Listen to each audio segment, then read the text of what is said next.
Good morning, everyone. I am happy to call to order the Utah Department of Alcohol Beverage Services a special commission meeting wherein we will be considering package agency applications. My name is Stephen Handy, and I am this year's chair of the commission, and happy to be joined by our other commissioners that I'd like to introduce in just a moment. But we welcome all of you who are here present with us in the multi-state office building in Salt Lake City, and also those of you who are in the audience with us. We have a full day. We're already behind schedule a little bit, a couple minutes, but we're scheduled to go until 5 p.m. And so, do we get lunch? No, I'm just kidding. I knew that. I knew, and some other breaks too, maybe. I'm looking at these guys back here laughing. But anyway, we'd like to start with Jessica Atencio, who's a licensing compliance specialist in the package agency area, to lead us in the Pledge of Allegiance. So please stand, and Jessica, if you'll please lead us.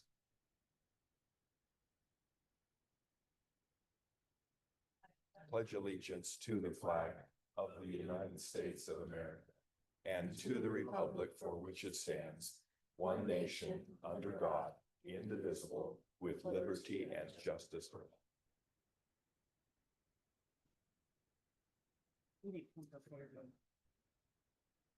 Before we begin now, I'd just like to recognize my fellow commissioners and appreciate all of them for taking this day out of our schedules to come and provide this service. We've been appointed by the governor and approved by the Senate, and so here we are doing our public service and doing the very best we can.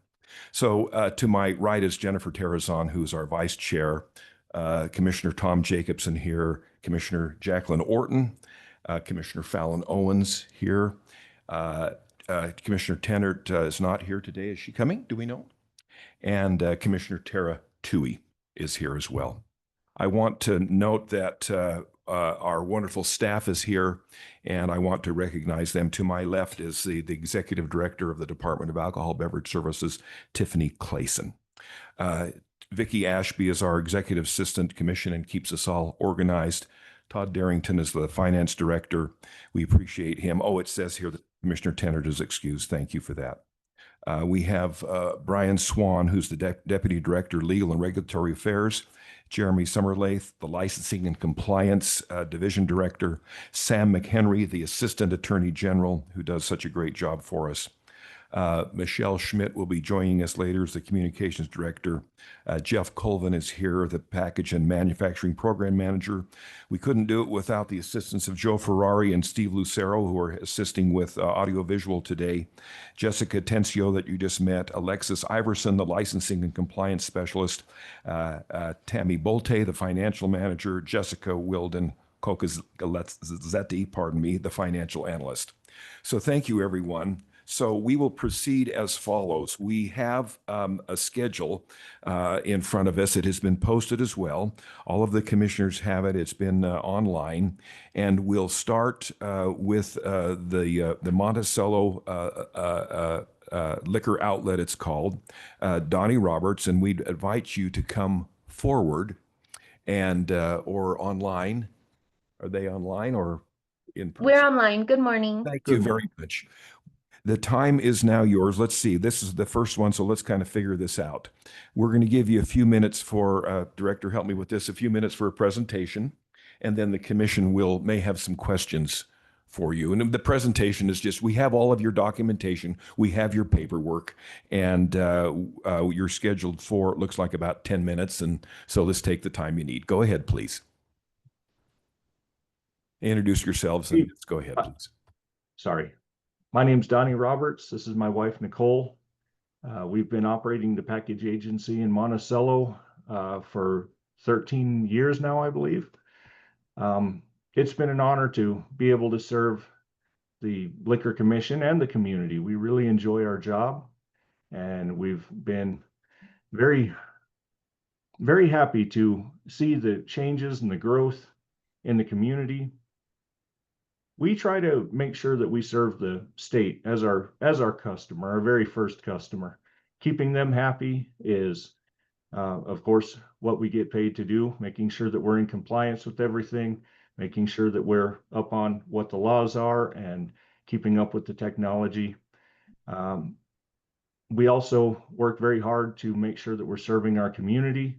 We make sure that we are in touch with the local law enforcement and that we help out any way we can when the community needs that help. We have been in the same location for quite some time. I know there's always the question of what we're going to do to advance our business in the future. We've been in the same location a long time, and I don't see us being able to move anytime soon. So we've been making the improvements that we can on the facilities that we have. We've been adding in more storage. We've been working to improve, sometimes small things like the driveway. We always make sure the appearance of our building is good. We make sure that we're able to represent the state in a fine way. We're not obviously a state entity, but the tourists, the customers that come in, they see us as a part of the state system. And so we try to make sure that we're doing a good job representing the state in that way. We don't have a whole lot of a presentation, but we really do appreciate the opportunity that we've been given to be a part of this and to help out. I would like to mention that the liquor package agency was opened under my grandfather, and my grandmother ran the package agency, and then my father did, and then I ran it after him, and then my husband and I took it on together. And it really is an honor to serve the community for that many years. It's a respected business in the community, and we really, really appreciate the opportunity to do so. Thank you very much, Roberts, for those nice words. And the question I had for you is, you indicated that you do some things in the community. Are there any examples of, your outreach or things to support in the community of Monticello? Is there anything specifically you want to share with us?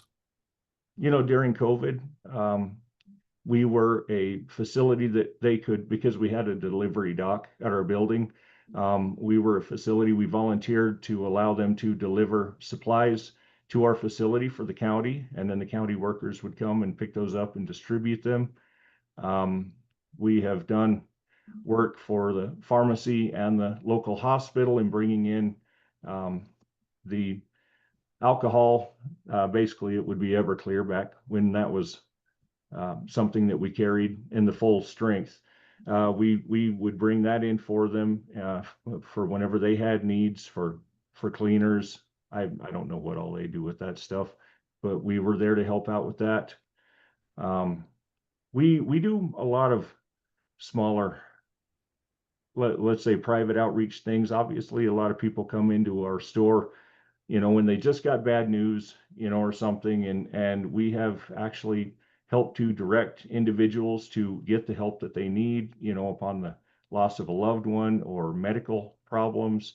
And so we try to maintain a fine reputation in the community and try to help people do more than drink their problems away anytime we can. Very nice. Thank you very much. Do any commissioners have questions, please? Commissioner Toohey is. Thank you. Hi, thank you. My question is just one regarding how you conduct your business.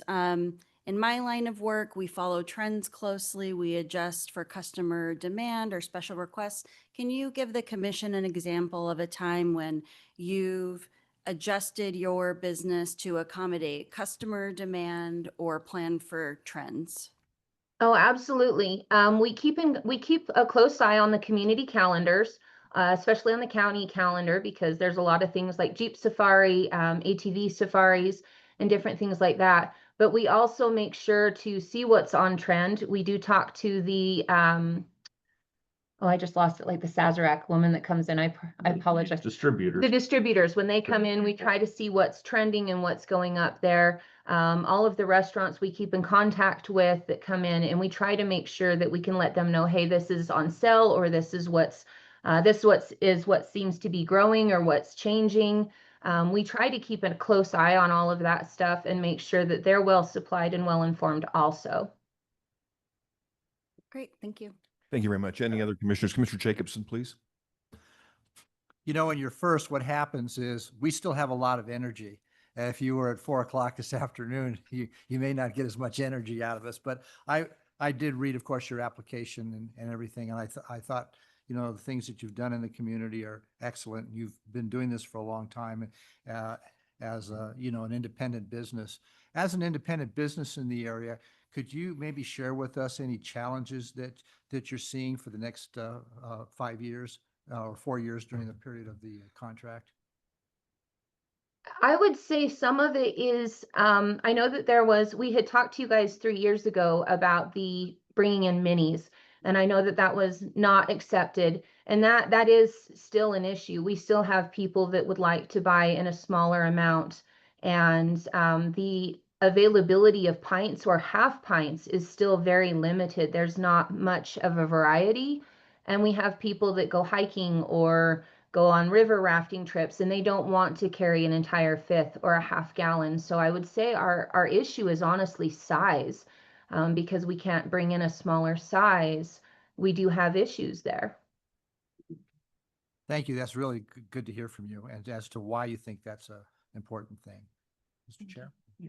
Thank you very, very much. Commissioner Orton, please. Hi, thanks for being with us today. I just had a quick question. So how do you live right in Monticello, or do you live further away? Just as far as We're- being able to serve the community quickly. We're 5 miles outside of town, technically. We live out in the country, just a little ways. Got it. Thank you. Seeing no other questions, we appreciate your time to be spent with us. Thank you very, very much. We'll now move on to the next applicant. I want to Thank just take some time here, and it won't encroach on anyone's time, but I should have said this before, that the commission is operating today under statutory authority to review every 3 years these package agency applications. On January 16th, the staff posted the opportunity to apply for consideration and on its website for all 37 package agency locations.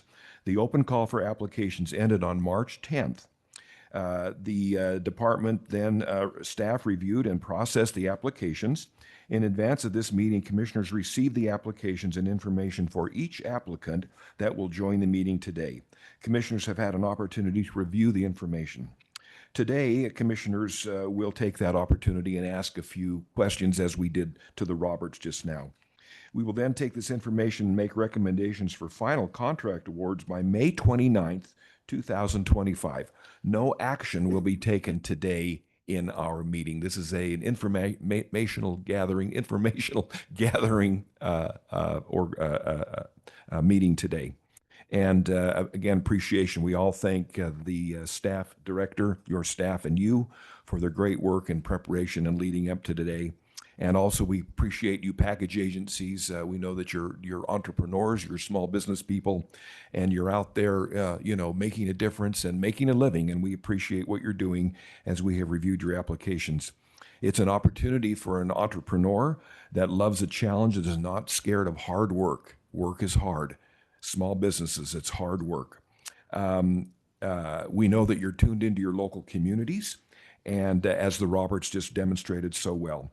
So we appreciate, speaking collectively for the commission, these contributions for our package agencies. And with that, let's go now to, and this won't encroach on any of your time, to Hills and Hollows. This is located in Boulder, Utah.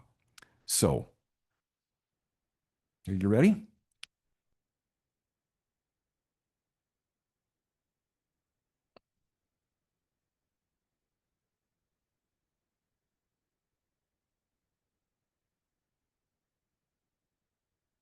Can you hear us, please?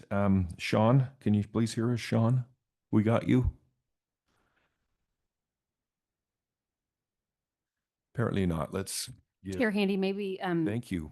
for any of the staff, do they need to *6 or anything like that to unmute or? Okay, so Sean, if you can hear us and you're just trying to figure out how to make sure you're heard, *6 to unmute yourself so that you can begin your presentation.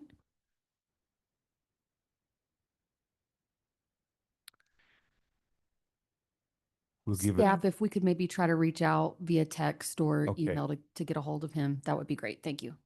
So this is okay. This is going to happen today. We're going to be flexible. We're going to go with the flow. And let's move ahead to Amberly Brinkerhoff, Mr. Liquor in Mount Pleasant. They're here in person, and we welcome you here. Please introduce yourselves, and we look forward to hearing from you. Your time is now yours. You. Good morning. My name's Amberly Brinkerhoff. This is my husband, Jared. Hold the microphone a little bit. Here, Vicky, to help you. There we go. Thank you. I mean, Go it- ahead. Start again. My name's Amberly Brinkerhoff. This is my husband, Jared Brinkerhoff. Nice to meet you. Nice to meet you. So we'll start off with telling you a little bit about ourselves. I grew up in Mount Pleasant. She grew up in Payson. We're both small type people. We have lived in Salt Lake for the last 25 years or so. And we purchased a house in Fairview because we wanted to get back to my hometown, smaller, better life. We got a house from 1901 and restored it over the last year and a half to where it's a vintage, old, cool house, and we're on the end of town. Hay fields behind us. Everything's great. Just beautiful. I run a construction company up here. I've ran it for 32 years now. I have 60 people and over 50 jobs I've been going on. So my life is very chaotic. I have a lot of phone calls and I work through a lot of problems in a day. She works for them in the medical field. She's a patient care coordinator. She does hormone therapy, but she does it online from home. And our goal was to move back down to the small town and open us a cafe because we really, really like the camaraderie of people, just talking to people, how the day is going. That's one of my favorite things to do. And when this opportunity come up, we're like, this is perfect. We've moved back down to Fairview. This is something that I feel like we can do when we're 60 or even 70. It's not something that the chaos that we're used to up here. And that's our goal. The building that we're talking about going in is the one that's been there forever. Same Boyd Brotherson owns the building. It's a vintage building from the late 1800s, 1900s. And we want to make the liquor store right now it's a very small front, but we want to open it up and open up the whole thing, do like an 80-20 to where we have all our merchandise up front and maybe a 20 or 30% stock in the back, and do like a vintage feel with the store. We want to emphasize that historic feeling in the historic town to where people walk in and just say, whoa, this is a cool place. Like, you guys have done really well. And growing up there, we know everybody, everybody comes in. I've seen people from high school. The former person that was running the place, we went in there and helped her stock shelves and stuff before, and seen people from high school we haven't seen before, old teachers that we haven't seen forever. And it's just a good feeling. So this is a kind of a perfect opportunity for us to branch off and just have kind of the calm down dream life that we've always wanted. And so we hope we get this opportunity. And Well, thank you. got something to say? Thank you very, very much. Again, we referenced that you're entrepreneurs, and in your construction business, you're an entrepreneur, a small businessman, and you know what it takes. And it looks like you're going in with your eyes wide open. Questions from commissioners, please. Commissioner Terrazon, please. Hi, in the application, I noticed, I don't think I saw the hours listed, so can you let us know what times you're So open? before it was open from 12 to 7, but we were going to start off with 11 to 7, so 8 hours a day. And then, if needed, maybe open up a Friday and Saturday for 10 o'clock or something. I heard we could do that, but we want to start off with just 11 to 7 for now. Okay, have you heard anything from the community as far as what their preferences are or what? I haven't really, we've been in there, said a few times and helped our old friend out with, but, that was it. But I don't see any reason that it should be 12 to 7 like it was before. Like 11 to 7 bare minimum should be easy. I'm very active, and I kind of worried about myself getting bored a little bit. So if I could come in earlier, that'd be even better. So I told her, every label's probably going to be perfectly lined up, and I wouldn't even know what to do with myself. How many employees are required to run the store?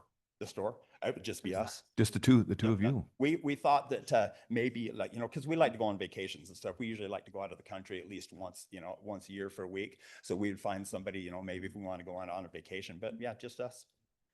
We plan on just going in there and doing it together and just living it. Questions from other commissioners? Commissioner Tui, please. So help me out here. This is not currently operational. Yep, This is it's closed down aspirate. right now. It's closed down. Yes. So the next closest agency is in what Ephraim. city? In Ephraim. Yes. Okay. And so what are your plans in terms of your current employment? If it's just you two running the store, are you going to keep your other engagements? Are you going to She will entirely be keeping focus her on this? engagement. Yeah, she works online and she does hormone therapy for people all around the United States. So she's remote. She just can work from home and at the store. And I will be quitting my construction job completely and just shutting it down. I'm over it. On my busy times, I got up to 300 calls a day and pushing 60 guys. And it's my biggest job right now is the airport. We've been doing, Google, Meta. I'm just tired of the chaos. We want that small town life and this is the time. Well, I've got cousins in Fairview, so go Fairview's Fairview. awesome. Yeah. And Mount Pleasant. So it's a great town. And I think this will be great. Thank you for being here. Thanks for traveling to Salt Lake. Thanks. Thank you. Any other questions, commissioners? Commissioner Orton, please. Just to clarify, so you said, so it says on the application Monday to Saturday, but you said starting out Monday to Friday and then maybe you No, Monday to Saturday. Okay, We just so it have is Monday. Sundays off, Okay. That's it, yeah. So it was just the times that are a little. Yeah, the only thing that would be different from what before would be 11 to 7, and then we just have Sunday off. That's it. Gotcha. Yep. Perfect. Thanks. I'm sorry, Chairman, can I ask Please, one? yes, Do you- you have a lease secured already? Yeah, well, so we haven't signed one with him, but I've been in so Boyd Brotherson is who's owned the building. He actually, before Sammy had run it, it'd been 38 years he's been involved in it, and he owns the building, and he's a good friend of mine, and I've been talking with him all the time, and he's excited to get somebody back in the building. And our plan is to purchase the building from him to where we just own it outright. Okay. There's actually an old apartment upstairs too. We were thinking about restoring the old apartment and doing like a VBRO to where it's old historic Main Street again to bring, more people in and just, enjoy ourselves. We're excited. Great. Thanks. So even though I think I heard this, just clarify. So the agency is closed currently, Yes. but you're going to go back into the same building. Yes. Great. Yeah, it's currently set up already, it's cash registers there, Yeah, the shelves right. there. The layout is way smaller, different, but what we plan on doing is if we get this opportunity is we'll open it back up, we'll stock the shelves in the front again, and then over the next few weeks after that, we will tear down the 2 walls in this little office and open the whole store up to where we'll be able to get lots more merchandise in there and not be stocking the shelves every other day. Like, just bring it in and stock them once and save ourselves some time. Gotcha. I see no further questions, but Commissioner Jacobson, I think he does have a question. Go ahead. If you do get this, you will be the person that will be in the store every day. Is that right? Yes, both. Yes. Both. Yes. And do you plan on hiring anybody else to assist you in managing the store? No. Not to downplay it, but this is going to be so much easier than what I've been doing now.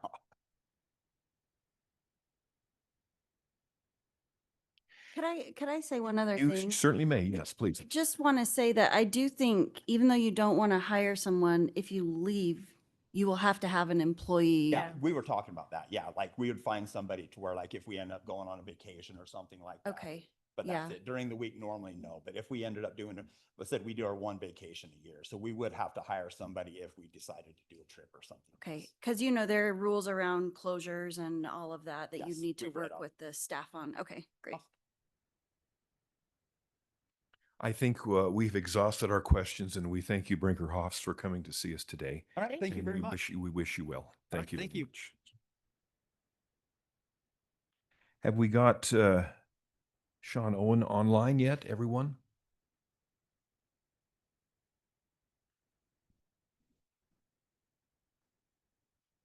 This is the Hills and Hollows in Boulder. Are they ready to go?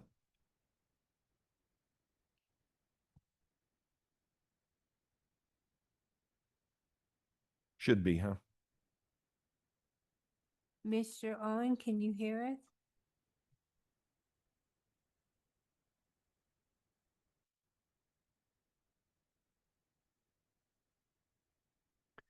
Still having technical difficulties connecting. So let's do this.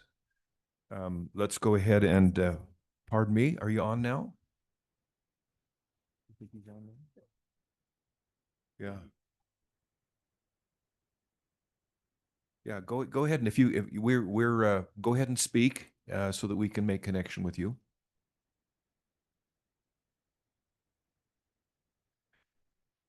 Hit *6. *6, Mr. Owen. No go. Okay, we'll be back to you. We'll keep working on this. And so now we have from Escalante Outfitters, Nathan Wagner.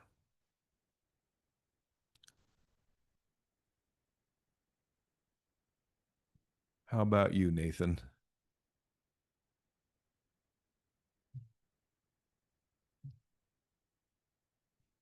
Christina and Nathan Wagner.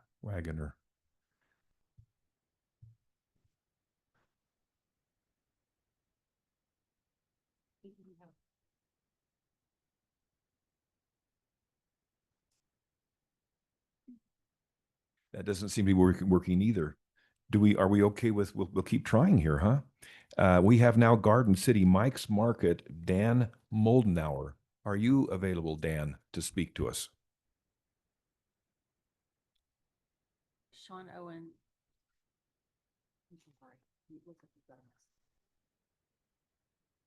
All right, Sean, we're kind of looking for you too. If you can, we've got a lot of folks in the queue now.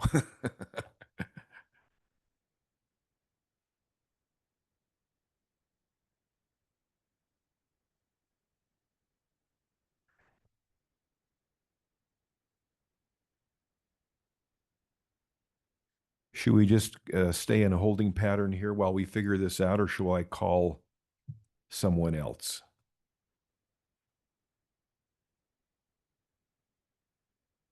What did she say? You're texting him. Good, thank you. How about have we got, now this is also way down by Bullfrog. Have we got Ennis Zorkel? Could you speak to us, Ennis? Yes, I'm here. Good morning. All right, thank you. Happy to hear you. This is Ennis Zorkel from the Lake Powell Bullfrog. So you've been kind of listening to the presentations, right, and the conversation? Yes. We'd like to turn, please introduce yourself, and the time is now yours, sir. Yes, thanks so much. Appreciate it. My name is Enes Orkul. I am the district manager for Airmark at Bullfrog Lake Powell. Been with the company in the last decade, and I'm representing the company here today. We also have Dan on the call as well with us today on behalf of Airmark as well. Yes, I'll let Ennis do most of the talking, but I'm Airmark's National Liquor Council. I'm with Flaherty and O'Hara in Pittsburgh, Pennsylvania. Oh, thank you for joining us. Yes. I was going to ask, I have a quick PowerPoint. I was wondering if you were able to see my screen, if there's a screen in the room. Yes. Yes, there is. Please go ahead. Share Okay. your screen. Yep, I'm sharing right now. Are you able to see it by chance? We just see the Aramark destinations. Very cool. So I just want to give a quick overview of Lake Powell. There. A lot of folks on the call are pretty familiar with the area, but at Bullfrog, we have about 400 slips. It's a bit of a unique, this package agency license is a bit of unique because it is one located in the National Recreation Area, part of National Park Service and Department of Interior. Airmark has been part of Lake Powell as an authorized concessionaire in the last 45 years. So we operate in 400 slips, 60 lodging rooms, a restaurant, 120 campsites, several retail stores. We provide services to, boat shops and rentals, and it's very seasonal properties. Employee population ranges from 80 to 400. And then last year's visitation numbers, we marked around 350,000. So on the right, that's just a big map. Right across Bullfrog, we also have the Halls Crossing, which is part of this location with the similar numbers, about 300 slips, 30 lodging rooms, 40 campsites, several, outlets like retail store, repair shop, and the employee population is a little bit smaller. It goes from 20 to 100 in a season and about 50,000 guest visitation. So this package agency serves both of these locations at this area. The store is adjacent to a boat shop as well as a gift shop as well. We do provide services in this area. Not only selling beverages, but also, the essentials for the lake, for, guest visitation, and then few other items around the property as well. I just want to kind of show you, give a little bit of a kind of a, overall overview of what this place is a little bit, kind of remote and as you mentioned at the beginning, quite far from the main hub as well. As I mentioned, we already run the lodge, marina, convenience store, and food and beverage outlets. We do it 365 days a year in a location, 9 to 5 miles from the nearest full-service grocery store or liquor store. This map you see, I just pulled it up from the DAP's website. So any direction you go, it's about like 2 hours from, one way to whether it's, Escalante, Boulder, or most commonly people tend to go to Grand Junction, Colorado, which is about 3.5 hours. We believe granting this license, therefore, and will be an enhancement to our operations and which operations that you have been inspected for decades. It would not be a leap into unknown. We have a really, I think, stellar compliance history in the past 10 years. We had very minimal issues, almost zero DABs or local law enforcement or MPS citations at Lake Powell. Every seller is Serve Safe and Alcohol Sips and Tips certified. I myself am a certified manager for both retail on-premise and off-premise as well. We do run 100% ID checks supported by digital ID scan hardware. And finally, there's a public interest piece of it. We serve more than 500,000 people a year between Halls Crossing, Bullfrog, depending on the year, many whom arrive houseboats or driving. As I mentioned, the nearest state store like 2 hours from this location. So without a local package agency, guests routinely, overbuy from other states and creating needless miles on rural highways and high risk of home stockpiling. We believe a control on-site outlet with professionally trained staff is a safer alternative. The statute envisions for the remote resort communities. And in addition to that, of course, there's some economic benefits, such as, this store creates about 8 year-round jobs and 2 seasonal jobs, all with W-2, with health and retirement eligibility. And, there are a lot of controls in place in terms of CCTVs, lockable roll-down shutters, and of course, we comply with all the state regulations and statutes as well. Finally, we respectfully request, obviously, the approval and stand ready for any questions. However, I just want to kind of give you a little bit of a rundown of what this location is consist of. And then if you have any questions, I'm happy to answer those as well. Thank you very much. That's an excellent presentation. I wanted to just clarify, how many visitors come through there a year? Did you say 350,000 or was it more than that?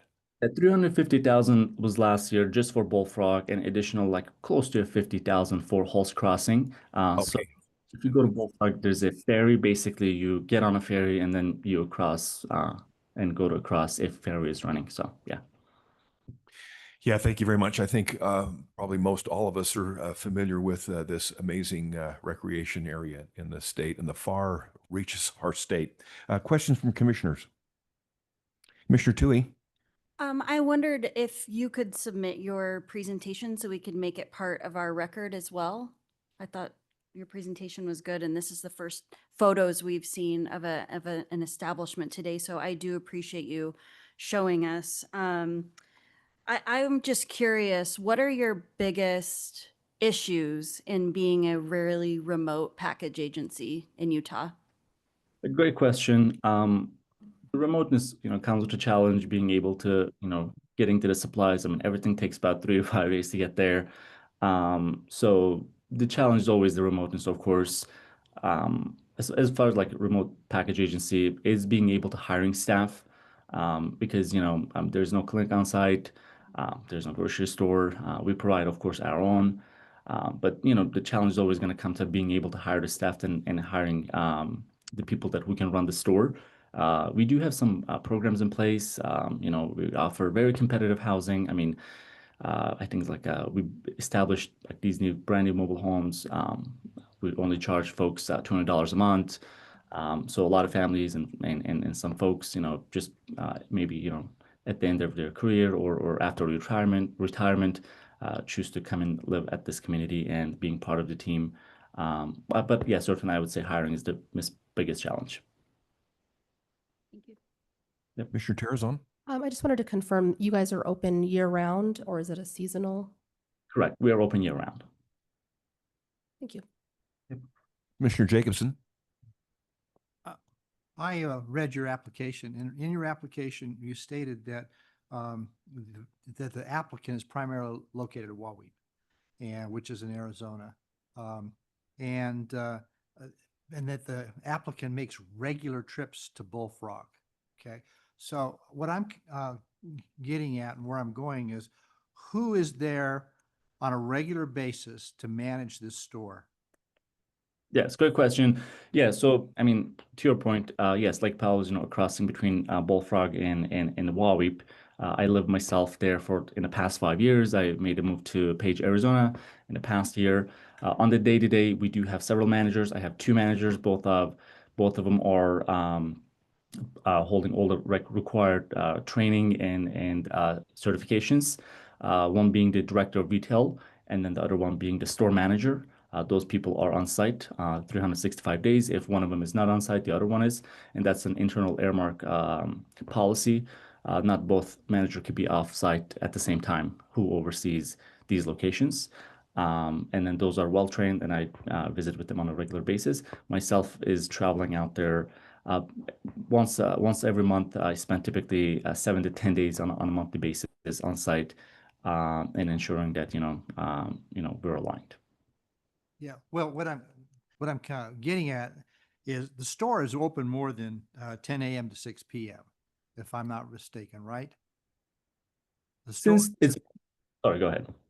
yeah, it has longer hours than 10 to 6, correct? For the liquor, no. So since it's part of the liquor store and gift shop is kind of interconnected, the gift shop portion opens up around 8 a.m. That is correct. And then we obviously do not sell anything until the normal hours. And then, yes, it may stay beyond 6 o'clock. And that's, since, people might require boat parts, some oil and other things, and those sales continue after the closure.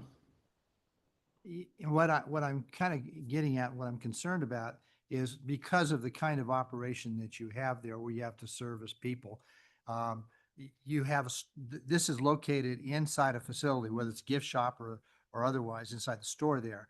And the gift shop in which I can get access to is open more than the hours of 10 to 6, which means that you've got employees there more than the hours of 10 to 6, right?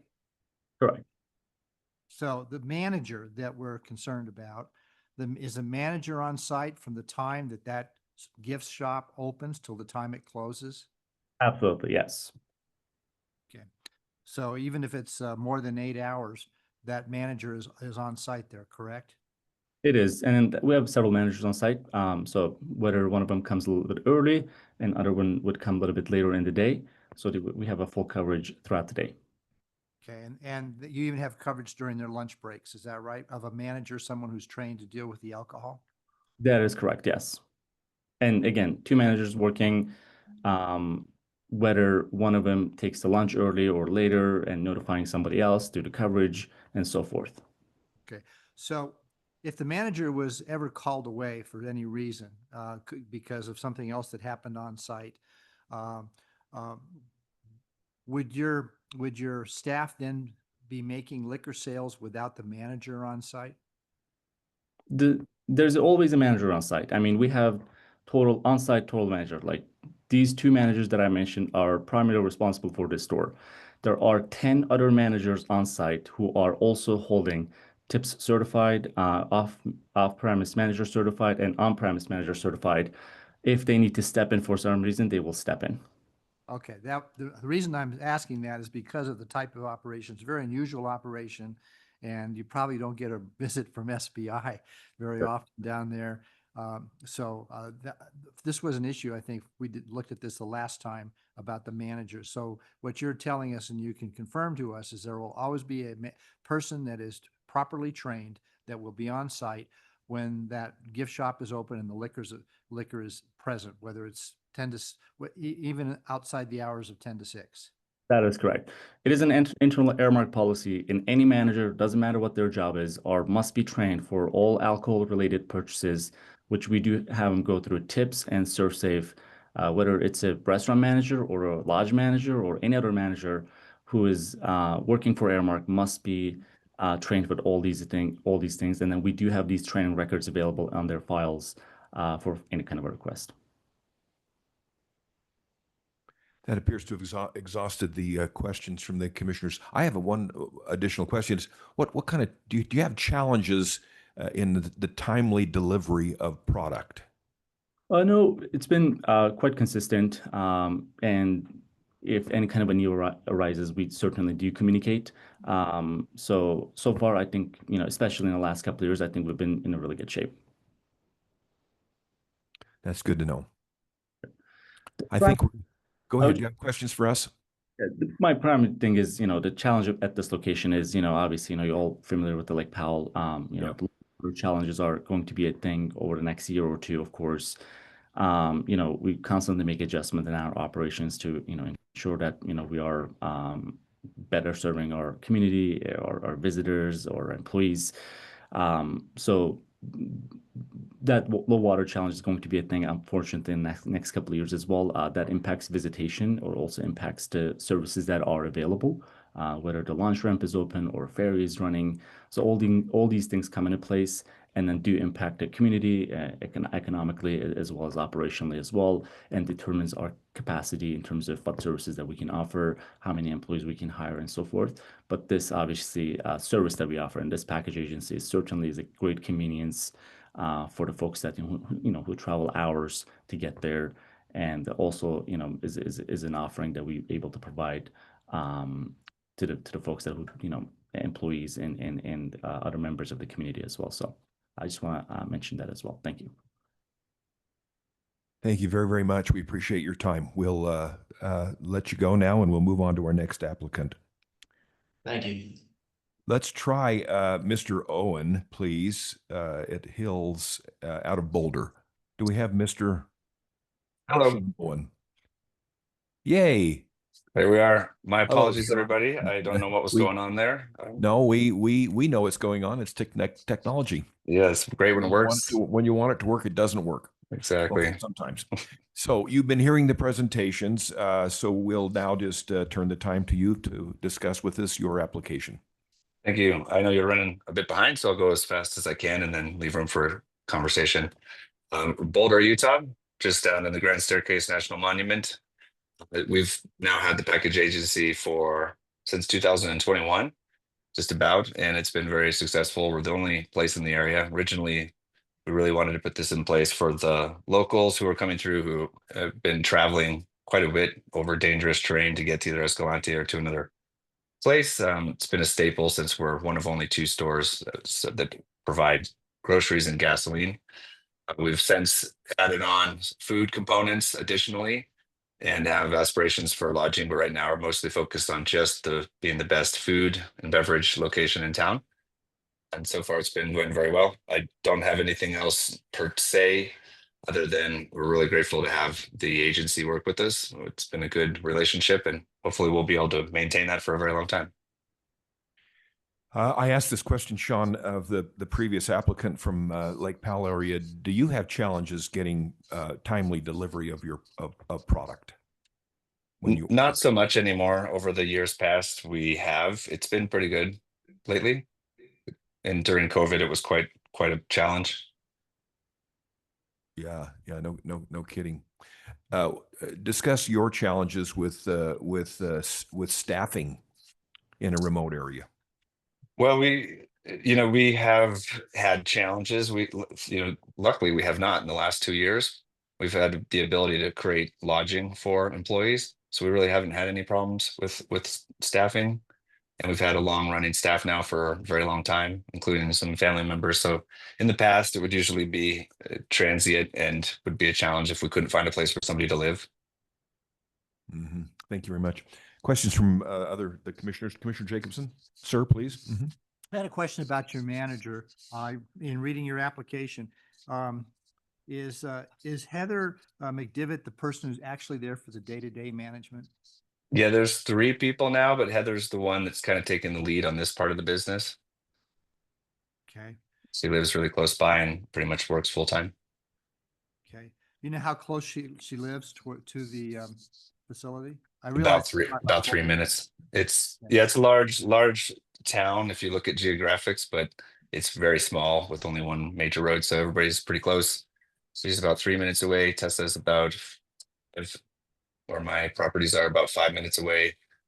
And Lisa is about 5 minutes away. So all of the people with manager licenses are very close. I also noticed in looking at you, and by the way, I thought your application was very good, so thank you. Thank you. And you live in Colorado, correct? I do. Okay. Your sales dip substantially in July, and I understand, of course, about the weather. During that period of time, do you minimize at all the hours that you're open, or you open the full hours that you said before? We're still open all of the same hours during that period of time. I think people must want to go down to Lake Powell or other places when it gets too hot during July. So we just always have a slump there, but we do remain open the entire time. Okay. Other questions, commissioners, please? Commissioner Tui? I'm curious about your premise. I in your floor plan, there wasn't any storage listed, and there's also no photos provided. Can you tell us more about the premise where you operate? Sure. Yeah. So all of the storage is actually in the liquor store component, the package agency. So we basically stock the shelves and that's the storage. We don't need or have the need for an extra location for storage. And it is a southern location corner. I thought I did include a map, so I apologize for that with photos, where you have to kind of go through past where the cash registers are to get to where the package agency is into a sectioned off location. Okay, thank you. Thank you, Commissioner Tui. Anyone else, please? Commissioner Terrazone? Thank you. I did see that you have a plan to increase marketing. So how are people finding you now? Is it more just word of mouth? I like the idea of the sign on the road. Yeah, we would love to put some extra signage up, especially on the southern side of town, because it's very hard to see where the location is. That would be the best for the business. Right now, it's word of mouth locals, and you can see us pretty well when you're coming from the north side if you're heading towards Escalante, but not so much if you're coming from that side. Thank you. I had a question looking at your historical sales. So you had a 3.5% increase over 2023 in 2024. We have been provided data and statistics. And of course, you're just going to have to do the best you can with this question. That alcohol sales are are flat.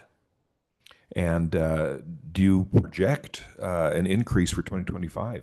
You'd like to have that, of course. I would like to have that. It's a bit unknown only because we had major construction on 2 of the sites that people come travel for. One is the Anasazi Museum, which is a bit of a site, and the other is Calf Creek, which is a hike that is well known. And for whatever reason, it's been kind of hard to understand what the pattern has been, why it kind of flattened out like that. Those are the 2 best that I think we've come up with that the locals around us seem to all agree to. And we think as soon as that kind of opens up, that's going to change things. I do think we would significantly improve our sales and revenue with signage on the road. So we're working to find the right contacts with UDOT and others that would be in that field to see if we can't get a cleaner, better look up front for signage coming in. But I think that's the reason why. It's just been the construction on the major key sites. Yeah, understand that. Thank you very much. I don't see any further questions. So we thank you for the time. We're glad we were able to connect with you, and we wish you well. And thank you very much. We'll move on to the next applicant. Thank you. We had Nathan Wagner. Can we find him from Escalante? Yeah, can you guys hear me? We can. Go ahead, sir. You've been hearing the other presentations, so you know how it goes, how it rolls. Go ahead. Oh, thank you very much. Yeah, so we are here in Escalante, Utah, right on Main Street. We have a Main Street property. We have been the DABC package agency here in Escalante. So I've been working here for 19 seasons, and it's been about 20 years. So as my family and that this operation has run the package agency. It's been a nice fit for Escalante. We also provide the local bar, and a couple of the restaurants here in town as well. Our business is increasing every single year. We have a beautiful storefront here that's very accessible for most people that are coming in town. Everybody knows that the package agency is here, so that's also very nice. It's easy for people to access. And I have quite a few staff because of the fact that we have a multi-tier business that has lodging, retail, and the package agency, as well as a guide service here and a restaurant. And so my staff fills a lot of the roles. So there's a lot more staff on hand that can help people out in the package agency. And that's a pretty wonderful thing. So when everybody walks in, there's always a staff member there to direct them to where they can find what they're looking for and to help them get rung up and be on their way. We have done quite a few. We've done improvements over the years here at Escalante Outfitters, adding delivery ramps and a full pull-around drive. So whenever a semi truck comes to make deliveries for our package agency, they can drive a complete circle in and out in one way and out the other. So it makes it quite smooth for drop-offs here. And because during the season we do stay open a little bit later, it allows us to service customers that work for the BLM and some different groups in town that don't get off work until after 6 o'clock at night. So we stay open a little later just to help out in the community. So the local restaurants, the bar, and the community can come in and get what they're looking for. And we do that during from the months of March all the way through the end of November.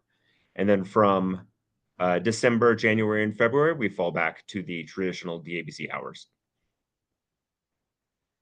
which is our slow time. Yes. Well, thank you very much. Yeah, this is quite an extensive, your business plan. I like this a lot that you have provided to us. Commissioner Owens, you know these folks, right? Yeah, would you like to say hello? Hi, Nate. It's Valen. Hey, Valen, how you doing? Hey, there you go. Yeah. At least you have one vote.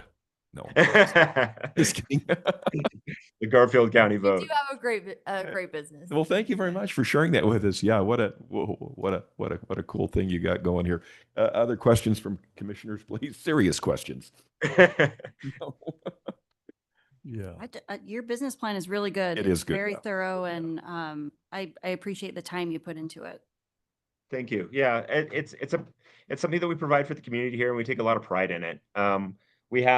I have a designated employee that does all of my ordering and correspondence with the DABS, so that's a really nice thing. Some of the questions that you've asked in the past about housing, we own housing as an entity here, so we provide housing for our employees as well in a couple of homes that we have in the community. So we are always staffed and ready to go. Yeah, that's a huge challenge. I asked this a question of you've heard the other remote locations, timely delivery of product. Any challenges there? Yeah, absolutely. Because we are open later than most package agencies, a lot of times we get our deliveries after 6 o'clock at night. Fortunately, we are all here and we're there for the delivery. Unfortunately, it is also at the very busy time for our restaurant. So having a semi truck pull in and into the parking lot at that time is very difficult for us. If we could get delivery times earlier in the morning, that would be much appreciated. Plus, I hire somebody to come in and take care of my deliveries, and I don't know if they're going to be here at 10 o'clock in the morning or at 7 o'clock at night. And so I'm paying them the hourly wage to wait around and wait for that delivery truck. So that is hard for us. It's difficult and frustrating sometimes. Yeah, those are challenges, that just have to be worked through in a remote area. Yeah, and quite often, no lift gates, which is also very difficult, or semi-functioning lift gates on the trucks. Yeah. I don't see any other questions, and we really appreciate, Nate, you're taking some time with us out of your busy day. And I think we'll conclude, and we wish you well. We'll move on. Thank you very much. Thank you very much.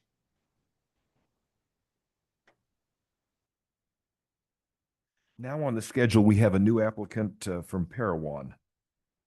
Dennis Maryville. Is that the next one that all of you have? That's the next one I have. Number 7. And you're here, sir, in person. And we thank you for being here. Thank you. Please introduce yourself. You've been watching the previous 7, and so we look forward to hearing from you, sir. Go ahead. Sure. Thank you. Thank you for having me today. I appreciate it. My name is Dennis Mayville, and I'm representing beautiful downtown Parowan today, where the package agency is in existence there. A few months ago, I discovered that the current licensee is retiring, and there's an opportunity there. So I put together an application, sent it in, and I wasn't aware. You all do have my application? Yes, we have all of the documentation. Oh, Yes, okay. everything we Okay, have. Great. The package store in Parowan is kind of a unique animal there.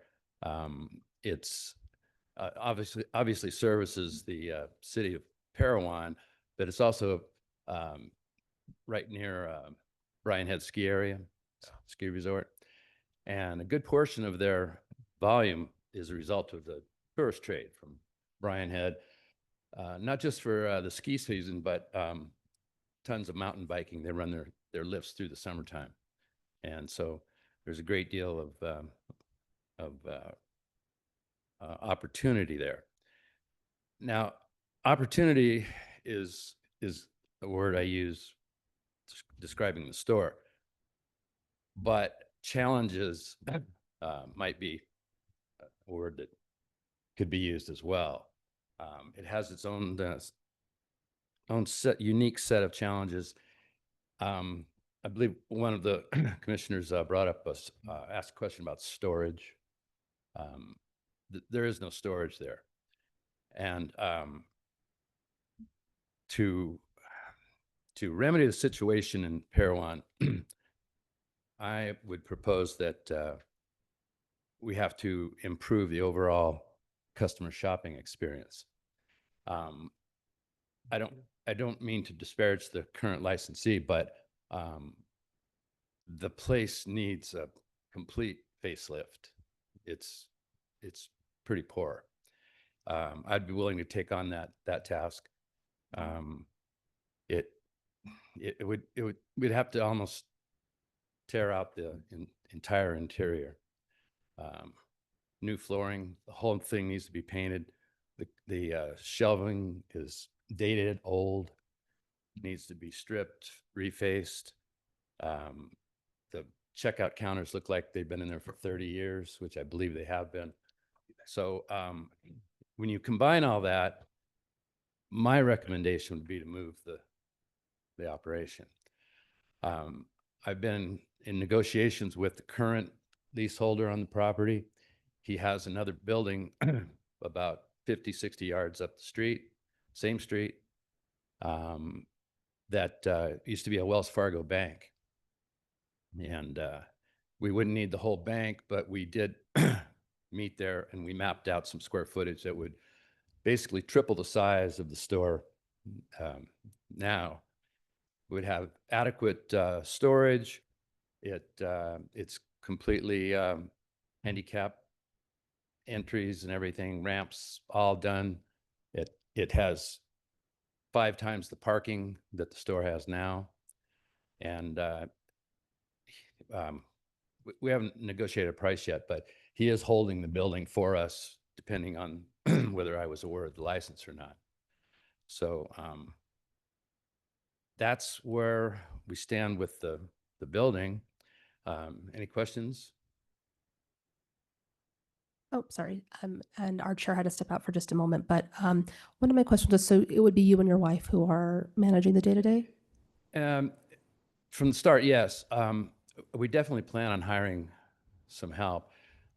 There is the current licensee has a part-time person helping her, and he's compliant with DAS and everything, and he's offered to stay on. Oh, great. I'm not sure if that would work or not, but there's going to be help, Transition plan. and we have Yeah. we'll get someone else too. Okay. Mhm. Any other questions? Oh, Commissioner. Well, Dewey? I just was looking at your floor plan and I assume because there's no storage here, this is the current building. Yeah. And if you were awarded the package agency license, you would want to be moving forward with the change of location? With a change of location? Yeah. You talked Definitely would, about yeah. the new. Absolutely. I felt that well, since I don't have a license now, Yeah. negotiating a lease on it wouldn't make sense. So we would, initially open at the present location and initiate the lease as soon as possible. So I guess because the floor plan and what you've given us is for the existing location. Right. Is there anything, I mean, you mentioned storage. Is there parking? What does the square footage look like on the new location? The new location, it would, the area that we mapped out would increase the store size of about 3 times. And since we would be doing tenant improvements on it, we can move the walls and create the storage where we want it, create the actual selling space the way we want it. So I couldn't really do a floor plan on that one right now. It's kind of tentative. Okay. But it would definitely be adequate storage, adequate parking, everything. And you'll work with staff just to make sure that it complies. Oh with- yeah, Okay. and we're completely aware that I can't just do this. We have to run everything We are in Utah after all. through the department. Yeah. I just wanted to make sure because the materials that we have in our packet for the commissioners show the old. Right. Yeah. Right. Okay. Yeah. Thank you. Commissioner Orton? Thank you. Just a quick question. So is the Parowan package agency currently open and operating? Oh yeah. Okay. Yeah. I just wasn't sure. I wasn't sure if it had closed and you were taking it over or if it was still, okay. No. Thank you. Any other commissioners with questions? I read your application and everything, and a couple of questions have already said. Oh, there we go. Anyway, Mr. Mayville, I read your application. I was impressed by it. I'm also very much impressed by the fact that you want to move because last time we reviewed this, one of the things that I talked to the licensee, our independent contractor about was the fact that I have a picture of each one of the stores and it's hard to find if you're just driving through Parowan. But the one other question I had for you is maybe one that's kind of a challenging one is I noticed that you're not going to be open on Mondays and yet you're in a tourist area. Is there a reason why you're not going to be open on Mondays? Yeah, I believe in my application, I said to begin with, we will keep the current hours. And that was just for the transition period. We fully plan on being open Mondays. Absolutely. Okay. Yeah. Well, if you do get this, I really do wish you a lot of luck, especially in moving to a more visible location and Yeah. also getting a good signage because the signage on the stores, you're well aware, it's really hard to ascertain from the streets that that's where the liquor store is in Parowan. The new location has a huge monument signage available to us as well. So Good. good Thank work. you. Okay, well, unless anybody has any other questions, I think we'll thank you for your time and we'll move on to our next applicant, which. Thank you for having me. Of course, thank you. We're looking at Mike's Market. So is Dan Moldenhauer available? Oh, in person. Wonderful. Good morning, Mike Moldenhauer, Mike's Market in Garden City. So our current location, we've had the package agency about 4 years. We built a brand new building, 40,000 square feet with a grocery store and a hardware store and a fuel island all combined. And in that design, we specifically allocated space for the package agency. It's been a great fit for us and hopefully for you as well. With that, I'll just take questions at this point. Any questions from commissioners? We might just need a minute to review all of our. I've got a question. So I asked this of one of our first applicants, and tell me what you're doing to keep up with trends and keep up with local demands. I know there's a lot of seasonal tourist traffic in your area, but you've also got like the year-round population and restaurants. And so tell me how you deal with customer demand. So if they have a specific item that they request and they want on hand at all times, we definitely take care of those customers. Obviously, the vast majority of our sales for that product is from the tourists, but we do try to cater and keep the locals happy as well. And I'm curious, since you're so close to Idaho, do you feel like you lose business to customers We going get most of the Idaho business that's around the lake. business? Yeah. Yeah. There used to be a small liquor store there in Fish Haven. I don't think it's there anymore. So we are it. Yeah. Okay. Any other questions from commissioners? Yeah, I think the application looks really great and photos and yeah. Thank you. Yeah. When we have purchased land to eventually move the hardware store out of that building, not soon. It depends on when the numbers dictate. But at that point, once we move the hardware store to the new location, that whole thing will be grocery and we will significantly increase the space for the package agency at that point. You just opened up a question. Oh, okay. May I? Sorry, I shouldn't have done that. Do you see a demand increasing there so that you do need the more space? Well, how's your demand going vis-a-vis the small space that you actually have? Yeah, so right now we're taking care of the customer in the way that we can. We have to significantly increase our winter volume in order to justify expanding the grocery store. But we do see that happening in the future. It's going to be at least 5 years, I think, depending on growth in the area. But yeah, in the future, that is the plan, to increase the space there. We will have a greater demand at that point. Just sort of to continue on Chair Handy's questions, what difficulties have you encountered in particular about delivery of product or anything else that is top of mind? Deliveries have been great. They usually show up in the middle of the day, which is fine. We have plenty of help to take care of the product and take care of things at that point. So we haven't had any issues there at all. Great. Unless there are any other questions? No? Okay. I just want to clarify that it's not because of lack of interest.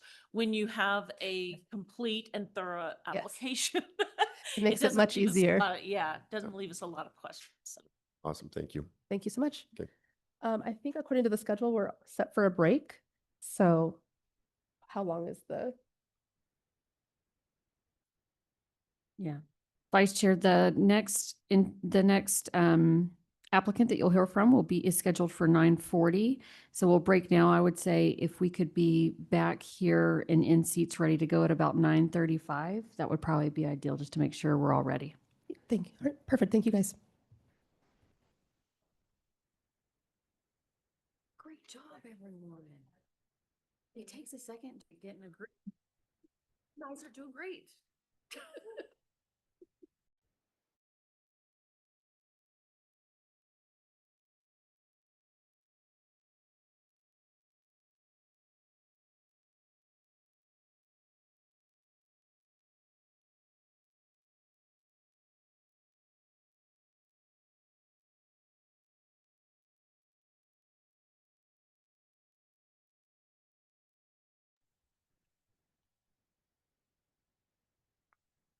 Hello and welcome. I believe we visited their package agency last year. Yes, some of you did. Yeah, so thank you. Thank you for being here. Thank you for having us. Just go ahead, state your names and for the record, and then you can kind of start. My name's Julie Bloxham. This is my husband, Danny. We're half owners of the Morgan Package Agency 392. Warren Welton is the other business partner, and he couldn't be here today. Just as a brief history, we opened in September of 2017. Both Warren and I had worked for Morgan City, and we both retired from there. And Morgan was the only county that didn't have a package agency or a liquor store of any kind. So we thought, well, this will be good. And it has been a lot of fun, a lot of learning curves, but a lot of fun. We've done a lot of growing. We both love meeting people, and there's so many new people in Morgan. I think it's just going to get crazier and crazier. We've got a lot of new businesses.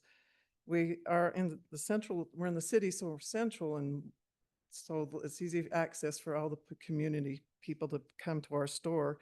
You know, we got Lost Creek and East Canyon. Mountain Green area is growing very big. And actually, we first thought that a lot of the Mountain Green people would go to, because they're so close to Ogden, they just go to an Ogden store, but they're some of our best customers. They say they like to come up to Morgan and avoid the traffic. So we're in a redevelopment area that the city established to entice businesses. So we felt it was important when we picked our store location, we picked that area on purpose. And since then, there's been a lot of shops that have come on. We have a hotel, we have a barbecue store, we have an attorney, we have a doctor, we have a coffee shop, drugstore, pizza's place. And most importantly, we have the Morgan Creamery, which is a new ice cream store, which is very dangerous for me. It's only been open 2 years, and it's been best of state both 2 years. So if you're in Morgan, make sure to stop there. They have the greatest ice cream.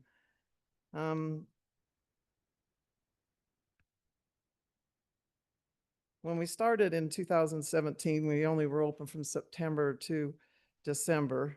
So our sales were 114,000. Our first full year was 413,469 in 2018. And last year's sales were 914,856. There's always been an increase. In fact, in 2020, because of the pandemic, it was a 49% increase. It was a crazy year.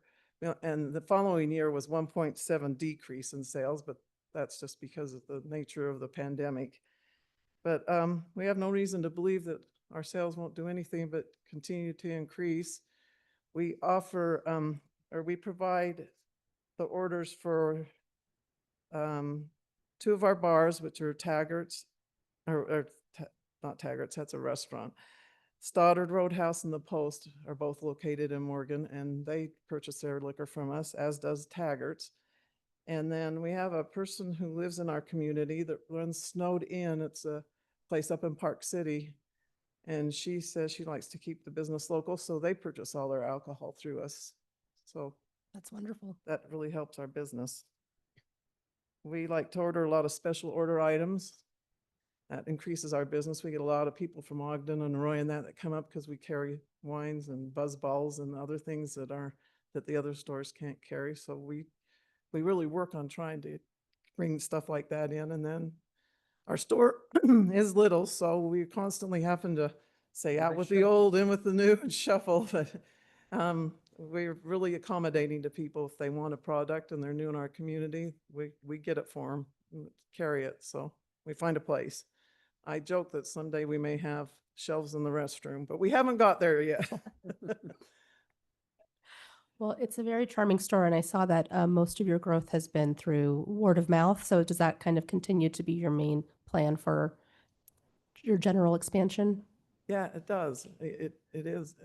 We get a lot of people that say, "Oh, my friend told me," and believe it or not, we still have people from the pandemic that come up. They would come up from Roy. In fact, one lady come up and she said, "My husband's in line at the Ogden store right now." She bought her stuff and she called him, and he's like, "I'm still not in the building." And so we have a nice meat shop there too in Morgan, Bingham's Meat. And we have a lot of customers. We have 2 from Salt Lake that come once a month to go to Bingham's Meat and Morgan Liquor. So yeah, we pride ourselves. The golfers. Yeah, we got it. The golfers come and they rather stop at our store because it's convenient to them. Yeah. Yeah, they pull their trailers up there to to park. And Okay. they said, well, we just stop here and then go up so we don't have to stop with our campers in the big cities. That's great. I'll open it up to any other commissioners who have questions. Commissioner Jacobson? I will just, yeah, I'm usually very critical of a lot of the applicants to try to find out what's going on. And some of us, have, of course, been to your store. We came as a group when you knew who we were. I came in with a friend when we needed to buy something for a gift. And I really like the feel of your store. I would have said, I Thank just you. unequivocally would say that. And, you know, I've heard nothing but good things about you. I didn't know you did snowed in. I mean, Oh, my yeah, gosh, you've got to they're pass good several business. They- liquor stores to get to you. Yeah, it is. from It's a good snowed business. in. So anyway, I I just wanted appreciate to that. say something nice for a change and say I really like your operation. Yeah, well, thank you. Yeah, Thank you. all of us that work there, we have Warren and his spouse work one week and Danny and I work the other. And then we have a part-time person that works Fridays, Saturdays as needed. And all of us are really people. We love meeting new people. We believe in customer service. I think that's a lot Clean at a that- lot of places and We keep it clean clean. constantly. Is there any larger space available for you in Morgan? You know, I don't know. There's spaces that are too close to the school. Yeah. And there was, when Brownings moved out, we could have moved into that space, but that was like 5 times the rent we were paying where we're at. So I'll just ask you, one of our chair's favorite questions is, have you experienced any difficulties at your package agency? I know you guys are a little bit more centrally located, so maybe not so much with your deliveries, but anything else that you would tell us about? no, our deliveries have been really good lately. They've been coming early. We're all there. They're a with lot of it. helpful too. They help unload. They're really good. Yeah. Yeah, Yeah, that's nice to hear. it is. They help us unload the trucks and there was a girl, her name was Gabby. She showed up this week. It's the first time she's been there and she was packing in 3 cases. I said, whoa, you're making us look bad. And we're old. But no, they're all friendly and they're good. Good to Amazing. work with. They deliver the product right there and you know, It's sort of hard for them sometimes because it's just, we're on our street. we don't have right the there back on the- entrance. Right. So they have to park in front and take up space, but they help and we get out fast.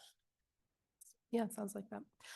Well, unless anybody has any questions, we just want to thank you guys for being here and having such a great application. It made it very streamlined and easy. Thank you. Thank you guys. Have a good day. Thank you. And I will let our chair take over. Thank you, Commissioner Terrazon, for pitch hitting for me. Thank you very much. So now, pardon me, that was Morgan, and now we're on to the Eden. Luis Lopez. It says David, but I know he was Louis personally, but that's okay. Hello. Good afternoon, morning. Good morning, commissioners. Thank you for having us here. My name is Luis Lopez, and I, along with 2 partners, I'm here to present just really quickly on our project that we have for the Ogden Valley area, Snow Basin Spirits. And just a little bit about my family background. I was born and raised in Mexico in the city of Guadalajara. And my family came here 28 years ago. And we have an obsession. We're obsessed with Utah. We're obsessed with service. We're obsessed with people, with serving. And currently we own a restaurant in Ogden that's called Jalisco, spelled with an X, Jalisco with an X. And it's a restaurant. It's a thematic, like a theme restaurant, themed after tequila. And we pride ourselves and are very proud in the way that we build this restaurant, because this has become a beacon in the community in a very short amount of time. We bring a lot of our furniture that is custom made from Mexico. We have local, and we have brought even artists from Mexico to do some of our art and our paintings.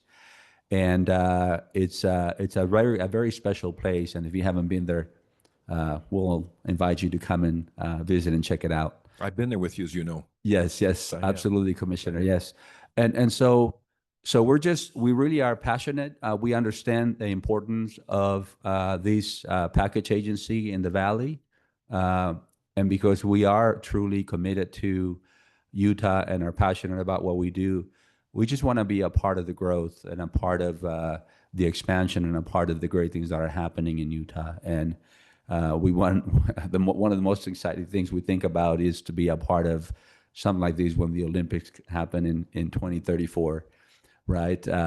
But this package agency now, as you know, is in operation. It used to be up a little higher, closer to Powder Mountain, I believe in the Wolf Creek resort. It moved down a little bit to the valley. It's been operating for a little more than 6 months. We have a very strong team in our business. We have probably maybe 70% or 80% of the family of the people that work at our restaurant are family members. An example of this is my niece that is with us, that is the numbers lady. And, you know, my daughters that just graduated from Weber State in professional sales and computer science, they both work in our team, my brother. And this package agency is fully staffed, and we intend to keep the staff that is there now. Our team lives in Ogden. It's just a short 15, 20-minute drive to the package agency. And so, you know, with that, we feel that we are very well positioned to run this place. I say this in the most humble way I can. We constantly have offers to expand our restaurant into other areas. We've had friends that have made serious offerings to open locations in other states, in Miami, in LA, and we just keep saying we can't because we're still growing and we're very careful in the next steps that we want to take. But this is one that we feel very proud and we feel very excited about getting into. So with that, if you have questions, I'll be happy to do the best I can to answer them. Commissioners, questions for Luis? I had a question. In your business plan, you talked a little bit about technology integration to use digital marketing, online reservations, and CRM tools. Tell me how that would apply to your package agency. Yeah, so you know, we just understand that probably most businesses now and in the future, if you know, if businesses don't integrate technology, they're going to be left behind. And so in our business now, we're doing the best we can to integrate technology. And so we would just have our team to look at ways to be creative into doing this type of work. We don't have a complete detailed plan on how it would happen, but we know we have the staffing in our team currently that we would look to figure out the best ways to once we get in there and understand a little closer the needs of the current store, then we would develop those tools. But I'm anticipating simply, you know, a very basic, potentially, you know, landing page or a website, even website where people can go in and just check out inventory, the store, and take orders ahead or get feedback and recommendations. It's so important to understand the local markets. So that kind of thing. Okay, thank you. Yeah. Luis, I just want to have a clarification. The current, and maybe from staff too, I missed this, the current package agency, are they selling or retiring? What are they doing? Yeah, they're selling. They're selling, and they're also selling the building. And we have an agreement with them to purchase a building too. So that shows our commitment to Okay, good. That's to good clarification. staying there for the long run. Yeah. If we are approved. Yeah. But we do have that agreement already that we are going to purchase the building. And I've heard a lot in the presentations here about storage. The store is relatively small, but it's beautiful. It's probably about 1,600 square feet. maybe 800 square feet on the first floor and then a basement. And the basement is all used for storage. It's on a set of storefronts right next to the Valley Market. And so it's a beautiful place. Yeah, it is a beautiful place. Yeah, I know it. Commissioner Jacobson, that's the one we were supposed to go visit, but we didn't get ourselves around to go do it. Jeremy, sorry. Anyway, other questions from commissioners? Louis, thank you very, very much for being here today. You've been here since 8 a.m. and we thank you very much. It's our pleasure, and thank you for your service and for your work. We really appreciate it. Thank you so much. Take care.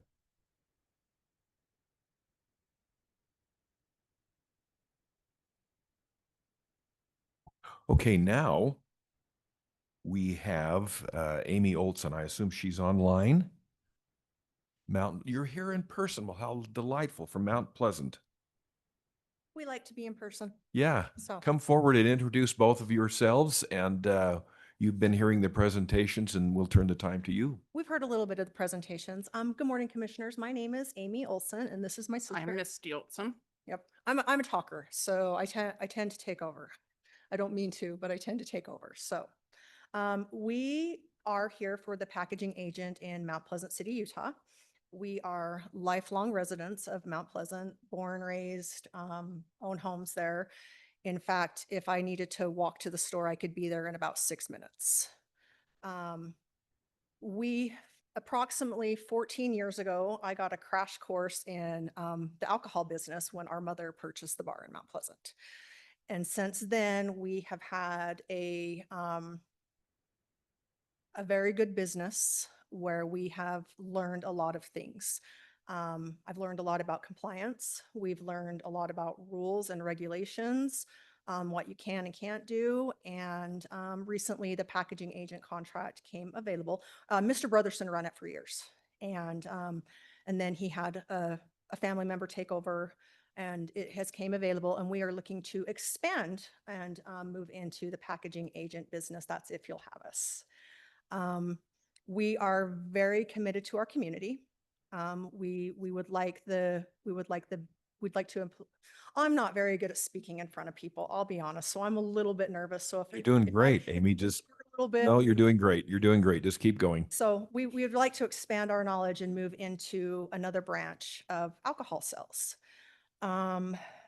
We have the demographics are small, so we have a small, demographics. There's about 9,000 people in North Sanpete. There's 3 packaging agents within our county. There's one in Mount Pleasant, there's one in Ephraim, and there's one in Centerfield. The closest packaging agent right now to Mount Pleasant is in Ephraim, and that's approximately 15 miles away. So it's quite a distance right now for those people living in the north end of the county. It has been there. It's a quaint little store. It's on historic Main Street. Mr. Brotherson has offered to lease us his building if we are awarded the contract. And it's a nice little building. Eventually, we have a bigger building about a half a block down the road that we would possibly like the agency to look at and see if that building could be compliant. It's bigger, but it's going to take some work before it would be ready. Our target audience is obviously age 21 and adults over. And financial projections on this, I'll be honest, were a little bit hard for me to do because we didn't have any historical information. When our other business was acquired, we were able to see what the sales looked like. And so it was a lot easier for us to determine where we could grow and what percentage of growth we could make. And without having that prior knowledge, I made an educated guess, which could be right and could be wrong. We'd really like to hope that sales would increase by 10 or more % over the next year. I feel with our community relations, we have a lot of respect in the community. I think that sales would go well. So, I don't know what else to say. No, I think you're doing great. Let's give you a time to pause a little bit and see if the commissioners have questions for you, Amy. You too. Commissioners? Commissioner Orton, I think you're getting ready to speak. Thank you very much. Getting ready to speak, and I had a little snack in my mouth, so Sorry. I apologize. I'm sorry. But I did want to understand what your relationship is with the community. Do you live in the community? Yes, You have lived there all your lives? born and raised. Okay. So my house is approximately a half a mile from where the location would be for the packaging agent. Misty's maybe a mile. Yeah, maybe a mile. We own homes in the area. We're not leaving the area. So we would like to make a significant commitment to the commission if this were awarded to us. So Thank you. Commissioner Jacobson, here he is. Yes. So is either one of you going to be a full-time manager of the store? I am. You are. Okay. Now I noticed your hours are, and I really appreciate the hours that you're committing to Monday through Saturday, Not 9 to 7, noon to 7. noon to 7. And so you'd be there all 6 days, or do you have someone else? Beginning, yes. She will obviously learn to take a few shifts here and there when I need a break. Okay. So Misty, when you're taking a break, Mhm. Amy would be there, right? yes. Yes. Okay. And Do you have Misty will be anybody? Misty will be running all of the front end. Our plan is for Misty to run the front end and the sales, and I'll run all of the back end. I'll do all of the inventory, the ordering, taxes, payroll, everything on the back end. And then when Misty needs a break, I will go in and do shifts. Our hope is to hire a part-time person within the next year to work even like 2 shifts a week, but we really need to see what sales are going to look like before we can hire someone. So. You also mentioned you're thinking of that there's another space in town that's a little bit larger. Is that right? Yes, we actually own that space. You own that space. So let me ask the dumb question. What's preventing you from using that space right now? It's going to take a bit of time to get ready. Oh, it needs Now it's just a shell, it's a garage. And so it's going to take some remodeling, okay. and we would need to clear it through the commission. So So it's a shell. I mean, it's a garage, you said? well, it's a garage right now. So all of those buildings are connected. Everything on Main Street is connected to each other, and they're separate buildings. And our mother owns the bar, which is down on the corner. And on the side of that is a great big garage that has a garage door. There's also a big room in the back that I don't know if that location's ideal, but if we could get that garage remodeled and get approval to put it there, that's where we would eventually like to put it. Okay. But for now, the best space would be where it's currently at. The other thing I noticed from the pictures, the storefront just says liquor right now. Is there a sign that indicates at all that it's a state liquor agency? Yes, there is. In fact, if you look up underneath, it's up on top The of, awning. yeah, it's in the awning. I think that honestly, I think that we could probably make that a little more prominent, but it is there right now. Okay, So. thanks. Let's see other questions. Commissioner Tui, did you have a question? No, you were just, I was looking for the photos too. Help us find the photos, staff. Or what are they under? You use Google Earth. Oh, well, hey, we don't have that. I brought pictures. I didn't know. Oh, where are the photos? Hey. That's historic Main Street in Mount Pleasant. There you go, commissioners. And there is a lot of growth coming to the area, so we're hoping with the new growth, it would increase sales as well. Yeah. Overachieving commissioner on the other. Yes, they're overachieving. Well, I was about to pull one up on my phone and just. Yes, that should come and show us, Amy. Yeah, come and show us. But there is a sign there right now that says state. I don't know if it's a state packaging agent or if it says state liquor store, to be honest with you, but there is a signage there, but that signage could be approved. It's a yellow one, and it is up in the awning. That's terrific. That's very fun. Okay, I don't see any other questions. We wish you well. We thank you for coming today to Salt Lake City and to visiting with us in person. It means a lot. Helps us with our evaluation. Thank you, Steve. Getting that figured out, the lights back on. Thank you, commissioners. Thank you very much. Have the rest of a good day. Thank you very much.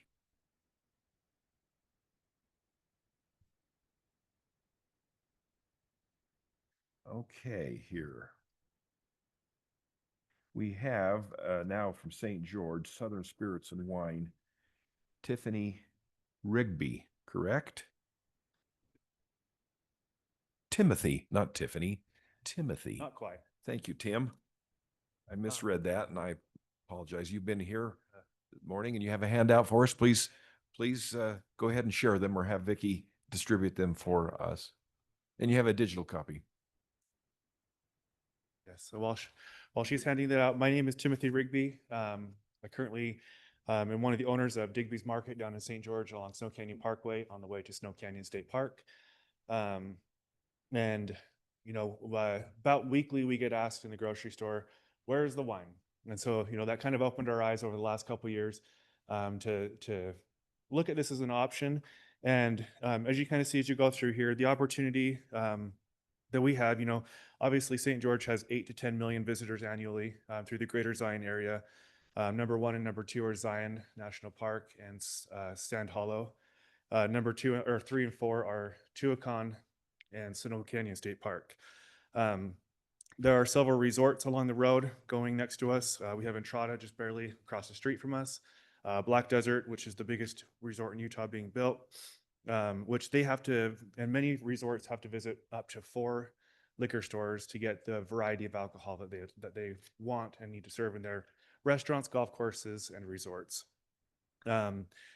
We have a satellite location in our grocery store in a retirement community just down the street, and they've also shown interest if we get awarded a package agency through Southern Spirits and Wine, that they'll spend up to or more than $24,000 per year. Black Desert is the biggest purchaser in all of Southern Utah, and they've showed interest in purchasing through us, as well as Entrada, who spends up to $100,000 a year on beverages as well. There's not a package agency north of Sunset Boulevard. There is one on Sunset and Valley View, the really busy intersection. And then there's a bunch of rural towns like Vail, Dameron Valley, and Gunlock that remain underserved. And we are the closest grocery store and would be the closest package agency to them as well. So making traffic a little bit easier in kind of some congested areas in St. George. Who are we? I've got 19 years of experience in grocery and retail experience and merchandising and marketing. We started Digby's Market 2 years ago. And the beginning of this year also started a Dixie Barbecue, which is inside the grocery store and selling barbecue to the community as well, which has seen huge increases in sales as we've continued to grow that business over the last few months. Currently, we're deeply rooted in the community. We have a locals market inside the grocery store to support our local entrepreneurs in the community. We've trademarked Better in Utah brand to help showcase the tourists and the local community what Utah and St. George has to offer. Our location is an advantage because of the convergence of Ivan, Santa Clara, and St. George, right across the street from Tuacahn or Entrada, up the road from Tuacahn. And as you can see, you can kind of read into that more. There's lots of traffic studies in there about how Sunset is Sunset Bluff and Valley View are really congested roads, really hard to get in and out of the complex that the state liquor store is currently in.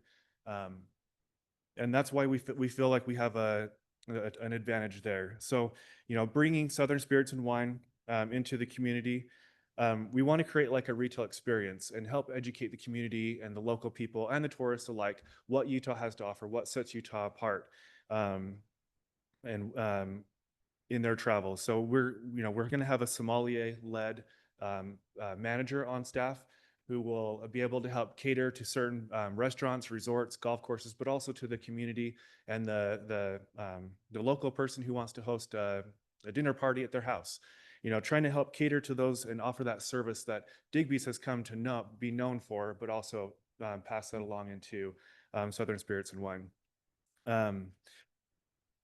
Our target clients, we've already been in talks with Black Desert Resort, Entrada, and Snow Canyon Retirement Center. We all of which have said that they will move their purchases to our store because we'll be able to break up the packages so they can buy a single bottle if they wanted to, whereas currently they have to buy a full case through the state liquor stores. Plus, they don't have to then go to multiple agencies to purchase the varieties that they would like. Also talked to Kayenta and Ixtava, and they're interested as well. And then Silver Reef Brewery, who does the cold eggnog in the winter. As part of our floor plan, half the building, half the room is refrigerated walk-in room. So there'll be temperature-controlled wine and beverages that can be chilled. Serving local and rural communities, we would be the closest package agency to Gunlock, Vail, Central, Dameron Valley, and making it kind of more of a one-stop shop where they can go in the same shopping complex, get their groceries on the way home, and pick up whatever drinks that they need in a safe and familiar destination. Added the map in there. You guys have probably already seen that. That was also in the attachments that I've already updated, but it's kind of confusing. But there's lots of information on there with resorts, small short-term rentals, communities. So what we're really trying to stand out with is, obviously having our in-house sommelier, and then featuring specifically a lot of the local wineries that are in St. George area. There's about 6 vineyards in St. George or the surrounding areas, and really trying to showcase what that community has to offer to the local residents, so that because currently they can't get the majority of the wines at any of the liquor agencies in St. George or Cedar City.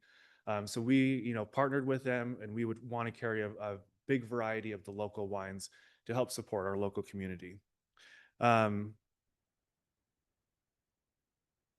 So, obviously we would support, we want to do some sort of educational demonstrations with Meet the Winemakers and have them kind of talk about their wines and showcase why they're different and why they're unique for the areas. We've got confirmed buyers of Snow Canyon Retirement Center, 24,000, Entrada, 100,000, and Black Desert. And then our sommelier will reach out to all of the restaurants, other golf courses like the Ledges, Sun River, Sunbrook, many others, and try to bring a consistent and tailored approach to all of those places as well. We got the vision, obviously, with Greater Zion. They're huge in pushing more tourism and getting more people coming to St. George, and so that will help us promote and get our stuff out there. With the knowledge that Black Desert planning on having 800,000 visitors per year and 2,500 workers, and they are just a half a mile up the street from us, and everyone has to pass our building to get to Black Desert. The room is currently being used as storage, but it's all ready to go. We've got a team on standby to add a couple doors, remove a couple doors, and add some shelving. So all of that is ready to go, and we are, if awarded, ready to start that process as fast as possible. So any questions from you guys? This is an excellent presentation and an excellent comprehensive handout, Timothy. We appreciate this very, very much. Yeah, you're welcome. But this is located, it's at Digby's. I understand that. Yes. And it is a separate entrance. So yeah, separate entrance, of course. Yeah, if you're looking at the front of the building, and in the attachments, I think there should be one online. But if you look at the front of the building, on the left-hand side, there's an awning where special parking specifically for a retail outlet there. And it's going to be in that building with just to the, what would be east of the store, in the same 4 walls, but, separated as a separate location. Yeah, quite a business plan. Questions from commissioners? Anyone? Commissioner Horton, do I see you? Oh, let's go with Commissioner Tui first, please. So, this business plan is just very thorough, and I am just thoroughly impressed with how much work you've done already, and applaud you for all of the work. I'm just looking at some of the data we have, and the closest liquor store to Digby's is less than 2.5 miles away, 2.4 miles. Yeah, 2.4.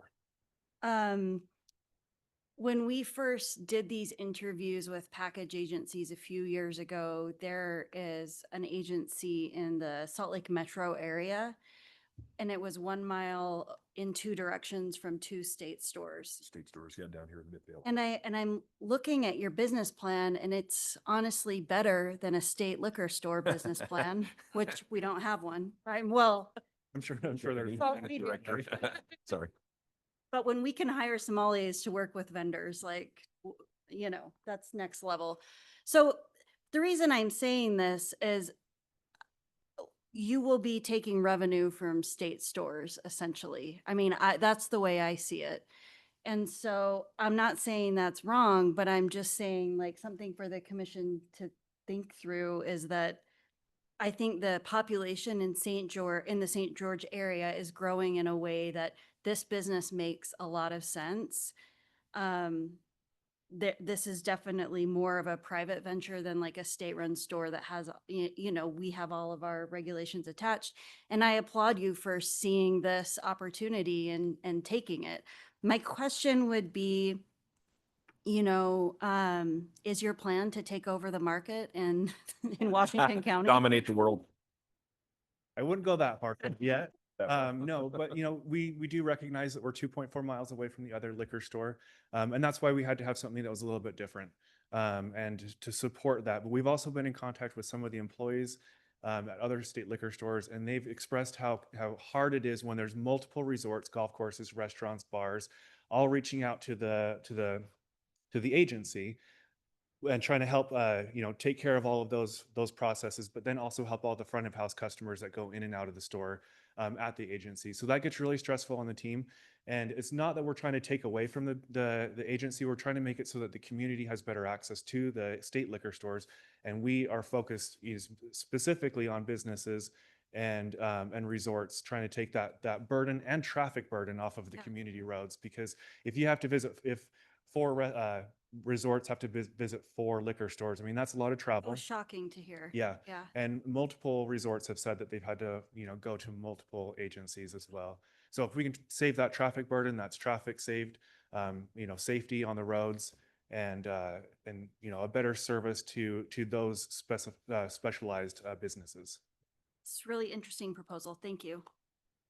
Yeah, super interesting questions, insightful questions, Commissioner Tui. Commissioner Orton, did you have some things? No. My question was answered. It was answered. Thank you. Asked and answered. Commissioner Terrazon. Yeah, just a quick question. I saw that your construction team is ready, it's scheduled and ready. So what would be the deadline if and when you got the green light? So if we were awarded, they should be able to have it done within 4 weeks. So we've got things on order and everything should be ready to go. Thank you. Yeah, this is really great. We wish you well. Thank you for being here with us today, Timothy. Absolutely. Thank you very much.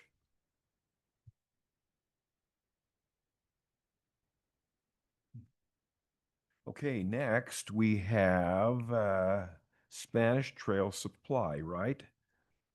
Vail. And this is Slade Hughes. Here's Slade. You've been here the whole time with us, all dressed up, ready to rodeo? Ready to rodeo. Thank you very much. It's where my kids actually are right now is rodeoing, so I'll head back there when I'm done. Is that right? Really? Yeah. Cool.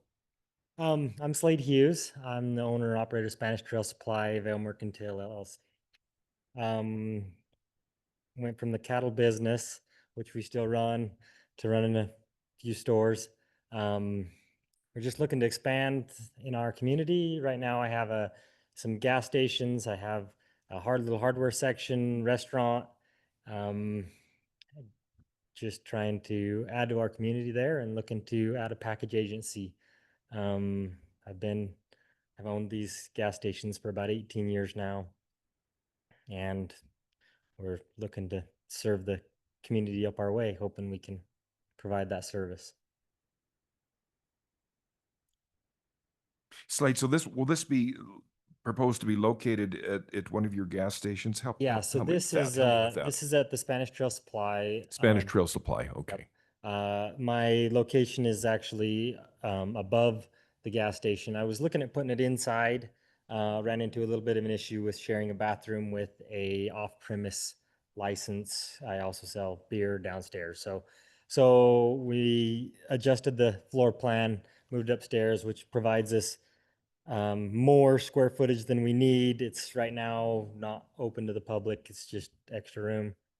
I've got a couple smaller rooms on the side that I plan to start in after visiting with staff to grow that direction. I currently have 10 employees, so my plan is to kind of rotate some employees into this aspect of the business. Most of them, some aren't yet, but most of them are trained in alcohol. I sell beer, so that's kind of my plan there, is to try and grow our business and serve our community. We've got As he mentioned, we got a lot of state parks and a lot of traffic coming through. A lot of our visitors come from Las Vegas and that area, come up into Pine Valley. We've got a lot of reservoirs, a lot of outdoor recreation going on, camping. We're just looking to, we feel like our location is kind of central in the middle of the rural areas, which can serve quite a few communities around us, from Enterprise all the way down into the Ledges, and then St. George has their liquor stores down there. But are there any other questions? Sounds like you're super comfortable with running a retail operation. You've got 2 gas stations, two C-stores, gas stations. I had 3. I had one on Hatch, Utah, over there towards Bryce Canyon. I sold out of it, but my sister actually sold to her, so she still operates that one over there. But yeah, I prefer running cattle, but this has been a pretty good business, and we've been pretty successful at it. So, yes, ma'am. Go ahead, Commissioner Martin. Yeah. So I'm just trying to figure out how this PA would relate to the other area PAs and liquor stores. And I noted that it says the nearest store is 17.6 miles and Springdale is 58 miles away and is the nearest PA. Where are you? We're in Vail, so we're actually Vail. north of St. George, 17 miles. So the closest one would be in St. George at 17.5 miles away on Sunset. So we're on Highway 18 in between St. George and Enterprise. Okay. As soon as he said Pine Valley, I knew where you were. So Pine I'm Valley. right close to we're kind of at the base of Pine Valley there. And like I say, on Highway 18 between St. George and Cedar City. And this may be more of a staff question, but how would that location relate to the prior location? So we're probably about 16 miles away from the prior location, right? Yeah. So 16 they're- from the prior. they're- That's a great question. Go ahead. They are, if you're going into St. George on Highway 18, right as you get to the end, the first thing you hit on your way into St. George is that Snow Canyon Parkway, which they're located on Snow Canyon Parkway. So Something to staff. Yeah. Hit your microphone there, Fallon. Hit your microphone there, and then pull it down. You can see it on this map a little bit, like where he's Okay. referring to. Yeah, I'll look at that. I was just trying to figure out where, like how it would be situated in relation to the rest of the PAs, because Washington County is evidently very confusing for me. So I appreciate your patience and assistance. Thanks. Director Clayson has a perspective.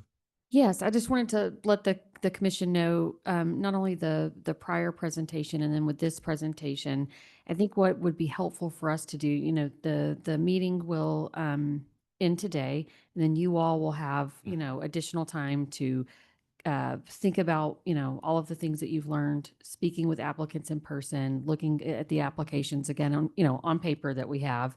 One of the things that we'll commit to do for you for this market area is to map out and show you an overlay of current existing infrastructure, both current PAs in a multi-county region in southern Utah, along with our state stores, and then overlay these applicants just so you can see where the current infrastructure is, where these proposed sites would be. And that might help give you an indication. I'm very visual. So like, I know I want that. And so I'm guessing that would be helpful for you all in your decision making. Yeah, because it really only gets confusing for me when we have new applicants who aren't currently mapped and who might not be within the information we're provided because, of course, they don't have licenses yet. So yeah, no, we'll commit to provide that to you very quickly after this meeting. Okay, thanks. That's very much. Commissioner Jacobson. Well, I guess the best way to describe it, if you were coming up from Las Vegas and instead of continuing on 15, you took the bluff, the old road. The old. And if you just kept going, you go by the other St. George applicant, they'd be on your left and off, not off, they're off the main highway. And then you go up the road on 18, about 15 more miles, it looks like, or so. And then you can't get into Viejo. Okay. And so that's where it is. Now, UDOT is looking at putting a bypass, a northern bypass around St. George, so that instead of having to come down and come up, that there will be a road.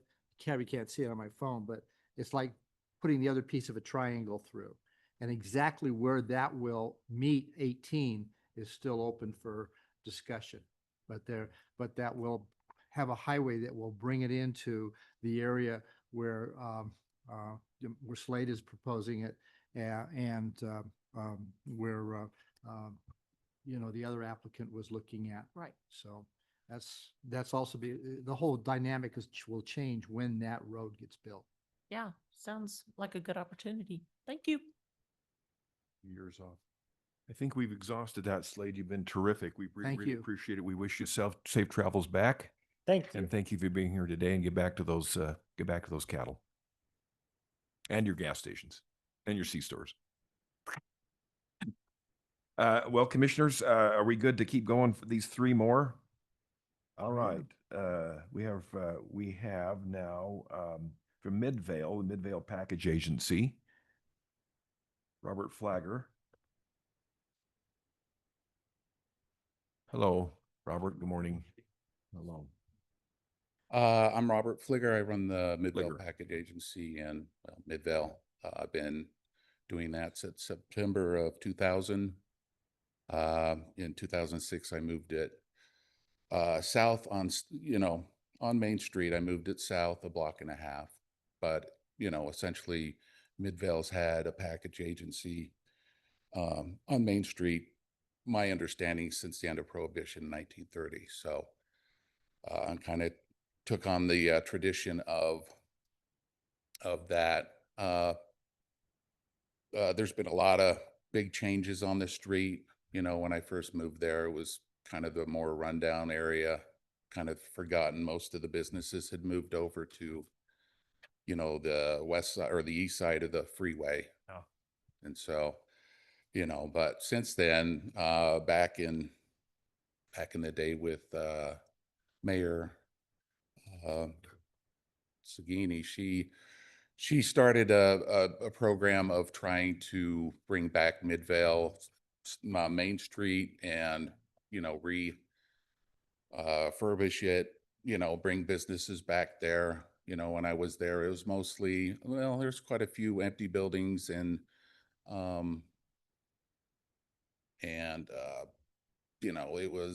seems to me there was quite a few Mexican restaurants and a tax place, and then antique stores. But basically that was it. There was nothing there.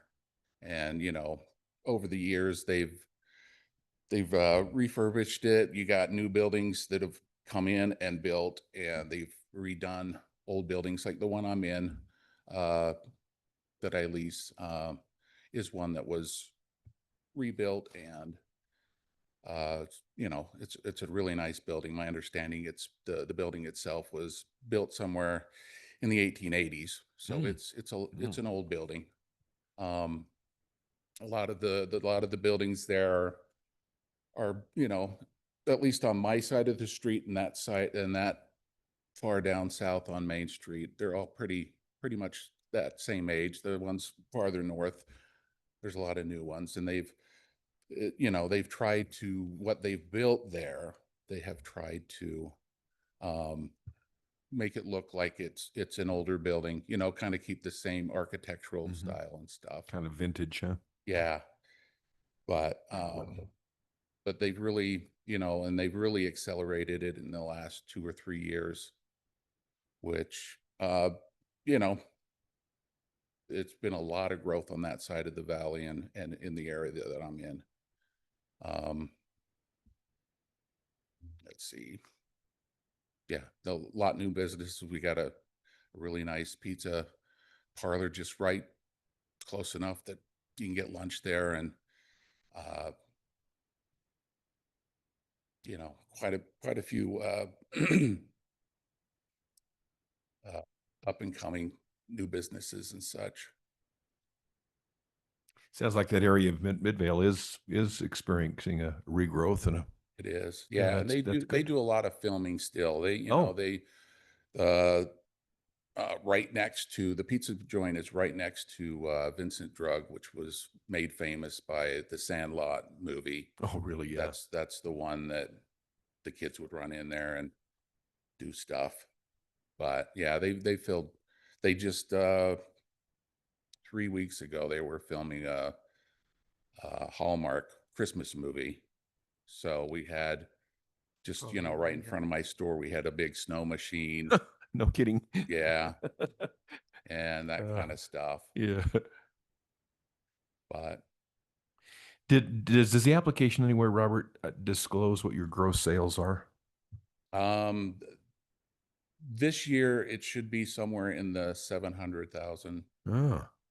It's been higher than that. The last 2 years, like I said, with all the growth, they've closed my street either north of me or south of me, you know, for weeks at a time. It makes it very difficult for my customers to get to me. The customers that know I'm there will make the trip. They'll make the effort. But, you know, as far as new people, a lot of, you know, obviously it's word of mouth since I can't advertise.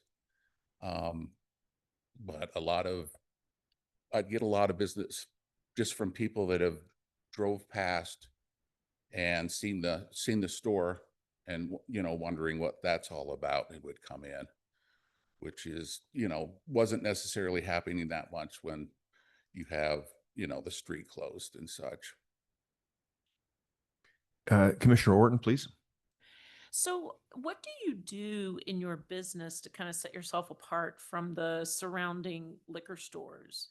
Well, I've tried to, and I think I've succeeded a great part to integrate myself with the street, with the community. I mean, I am Midvale's liquor store, and you could ask just about any of my customers that they're proud. They're proud that they have their own liquor store. That, you know, I think my customer base, most of them would prefer to go to a store like mine because they know the owner. You know, with the state stores, they're usually very crowded, and they may know some of the people that work there, but, you know, it's more of a Walmart type shop as opposed to a mom and pop kind of shop. And so, So, do you have offerings there that people kind of depend, like, I'm just trying to figure out um what is it, just a sense of nostalgia that brings people to you, or do you I have, differentiate in the offerings that you provide, or well, it's kind of a lot of my, well, I couldn't tell you what the percentage is, but a lot of them are customers that I've seen the entire time, you know, that I've been doing this. Uh, they've always kind of the the community that used to be people that would work up at Kennecott, or I guess it's Rio Tinto now, but you know, the housing that's by me is kind of the track stuff, the quick build type housing and stuff. But there's been a lot more. There's a lot more on the west side. A lot more apartment buildings now. Tall ones. On Oh, yeah. just there's one just north of me on the same side of the street, about well, it's not a quarter mile. It's a fifth of a mile. It's right close to the city. The city built their new city center on Main Street there. And there's a brand new big apartment building there. And the old location that my store was in, they tore down the building, and right now they are building what I think is an apartment complex too, with, you know, some of these apartment complexes have businesses in the bottom and then apartments up top. I think So- you'd say your differentiation point is personalized customer service. Right, right. I'm, you know, Lots I'd of like to repeat, think of lots of myself as repeat being kind customers of who the- come there because they know. How much time do you spend in the store, you personally? I'm there every day. Every day. When I'm I see you open- live in Eagle Mountain. What's that I do. commute like? Well, it's a half hour. Is It's it pretty close. half hours all? Yeah. Okay. Yeah, since, you know, that because of my hours, I don't go up. I leave During- after rush hour or Sure. I leave go there before rush hour, after rush hour, and then I leave after rush hour from the Sure. store. But I like to think of my store as being kind of the Cheers of Midvale, you know? People come not? people come to get the product, but they also come because they know us and they like us and they like having their own store. I do get busy, but we keep it moving so that nobody feels like they have to stand in line for, you know, 10 minutes kind of thing. We usually keep people moving. So, and you know, and people can come in and look around as long as they want, Right. but so they don't feel hurried. But you know, there's a lot of people. A lot of my business is after about 3:30 when people get off work, and Yeah. you know, they want to get in and get out and go home. Got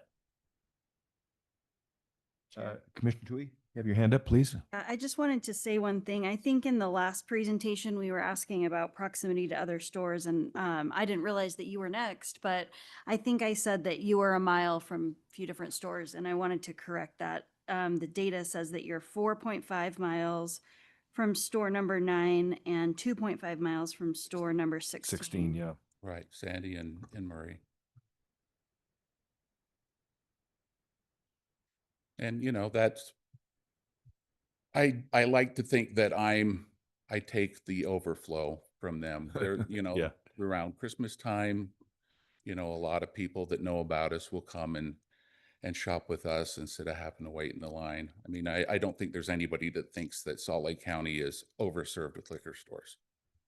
You know, so I'll confirm that I've driven to the Sandy one and said, pulled right out of the parking lot and gone to a different location. Yeah. Busy? Yeah, too busy. Too busy. Commissioner Jacobson?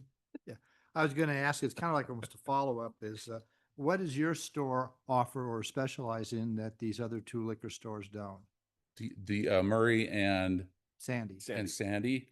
Well, obviously I'm smaller, so I don't carry the selection that they do, but I carry what my customers want me to carry. People will come in, and if somebody asks for something, if enough people ask for something, I'll bring it in. I'll make sure that I get it. And, you know, and as far as if there's something that they're having a hard time finding or getting a hold of, they know that they can come to me. I mean, it's kind of different now since with the state website, you can go on and do your special orders by yourself. But back in the day, they would come to me and I would help them do special orders for a product that, you know, the state doesn't necessarily carry. Okay. Thank you. They basically treat me like the guy they know in the liquor business, so that, you know, they have an inside guy, I guess is how you'd say. Other questions? Were you getting ready to ask a question, Commissioner Rose? No. Okay, good. Thank you very much, Robert, for being here today. We wish you well. Thank you very, very much. Thank you. The next is Erica Janiga. Yeah, this is Eric. And you're here in person. Thank you very much. Also, another new applicant from Mount Pleasant, correct? Yes. Yeah, correct. So please introduce yourselves, and you've been watching the presentations, and I think we're pretty nice people. Go ahead. My name is Eric Janiga. This is Joey Madsen. She would be my helper at the store. I've been self-employed for 35 years. I've had employees, and I decided to downsize the business about 12 years ago. What kind of business was it? It's a wholesale distribution. I sell snack foods to convenience Okay, great. stores. Yeah. I decided to downsize the business 12 years ago and move to Sanpete County. So I've been the rounds with employees. I know how helpful and how destructive they can be. Joey has 20 years experience in management in retail. She's currently the manager of the Family Dollar in Mount Pleasant. So she's familiar with employees also. In the community. Yeah, she grew up in Mount Pleasant, so she's known in the community. Me being somewhat of a newbie, I only know certain people, but anyways, we feel that keeping the liquor store in the current location would be the best thing. It's been there for 40 years. We've talked to the property owner and he's willing to rent to us. So we feel that would be the easiest way to just slide right back into it. And everybody knows where it is, even the out of towners that camp in the area. So. Is the current operator retiring or selling? What are they doing? What's happening here? The person that was running it apparently got in a little bit of trouble and It's not active anymore. yeah, it's been empty for about 3 months. Yeah, I guess I do. Yeah. Yeah. Okay. My fellow commissioners are reminding me, and I'm back up to speed. Yeah. Offline. I'll let you know. Yeah. In the break. Okay. Questions from commissioners? Yeah. I don't have any questions. Yeah. Do you have our commissioners have questions for you? Commissioner Jacobson, do you have something? Well, I guess what I'm trying to do, to be real honest with you, is why should I vote for you as opposed to the other people that have applied for this package agency contract? Well, we feel that with our experience running businesses and managing, we're good with customer service and inventory control. The products I work with currently are perishable, so I have to be on top of rotation and everything and ordering properly. We feel we could provide good customer service and make sure the community gets the products that they want. And Eric, where are you going to live if you get the package agency We contract? currently live in Spring City. It's 5 miles south of Mount Pleasant. Okay. And I noticed that you were proposing to be open 5 days a week, right? Yes. And who's going to be staffing that store 5 days a week from noon to 7? I would run it 5 days or 4 days, I'm sorry. And then Joey would fill in the other day. There's a small chance we would have to have an employee on one day. And so what about your other businesses, even though you've scaled down, you're still going to run those other businesses? Yeah. Until the liquor store is up and turning a volume that we feel we could survive on, I would continue to run my business. Okay. So The other question I guess I have for you is it has to do with the volume that liquor store has had in the past. What makes you believe that you're going to be able to generate enough volume through that store to be able to make a living? Well, from what I was told, the numbers that the property owner gave me, it was a level 12 or 13. We feel we could bring it back to that. I know the numbers have slipped a little bit, and then having it be shut down for a little while, as people are going to Ephraim now instead of Mount Pleasant. But so it'll take a few months to build the numbers back up, but that's where our ambition and being friendly with the customers would come into play. Thank you. Commissioner Terrazon?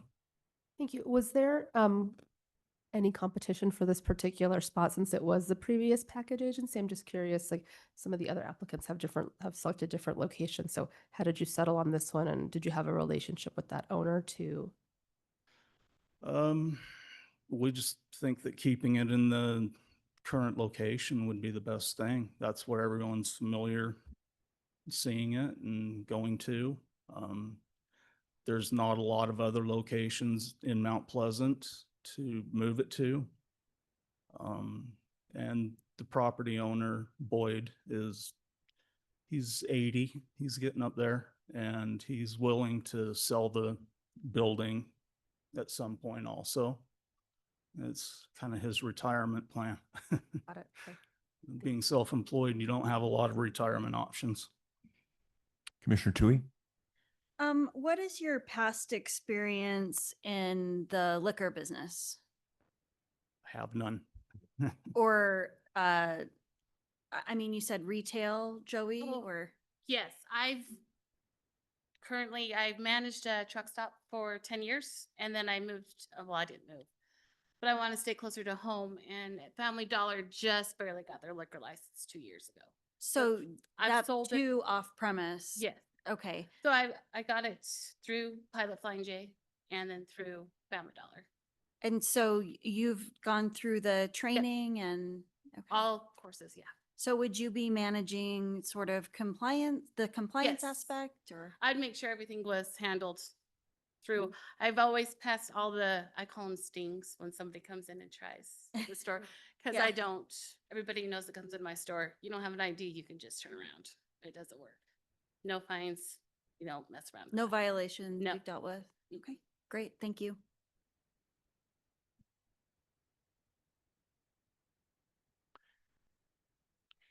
I think that exhausts the questions. We thank you for being with us today.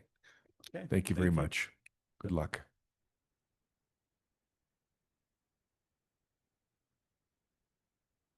Okay, we have from Tori, Sun and Moon Spirits. This is a new applicant as well. Bennett Burdette. Hi, guys. There you are. Hello. Please introduce yourselves and go Perfect. ahead. My name's Bennett Burdette, and this is my wife, Hannah Burdette. We live in Wayne County, about 5 miles south of Torrey. I am from Tucson, Arizona originally. My wife grew up here. For the last 3 years, I've managed the current liquor, the package agency in Torrey, for Vicky Bauer. So she's retiring, and we decided that we wanted to apply and kind of take over the business. Yeah, we have a new spot for it. It's about 1.5 miles down the road, closer to Capitol Reef National Park, closer to where all the tourists go on Highway 12 and Highway 24. So we think it'll be a better spot and busier, and yeah. Yeah, most of the traffic in the county, the spot we're proposing is at the junction of Highway 12 and 24. And pretty much all traffic through the county that goes to the park goes through that, versus the current location, which is further west away from the park. Unless someone is specifically going to the liquor store, there's really no reason to pass that location, where the current location, everyone's going to drive by and see it. And it's also in the same parking lot as a gas station. The hotels are all around it, restaurants, and there's like a tattoo place and an art gallery. So it's like a pretty big hub of Torrey.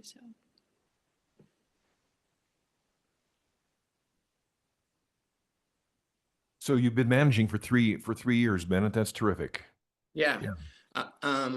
So since taking over, I brought in a whole bunch of new products, kind of established, with like marketing, a wider range of price points, which kind of pushes and drives sales as well as more products as well. And I've also brought in, because we are mostly tourist, most of our customers are tourists. That's like about 75% of our sales are restaurant or tourism related. So I've brought in a bunch of Utah-made spirits and beer, and showcase those because that's what the tourists want. We've got about, I think it's 11 restaurants that all do purchasing through us. So I have a pretty good relationship with all of them already. And I've also helped them just because we're pretty reliable, especially, I mean, it was post-COVID when I started managing, but a lot of the distributors doing the lighter beer kind of were falling through for some of the restaurants. So a lot of the restaurants have shifted to carrying beer all through the liquor store, you know, above the 5% rather than dealing with multiple distributors, us and other ones. So. Yeah, that's a big operation, servicing 11 restaurants plus your retail outlet. Do you have challenges getting timely delivery of product? How's that? Not so much. Sometimes, if we have a couple restaurants that order special, you know, one-off bottles of this, one-off bottles of that, sometimes that can take a little bit to get. But other than that, we keep everything pretty well stocked and keep the restaurants really happy, and that's, I mean, huge for us because they make up about, I don't know, about 20% of our revenue. So that's kind of a big, not selling. That's what we try to, you know, make sure the restaurants are happy because they're a huge portion of our revenue. Great. Let's see if commissioners have questions from.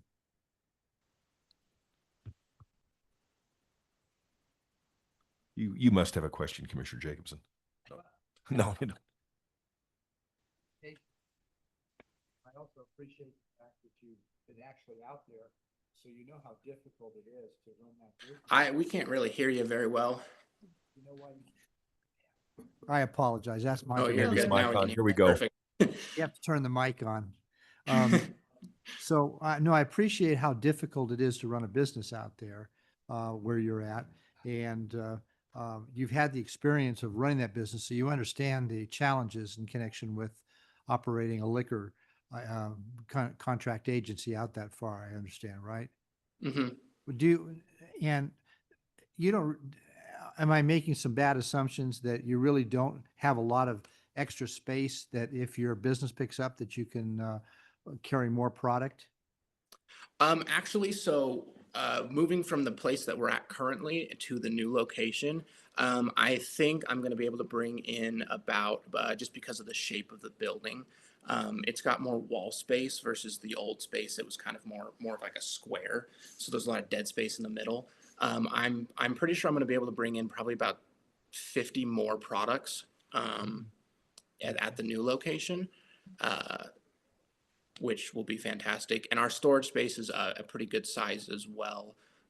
So I'll be able to have back stock of everything that we, you know, the fast movers, but we get orders every week. And, you know, doing this last 3 years, I have a pretty good idea of what sells and how quickly we need to order things in preparation for different events and stuff like that. I have a business degree and kind of have done accounting in the past before this. And so I've got like a whole spreadsheet of averages of months and how much each product sells by month, by week that I've accumulated over the last 3 years. So I have a pretty good idea of what's coming. Yeah, it sounds like you got a very good handle on it. Thank you so much. Yeah, no problem. Bennett, what are your projected gross revenues? So right now we're sitting about 700,000. The last time I checked, last rolling 12 months. I'm pretty positive that I estimate about a 25% growth in sales based on the new location. We've been trying to work on the building and we don't even have a sign or anything up, and we've had people trying to get into the store already, which is a great sign that people want in with nothing there. So just with how busy it is, and talking with the gas station owner who leases the building as well, just with his numbers, I think we're going to see probably about a 25% increase just from the move alone. Well, good for you. Good for you. And Hannah, you're spending your time in the store, Hannah? Not currently, but we both plan to be there once we open. Okay, that's yeah, because that's what your plans is going forward. Yeah. I don't see questions from any of the rest of the commissioners, and we thank you very much, and we wish you well. Thank you for joining us this morning. Thank you. Thank you. Okay. Okay, it looks to me, commissioners, that this is the time that we are scheduled to break. No. Tell us. Okay, because we've got 5 to 11, but I was looking at the number here. We'll just keep going here. So we've got another Mount Pleasant, correct? Let's keep going. And this is Harley, Brook, and all red. Let's keep going. Are they online? Yeah, we're doing great. Pardon me? Who's ever please announce yourself, who's ever in the queue there. Who's ever there that we can, if you want. Do you want to come talk to us? You want to see how rough this crowd is, right? First. Okay. And who's that, Vicky? Please tell us again. 17 and 18. The Sorensens, yeah. Sorensens, are you ready? You have 2 applications here, renewals, and Oh, I'm here. Sorry, I'm just trying to get my video to allow. yeah, get your video up, Heather, and there you are. Hello. Hey, good morning. How are you this morning? Good. We're doing great. Good. It's just me this morning. Ryan is off doing liquor store stuff. So, are you all right if I kind of present together and then you ask me questions individually? Yeah, let's go ahead and do Shane and Roosevelt together. That'd be fine. Okay, perfect. So I have been operating the Roosevelt Agency for 13 years now. We've been on site for the last 6 years. Ryan currently operates that agency every day. We do not have any employees over there. In Duchesne, we've been operating for the last 11 and a half months about now. So, and for the first 9 months of that, we operated with just me over there. For the last couple of months, we've had an employee a couple of days a week helping out. We feel like that agency has gone crazy. The feedback is phenomenal. Duchesne is a very seasonal agency. Definitely see a ton of tourists in that agency. One of the things that we heard a lot last summer, and we're starting to hear again, is that people who have properties out here who travel out from the city, they would rather stop in our small agency. They feel like all of the necessities are there. We have a great selection, and it's just easy to pop in and pop out. So super fun over there. I'm not sure what else. I don't have really a lot for you. What questions do you have for me? Yes, we remember you taking over 11 and a half months ago in Duchesne. Mm-hmm. Yeah, that was a big adjustment. Yeah, we remember that. Glad that things are going well. Let's see if the commissioners have Yeah. questions. Any questions here? I don't see any coming here. Give us a second. Okay. Commissioner Terrazon has a question. Just a comment. Comment. Commissioner Orton and I visited both package agencies. Thank you. A few months ago, Yeah. and we're in great condition, and we had a great experience meeting both licensees. So I just had positive things to say Heather and about that. Ryan. Heather and Ryan, yeah. So Agreed. Great visit. They have great locations. selections and very have- clean yeah. and very welcoming also. Good. That's And, awesome. we really enjoyed our Tootsie Rolls. Yeah, And- right. Yeah, that's one of Exactly. the big things in Duchesne. The important things at the package agency. But Right. yeah, no, it was you're running great operations, and we really appreciated seeing the leadership that you've taken at both locations. So Thank you. One thing, sorry, I want to just take away from you guys for a second. In Roosevelt this year, in Duchesne, when we opened up, we ended up putting in all new shelving and a new counter. And We have loved the shelving that we have gone to over there, and it's much more open. It lets a lot more light in. You can see everything. And so if we're awarded the contract for Roosevelt again, we will be remodeling that store completely on the interior and also doing a remodel on the exterior front and adding a bigger sign to make it more visible. I know that's one thing that is really hard with some of the package agencies, and definitely in Roosevelt, you can just drive right by and miss it. So we're looking forward to that.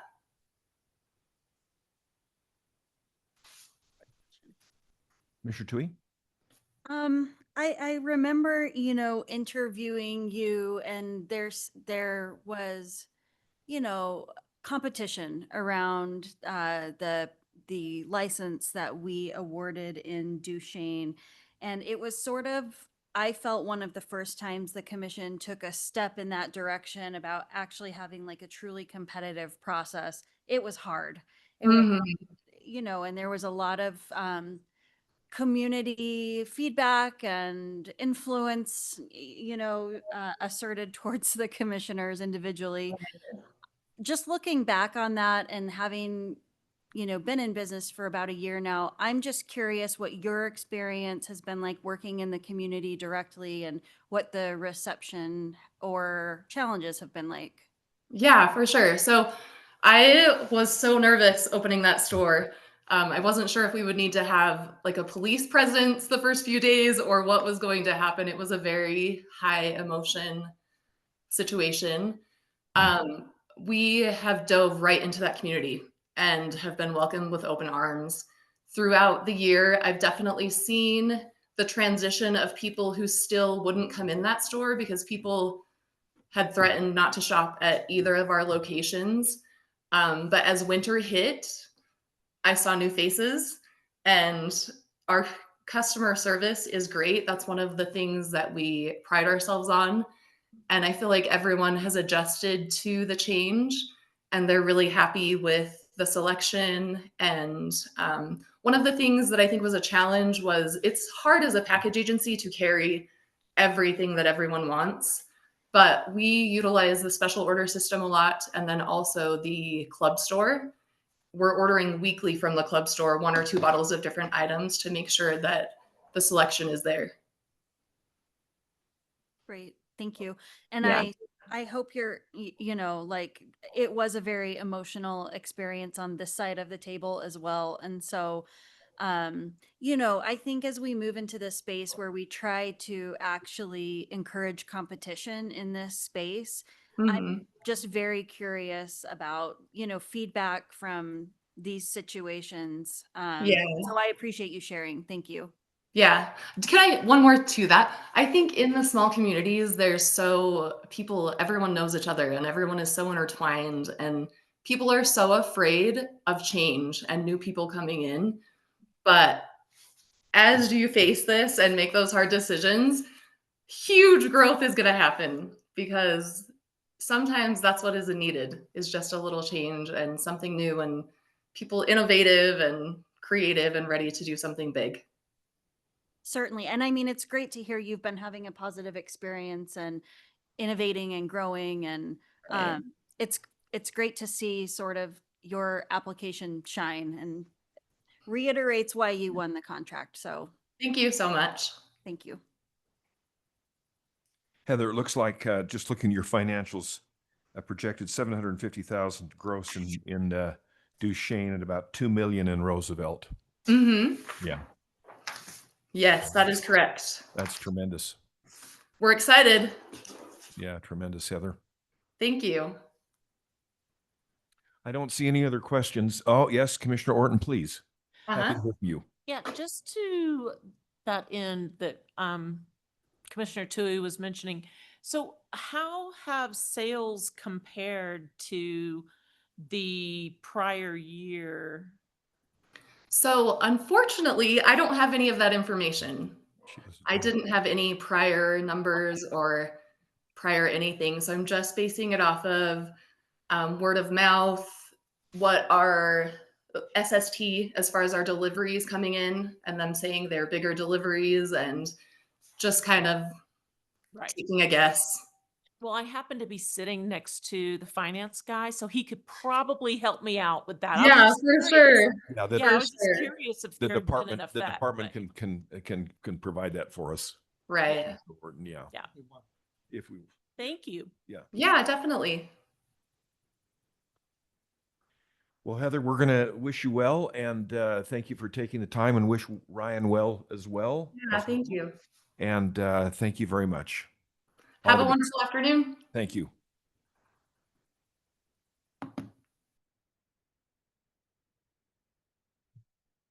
Who do we have next? Chairman, Please. maybe just looking ahead and considering how this is going, maybe we want to have staff email applicants and tell them that they might want to be ready sooner. Not, I mean, I'm happy to stay all the way till 5 PM, of course, as we've committed to do, but if people are ready to jump on sooner or be prepared sooner, I'd be happy to take earlier Good point. appointments I as think well. we're hunkered down to get through this, aren't we? Mm-hmm. Yes. The one person I think we could call to slip in, Mr. Draper, because he's got several locations. But that would really probably move us along very, very quickly. We could call him. Yeah, Taylor, he's got 1, 2, 3, 4, 5. He was going to come in person. Mm-hmm. 3 o'clock scheduled for 3:56, 4 o'clock actually. Let's see, Vicky's coming in now to, well, this is the lunch. So are we on a lunch break, everyone? Should we take a lunch break? All right, we're at a lunch break, those online, and we'll be back in I think it's 45 minutes. Thank you.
Thank you very much, Vicky.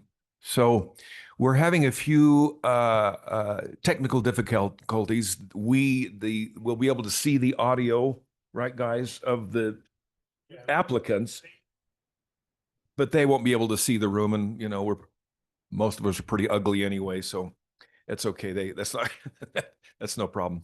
But we should. I indicated those here present in the room that we would do. We're actually at number 19, right, everyone? The Drunken Screw out of Salina. Oh, we skipped over. Pardon me, help me with this. We skipped over the Little Liquor Cabinet in Mount Pleasant. We skipped over that. So that's you guys. We're happy to have you come forward now. This is Harley and Brooke Allred. Correct? Thank you. And give us just a second here. Let me get my note paper for you.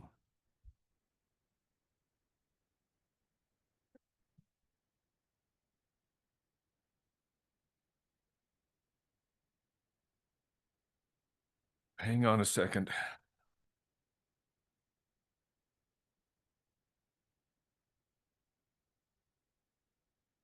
All right, is this the last Mount Pleasant? Where is this?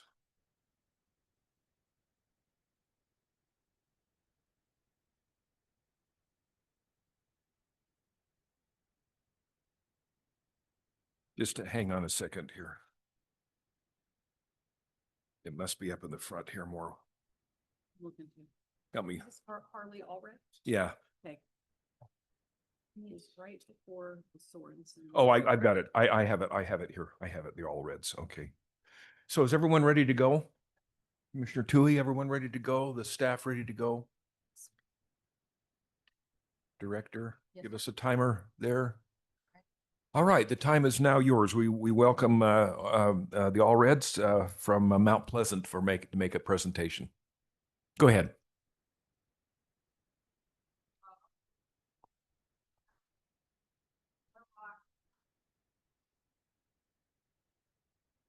There you go.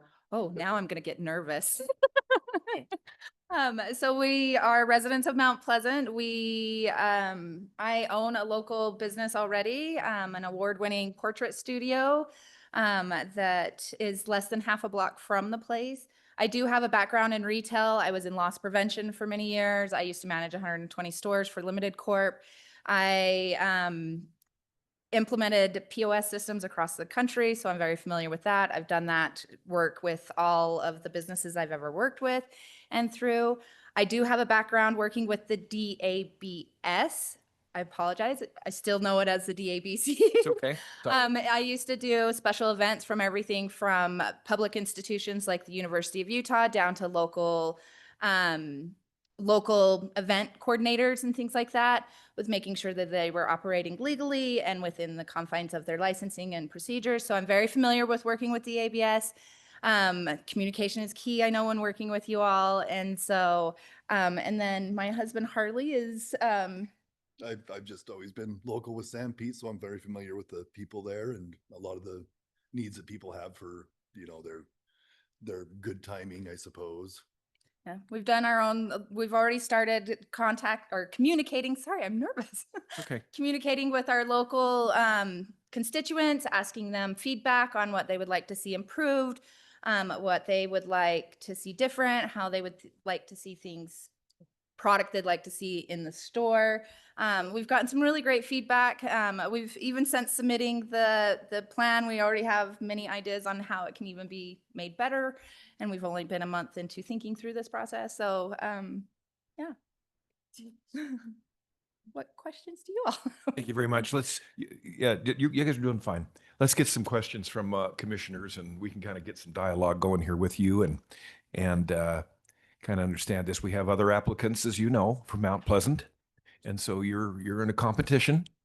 You're in a competition, and I guess I'm gonna ask this question: Why Why this application? Why is this? Why should this be the winning application?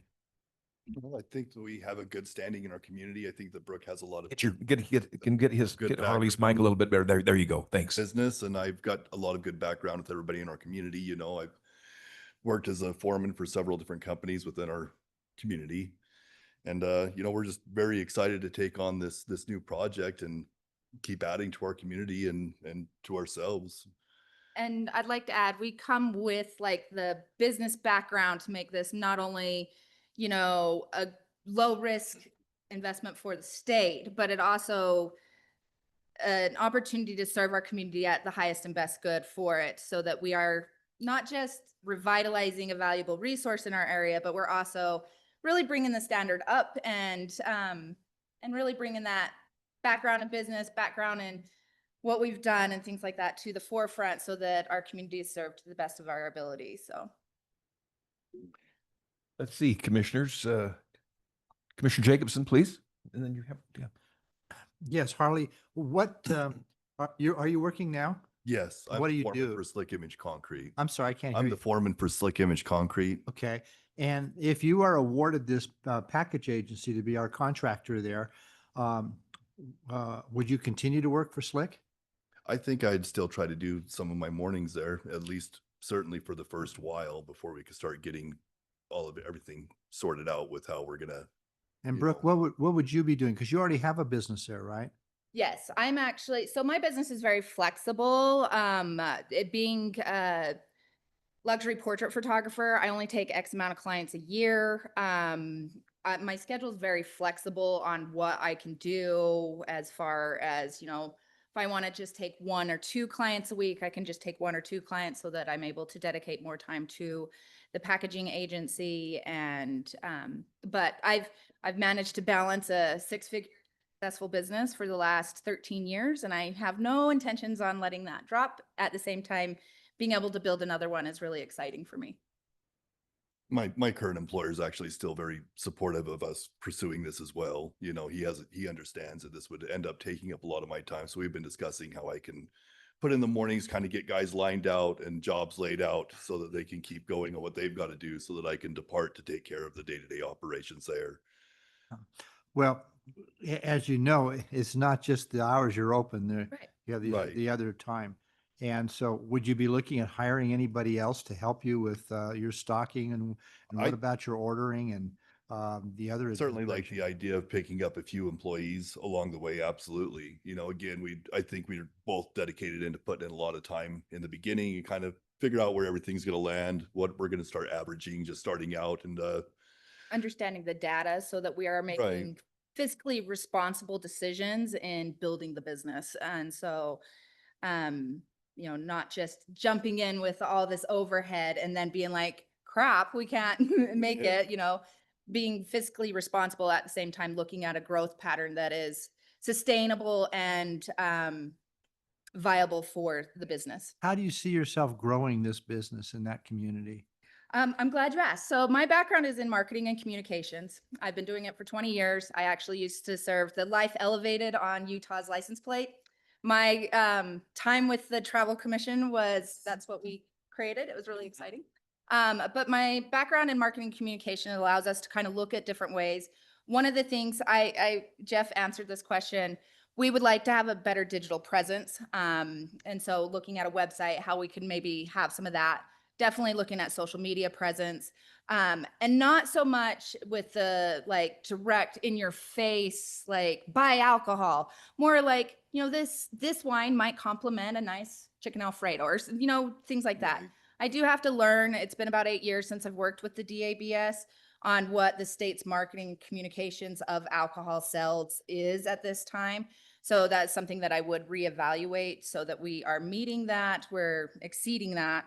But so we've kind of built it on, gotta get to my notes, on like 4 pillars: a digital presence, community engagement, so that we know what they want. I know that was something in the previous packaging agency. She often carried a lot of liquors that nobody ever bought. And then local advertising, partnering with our local Airbnbs, I'm very familiar with the travel council. I know the travel season of Sanpete. And so making sure we're prepared, like July with an opening of July 1st is Sanpete County's biggest influx of tourism. And so making sure that we are prepared for that. And then also again, in like December is quite busy as well for tourism in the area, making sure that our marketing is adapting to that and that we have the correct inventory to support that. And then, I have to find my notes. There's 4 pillars and I have it here somewhere. I wasn't nervous. Sorry. Okay. You had digital involvement in the community, local advertising, and then the fourth one was just kind of, I thought, knowing the travel season, just Yes. an understanding of the Okay, then I did come the peaks and valleys of the tourists coming through, right? Yes. Right. Yeah. Terrific. Yep, local advertising, tourism, travel, and then partnering with our other local businesses to be able to, build their business and support our business, keep the awareness out there. I'm very community involved. Just because I love where we are. Good. We're very invested into Sanpete County and its success, so we want to see Terrazon has a question. Thank you. You mentioned that the previous licensee didn't or they carried brands or different alcohol that wasn't necessarily purchased in the community. What are some of the other pain points you might have heard about how the store was operated, and how might you kind of address those things? Honestly, really just noticing some of the product that was always on the shelves and never seeming to move was about really as far as I could say with that, I mean, we want to keep a good relationship with the bar that's just down the road from it. We know one of the more successful restaurateurs, Jason Mardell down there. We want to keep in communication with him about anything we can help service him with as well. But as far as how it was previously ran, I can't really speak to how. other than the hours, we heard a lot of Right, feedback with previously. like, sometimes it wouldn't open till 12:30, even though it was like noon or, so we've heard different things like that. We are certainly looking at the idea of Cleanliness, to other than open that. up for more Yeah, that's hours kind of what than I it was wondering, if previously you would ran address as any of the well. hours or like that. Yeah, and that's something that as we get, understand the data a little bit with the store, understand its operations, working with the state, get our feet wet, so to speak, we would like to see our hours extended into Monday, add hours so that we are serving the community that maybe want to pick up something on a Monday. Historically, that store's been closed on Mondays. It's a I Tuesday. also like the idea of being open before 12 o'clock. I mean, a lot of people, one of the big recreations out there is like camping and outdoors, and people want to get an early start on gathering their gear and getting up the mountain, not necessarily waiting until noon before they can really take into that. Great. Thank you. Commissioner Tui? Regarding the existing space, can you talk a little bit about the space that you plan to occupy? And I noticed that you said it might be a weakness of the business. Can you talk a little bit more about the premise? So we'll be really candid. We haven't actually been able to enter the premise yet, so we're still kind of in the dark. They've been waiting for the previous package agent to completely vacate, and so upon approval of this, we'd go in there. We do believe that the floor plan could be expanded for better inventory, but without knowing the exact, wall structures and everything else of the.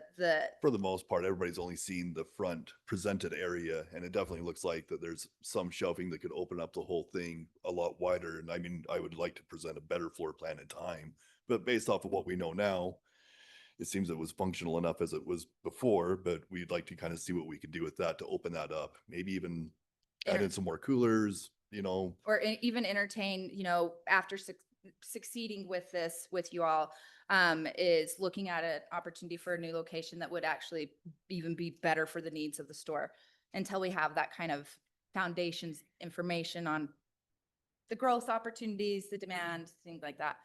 But right now, as it is, we'd be going into the facility, looking at how we can clean it up. oh boy, it's going dark. But how we can clean it up, how we can assess the floor plan to expand it a little bit. Because I know one of the opportunities, going back to the previous question, was that the wine selection was limited. And to know our county, there is a lot of wine connoisseurs, so to speak, of in our area. So it's an opportunity for us to sell more wine if we had it available and able to stock it. So just to be clear, have you been in talks about signing a lease? Yes, We already have. we have our an intent to lease lease. signed Okay, thank with you. Boyd. Yeah. That was a good question, Commissioner, because other applicants have noted Mr. Brotherson, and I guess everyone is in conversation with him, and everyone has the same intent to lease. Why not? Great business. Good for him. Yeah, honestly, Right. he He doesn't lose no matter what happens. He's not moving no matter what happens. Certainly open and sanctioned. He's in a win-win here, this guy. And other questions from commissioners? Sorry, Commissioner Orton. Not the Commissioner Jacobson, anything? It's a good business plan. Harley and Brooke, we really appreciate you being here today and then being here in person. Thank you. And appreciate you safe giving us a travels chance. back. We've got until the end of May. We'll be making these decisions. Thank you very much. And if you guys have any further questions, feel free to. Of course. I don't know the right alley or chains of command, but please feel free to contact us. I love communication. It's kind of what I've been doing for 20 years, so I kind of like it. So, Very much. thank you for your time. Take care.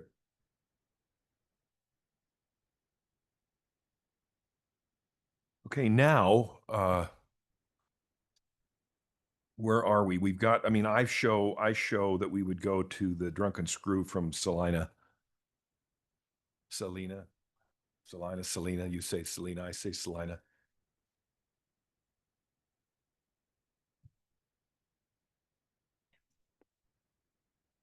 Vicky's checking for us.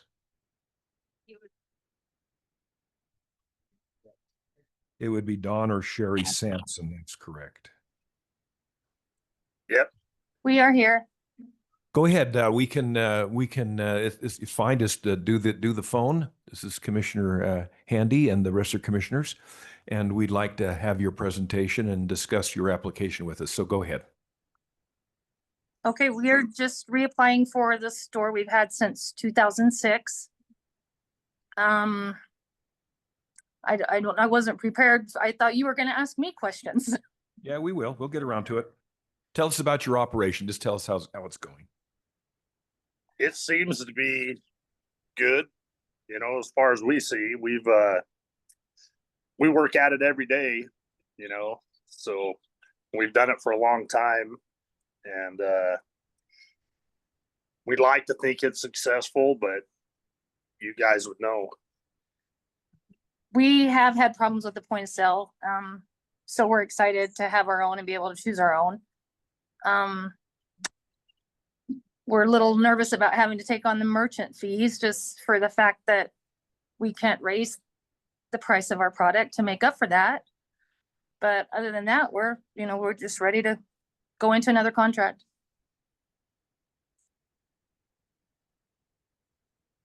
That sounds terrific. Any questions from commissioners? We're just reviewing. Commissioner Jacobson now has a question for you, please. Yes. I know you've been doing this for several years. Can you tell us a little bit about what, if any, growth you've had in sales over the last 5 years? Go ahead. Our sales have actually gone down a little bit due to the Richfield store. Our Walmart is right there, so we've got a lot of people that are going there, hitting Walmart and hitting the liquor store all in one. So nothing substantial, but we have noticed a difference. Have you tried to counteract that with anything? Any of your participation in the community or other outreach programs? Oh, yeah, we're definitely involved in the community. With the Balloon Festival, all of our events in Salina we're involved with. Oh, what do you think? Well, no, you can't advertise. You can't do a lot of that kind of stuff. And there's a guy, Mike, that's got the bar across the street. he does the pop-up bars and stuff, and he buys from us. But really, other than that, we can't really promote alcohol sales. So it's mostly local people. Ours is basically word of mouth. People like our store. They like that we'll get anything in that they ask for. They like us. I mean, we've been around for a while. We know a lot of people. Yeah. So if we give you another contract to act as our contractor out there in Salina, what steps would you take in the next contract to try to I don't want to use the word market, but to make more people aware of the fact that you have a store and that you have product that they want? You know, we got a big walk-in cooler. We've got slide door coolers. And you know, there's a lot of coal miners here, and there's a lot of truck drivers. There's a lot of stuff in our community, but we also have Centerfield 14 miles away and Richfield 18 miles away. So, no, it's hard to really market or to do whatever you want to try to grow. We need more growth in our town. That would help. But other than that, I mean, there's not a lot we can do. You know, we've got a full store. We've got lots of product, lots of different wines, and whiskeys, and beers, and other canned drinks, whatever they are, girl drinks, whatever you want to call them. But you know, so we've tried to Add products all the time. We're adding products all the time. I think our biggest thing is word of mouth. Like I say, people know us. We're a small town. They like us. Word of mouth is the best thing for us.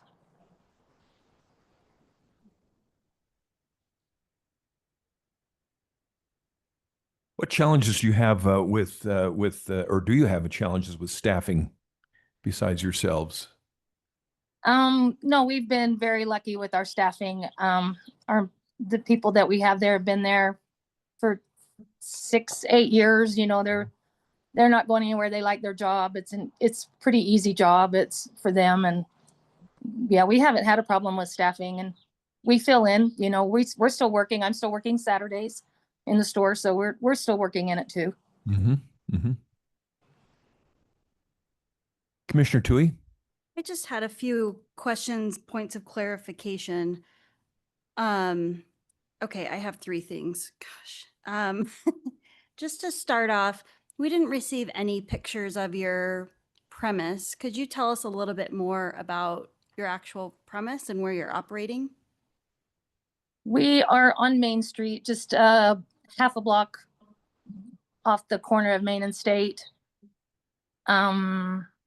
We have a nice location, and there's been pictures of it before, but it's a nice storefront. We just re-sided the building, and there's pictures on on social media because people stop and they like it and they take a picture of it. So I know I've seen a lot on social media. Travelers, you know, coming through, they like it, and they'll stop and take pictures of the outside. Okay. You also made reference to providing alcohol for a pop-up bar. Could you clarify what a pop-up bar is? it's a 3-day bar, and he has a license. I don't know. The DABS gave it to him, so I don't really know what it is, but he goes up to the Blackhawk Arena here in Salina and sets up a bar. And then he has a bar in the building where he's at.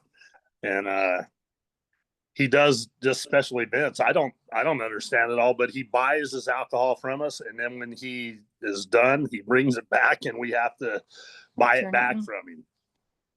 So it doesn't make a lot of sense to us, but that's the way it goes. He can do 4 pop-up bars a year per LLC, I believe. And it's just for Thursday, Friday, and Saturday. So it's just on the weekends. Thank you. That's the first I'd heard of that before. So Oh. sharing your knowledge with me. And then also, just in terms of, buying an inventory, I think it's really important that you understand your business and your market and your industry really well, being that you are in this business. I heard you made reference to a girl drink, and I was curious what you meant by that. I mean, like White Claws and fruity type alcohol drinks that we sell. That The little ready to drink already in the can that the girls like them. Thank you. in our area, they're called girl drinks. Awesome. Commissioner Orton. Thank you. I'm looking at, so I'm listening to your characterization of your business, and I'm looking at your square footage, which is over 3,300 square feet. That seems huge for a package agency. So I'm just wondering, um, do you feel that you have sales to support the overhead and the cost of staffing that large of a space? I'm not familiar with how much inventory. I'm not familiar with your store, so I'm not familiar with how much your inventory is, what your sales are like. Like, do you know what kind of sales you did last year? Our sales average about 10,000 a week. Is that right? Does that sound right? Yeah. And Okay. we don't really have any overhead. We own the building, and we got storage in the back, and then the front is where the walk-in cooler is. The other coolers, we've got wine racks up. The walls are with shelves full of alcohol. We've got plenty of room for what we sell. Yeah, that would include the store part and the storage part. Yeah. Yeah, I just wondered if, I mean, it sounds like you don't have staffing issues. I just wondered if um maybe more inventory would be helpful, or I mean, it just seems like you have, we have package agencies that have like 500 square feet. So Oh. I'm just looking at, I'm just listening to your characterization of your business and just wondering if maybe if I guess you're making the best use of your retail space, given that you do have um, extra employees to help staff that space. I was just curious when I saw the amount of square footage you have there. We are full. Our Yeah, shelves are full. Our back room's full. We're full up. Okay. we really don't have any more retail space. We could open up the back a little bit, but then we don't have a lot of room for storage. That's into our storage. Yeah. Right. Yeah. Well, I was just curious. No, we think we've taken advantage of every square foot we have. I think it's managed pretty well in our store. Yeah. And I wish we had a picture to show you. Yeah, me too, because I would love to see your store. Maybe I'll have to take a little trip down and stop by. Yeah. That would be great. That would be great. Well, I appreciate you joining us and answering questions for us. Thank you for your time. Samsons, I think that exhausts all of our questions. Thank you. We appreciate you being with us and wish you the better part of a good day. Thank you very much. Right on. Thank you guys very much.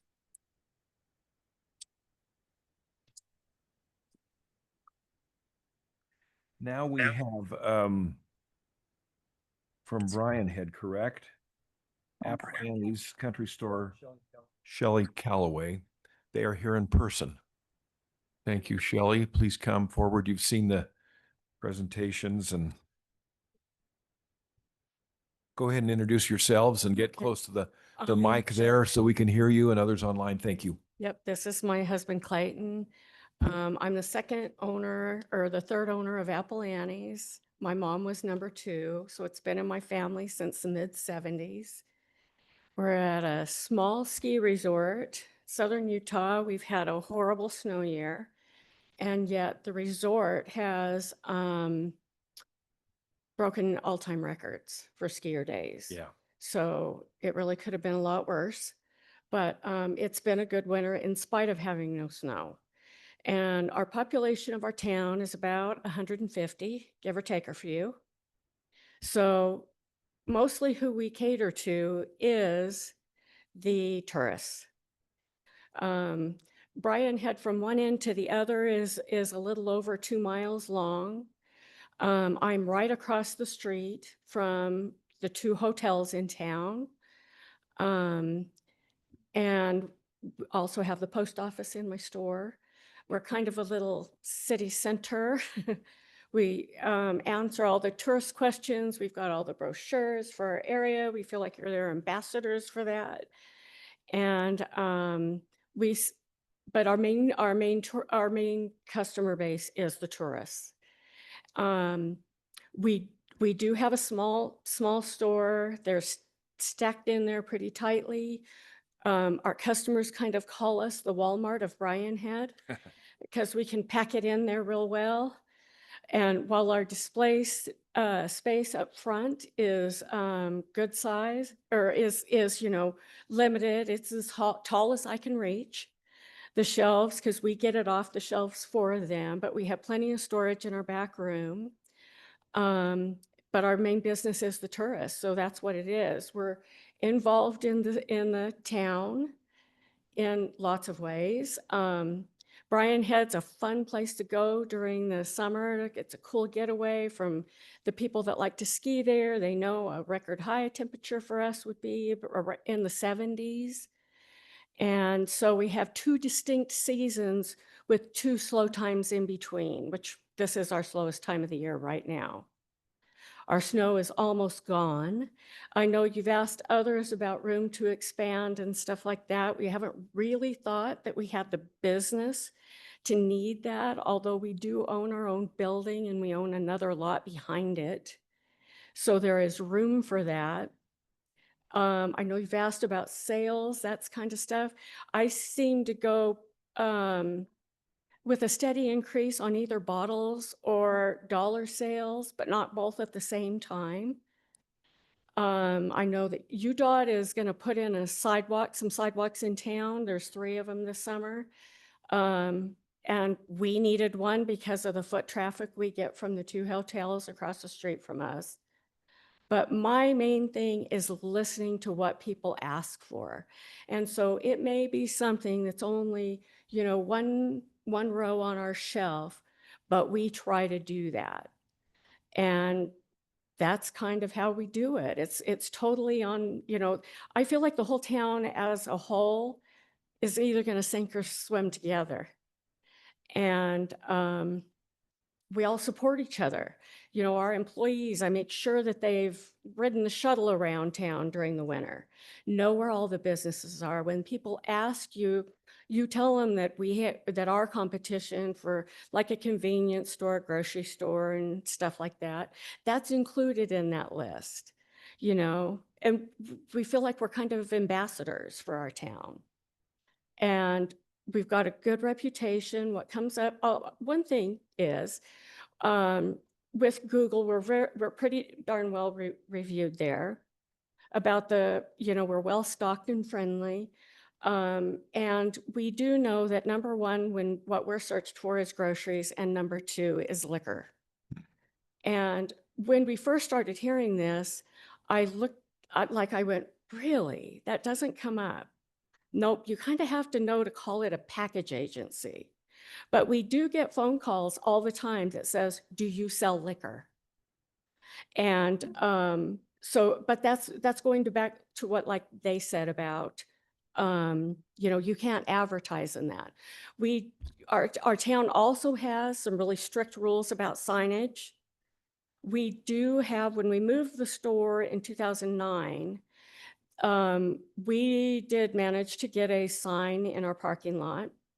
And at the time that we did that, the only thing we could put on there was liquor and wine. And it does say that on our sign out there. They've also, we're kind of secluded right from the street a little bit, but we have a substation right next to it, which is right in the process right now of an expansion for the whole town, that our whole town is going to be run off of some big generators this summer while they do a bunch of upgrades to the town. And this is because the town is growing so much. But it gave us a lot better street view. You can see us very well from both directions now, where we were hard to see when you came up the mountain. That's about all I can think of. What questions do you I have love for the me? fact that you have a 1-minute commute. You live upstairs. Not bad. Right. Not bad. What percentage of your total revenue, if you just look at a pie chart, comes from the winter season as opposed to the summer season? It would be more from the winter season, I think. But I'm just throw out a It's not percentage. different. Not that different. It's not that different. Every year, the month that's going to be the busiest for me is going to be a toss-up of either December or July. December, July, really? Yeah. And it's just that people are doing different things during the summer. And a lot of customers will say, boy, it sure doesn't look like many people are here. Well, they are, but they're out doing different things, whether they're going to, Bryce in one direction, Zion in the other, whatever, a cool getaway.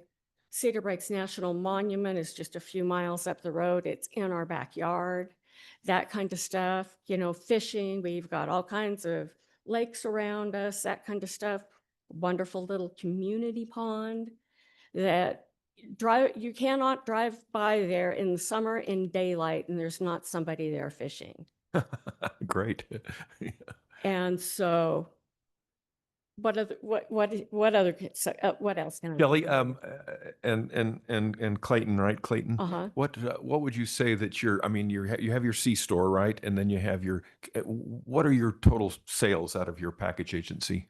About 10% of what we do in our store. And what does that calculate to dollars in a year? Of the package agency. What are your alcohol sales a year? Do you know, I haven't Money-wise. I haven't looked that up specifically, but it's a little over 100,000 usually. Okay, that's good enough. That's what I was looking for. But it's a tiny little space. So it's hard to believe that we do that in the space that we have for it. Yeah, when you talked about that 2-mile long kind of Right. Main Street, that it is really interesting Right. up there. Questions from commissioners? Commissioner Orton, please. So the 2,200 square footage, that's for your entire space? It is. And then the liquor business takes up about 10% of that. No, it's about 10% of my total Your business. total sales. Of total Okay, sales, yeah. got it. Total sales, yeah. Yeah. I just love listening to your presentation. I feel like somebody should put you up for promoting the town or something. Yeah, I think they do. Well, we all know each other and we really do like each other. I think they do it. Anything else here, commissioners? Commissioner Jacobson, please. Last time you were before us, I know we talked about this issue of the fact that you have really a fairly low sales volume of alcohol. Right. And I believe I asked you at that point in time if there was any plans that you had to try to increase the space or to, take advantage of this package agency license to increase the amount of product that you carry. Have you done anything in the last few years to do that? We have brought in quite a few more items and stuff. And really, it is a lot of paying attention to what the people ask for. I have actually even talked to one of the restaurants across the street from me, and mostly, and they don't want me to necessarily carry what they're having in there because they don't want their guests walking right across the street and finding this bottle of wine that's twice the price of what we sell for it as something they offer. Yeah, right. Yeah. But that's a common problem anywhere. Yes. I mean, that's how they make their money. Yes. And so they say it's easy, they can pay, they're in Cedar anyways, they've got employees that live down there. And so and I've said, I'll carry what you want. And they're just not very receptive to that. I see. Okay. Yeah, I know the problem you talked about with this ski season, but as you set records down there, it's amazing to see how many people came to the ski resorts up here. So, and it would seem that a Right, lot of, you guys had way more snow than we did. well, that's The way more. highest we ever got was about near 60% of normal. 60% of normal Yes. this year. Well, you know, we had enough water content. That's what we had up here was water Yeah, content, but not snow. Except 2 days ago, you know, when you're ready to go out and do things. Yeah. Yeah. Sitting out there looking out my window and saying, where did Yeah. this come from? Yeah. Yeah. Well, anyway, I'm just kind of curious because I think you've got a great opportunity down there. There's a lot of people from California are coming up to Bryan Head, and that's why Bryan Head's doing so well. So I Well, thought you had a great we opportunity. also have is that we've had a lot of long time people in Bryan Head that used their cabins or condos often. During the pandemic, sell their condos and cabins for nightly rentals. And so we don't have that base of people that are owners of properties up there as much as we used to, that like to be there. They're in it for the money. And we're kind of finding out that our the nightly rentals as far as condos and stuff are not the big cabins, but the condos is really oversaturated. And I think that that's what the difference is we don't have these, you know, the homeowners that we knew by name have sold because the prices went up so good. They go, how could we not? You know, so it's hard like that in such a tiny community. Thank you, Callaway's, for being here. We really appreciate it. All right. And we wish you safe travels All right. Thank back you. to Bryan Head. All right. Bye-bye. Uh-huh. Bye-bye. Thank you. Okay, next on our list, we have the Richmond Package Agency, Justin Harris. This is Justin coming forward now, huh? Hello, Justin. Happy to see you today. So you've heard the presentations, and you're an existing agency and here for a renewal. So please talk to us. Thank you. So yeah, my family's owned this package agency since 1938. What? Yeah, I'm the fourth generation. What? Small little town, you know, just so. Sorry, I'm nervous. I hate being the center of attention, even if it is a couple minutes. Oh, relax, relax. Nice, friendly commissioners. Yeah. You know, I do about $10,000 to $12,000 in sales a week. So I've really been working on making the building better and nicer since I've taken it over, and trying to improve something every year on it. And so yeah, I'm sorry, I'm at a loss for words right now. Oh, you're okay. Let's see if the commissioners have questions for you. I'm going to look up your application here, switch to the next one while everybody kind of formulates a question or two. Since 1938. Wow. No, not older than me though, Tom. That's not older than me though, Tom. No, that's not older than me. Commissioners, any questions? I'll go ahead. Go ahead, Commissioner Jacobson. Did you say your sales gross was about 12,000 a week? Yeah, 10 to 12 a week 10 is to what he 12. said. How does that compare with, say, 5 years ago? 5 years ago, when my grandpa was still running it, it was doing roughly like $700 to $1,000 a week. Oh, really? Yeah. Jeez. Well, Cache Valley's grown a little bit. Yeah. In 38. And then all the popularity we got from when you guys pulled my grandpa's contract, and then me getting it established in my name and reopening it really helped boost the word. And then COVID really helped out with my sales and people learning about me as well. So. And you live in Franklin, right? Yeah. Yeah. Oh, you live in Franklin. Okay. Yeah. Yeah, but it's only 10 minutes away Yeah, from right. my Oh, yeah. door. Yeah, it's right there. It's right there. Yeah. So I live on the side with the much cheaper taxes and stuff. And some of us has things we don't want our mothers to know about going to Franklin from Cache Valley. Yeah. But, yeah. He went to Utah State. So how do you feel that there's a... Might not want to know, but we do. We do. So. What I'm getting at is the competition from the alcohol sales in Franklin. Is that, do you feel It that's does. a major? It does affect me just because you can buy wine right at the gas stations. Mhm. So that's why I don't carry a lot of wine in my store. Is because there's 2 different gas stations where they have 100 different type So varieties. of where do wines. where do you draw your customers and what are they going to you for?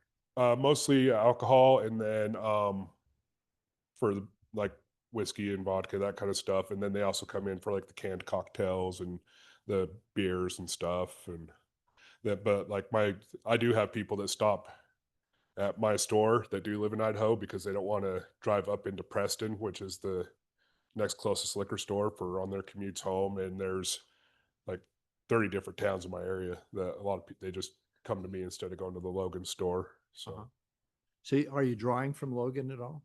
a little bit, not nearly as much as I was during like COVID and stuff, because most people were having to stand in line for 2 hours to get in to the Logan store during COVID. Yeah. And so they were coming to me, and some of them have still kept coming around and stuff, but Okay. Very interesting. Well, thank you. yeah. Super interesting. Commissioner Tui? So there's no PA on the south side of the valley? No. No, I'm the only package agency in Cache Valley. It's just the Logan liquor store, and then I'm 30 minutes north of them. But there would be high demand for a package agency like in Hiram or something. There would be a really high demand for that. I wasn't trying to have you Well, put that on the record, yeah, but but It is true. yeah, you are a Cache Valley girl. extended families in Lewiston. So Oh, okay. yeah. I'm just curious though.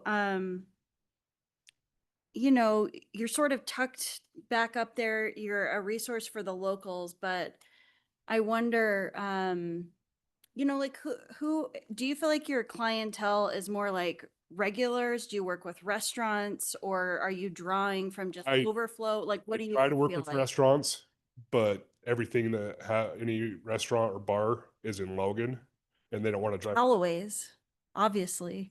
But they also, yeah, true.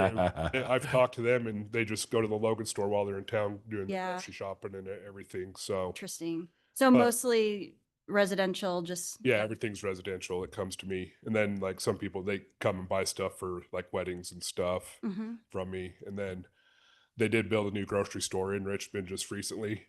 And when they were going to do a strip mall, I wanted to try and move to there to be by the grocery store, but there's an elementary school right across the highway. Proximity. So yeah, so I'm too close. It'd be too close to move my location. So okay. Yeah, yeah. Yeah, so the restaurants would be buying from our store number 6, wouldn't they? Is that what you're saying? They'd be buying from the state. Go into Logan. Yeah. where- And number 6 is in Logan. It's called. Yeah. Yeah, very interesting. but yeah, I've tried talking to every restaurant and bar and Said, hey. hey, what is there any way I can get your business? And like, we just don't want to drive into Richmond because it's 30 minutes out of our way when the Logan store is just 5-10 minutes from wherever they're at. Yeah. I think we're getting good here. Oh, I Oh, should ask. ahead. I didn't see pictures of the premise. Can you tell us a little bit more about your building? It's old. It's actually the tallest building on Main Street in Richmond. It was built in 1909. There's an apartment upstairs that nobody uses or anything, so the access is through the store. So it's just banking up there. It's full of all the old shelves still from when it was a pharmacy and drugstore and everything too. And I got some antiques and stuff out on display from when my great grandpa was a pharmacist and all that. But it's a pretty neat little store. So it's the same building that you got your families had and operated in? Yep. That's really cool.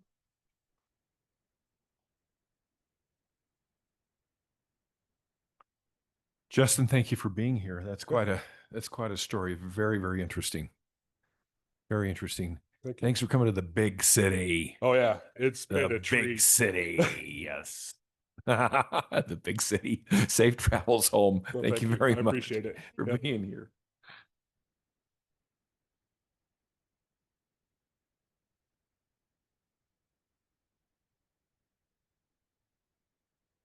Now we have number 22 on our list. This is a new applicant in Colville, the Jug Store, Anna Clark. You are Anna, and we have your presentation, Anna, that you have provided to us. Thank you that we have that handout provided to us. You've seen the presentations and the discussion here. Anna, just go ahead and introduce yourself and who's with you, and get yourselves up to the microphone and just visit with us a little bit. Hi, my name is Anna Clark. I live in Colville, Utah. This is Zori Clark. He's my support human, so I breathe. Colville Liquor Agency is located on Main Street, and it's at the very end of Main Street, which has been a good location for our locals because some of them also go to church and don't want others to know that they go to the liquor store. Okay. On the second page, you'll see a floor plan. It is a small store, but I would like to come in and kind of see if I can play with the shelving a little bit. I would like to stay in the store for at least the first 3 years to get to know the customers a little bit better. It is a small town, so I know most of them. I want to see if I can play with the shelves, a little bit with the storage, kind of make more room for product. The liquor store has been in Colville for the last 70 years. Lonnie Freeman has been there for the last 34. I went to school with her kids. Lonnie's a pretty neat person. She has, I've asked her help to kind of get familiar with what she knows about the liquor store, so she'll kind of be by my side to start out with. Colville services customers within a 25 to 30 mile radius. It is very rural, and there are 3,500 people with a median age of 27 years old.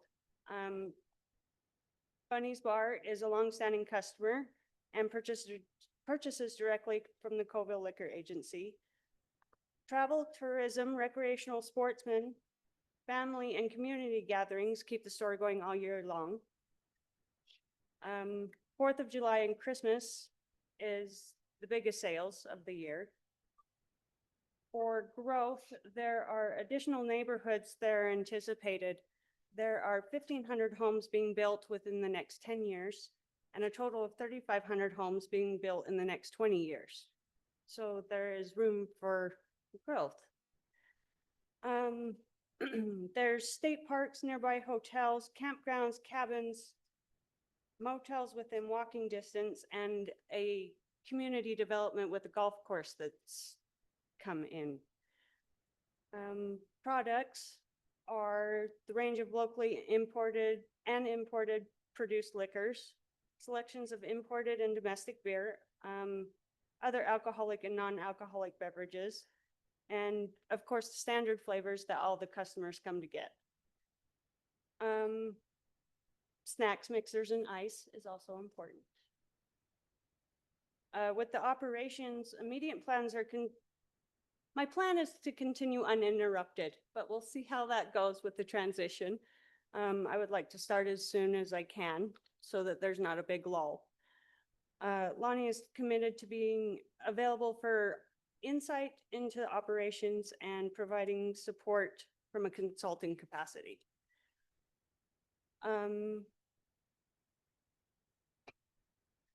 I do have plans within the next 5 years to build a larger customer base, with everyone coming in and the sportsmen that come back every year that go hunting and fishing and so on. I'm also looking at different spots in town to where maybe we can expand the sales floor, because it is only 920 square feet currently.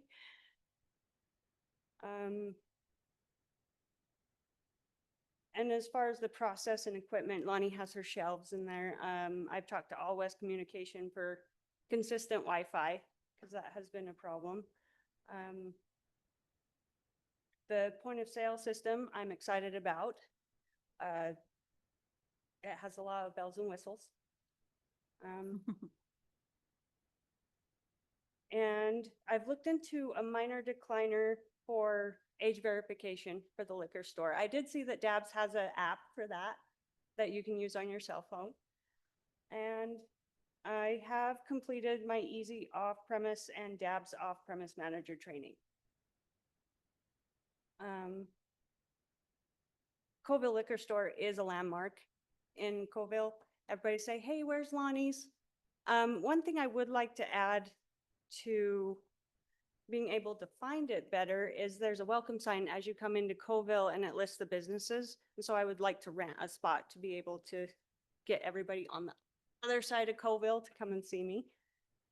A little bit about myself. I have 20 years in experience in retail management, inventory control, sales associate, customer service, and reporting, and 10 years of concurrent experience in hospitality, tourism, marketing, shipping, and receiving. And what is my why? It's a great opportunity to be a small business owner in a community that I already live in. It's already an established business, and I would like to see what I can do to make it grow. And I'm curious what I will learn on my venture in doing this. My plan for growth and development, always make sure that the customers that already come in, that are loyal patrons, can still come in and get what they need. One thing that I don't think that the locals know is the DABS engagement opportunities that you guys offer, like the the Parents Empowered program and the donation drives that you do. I like to introduce that as common knowledge.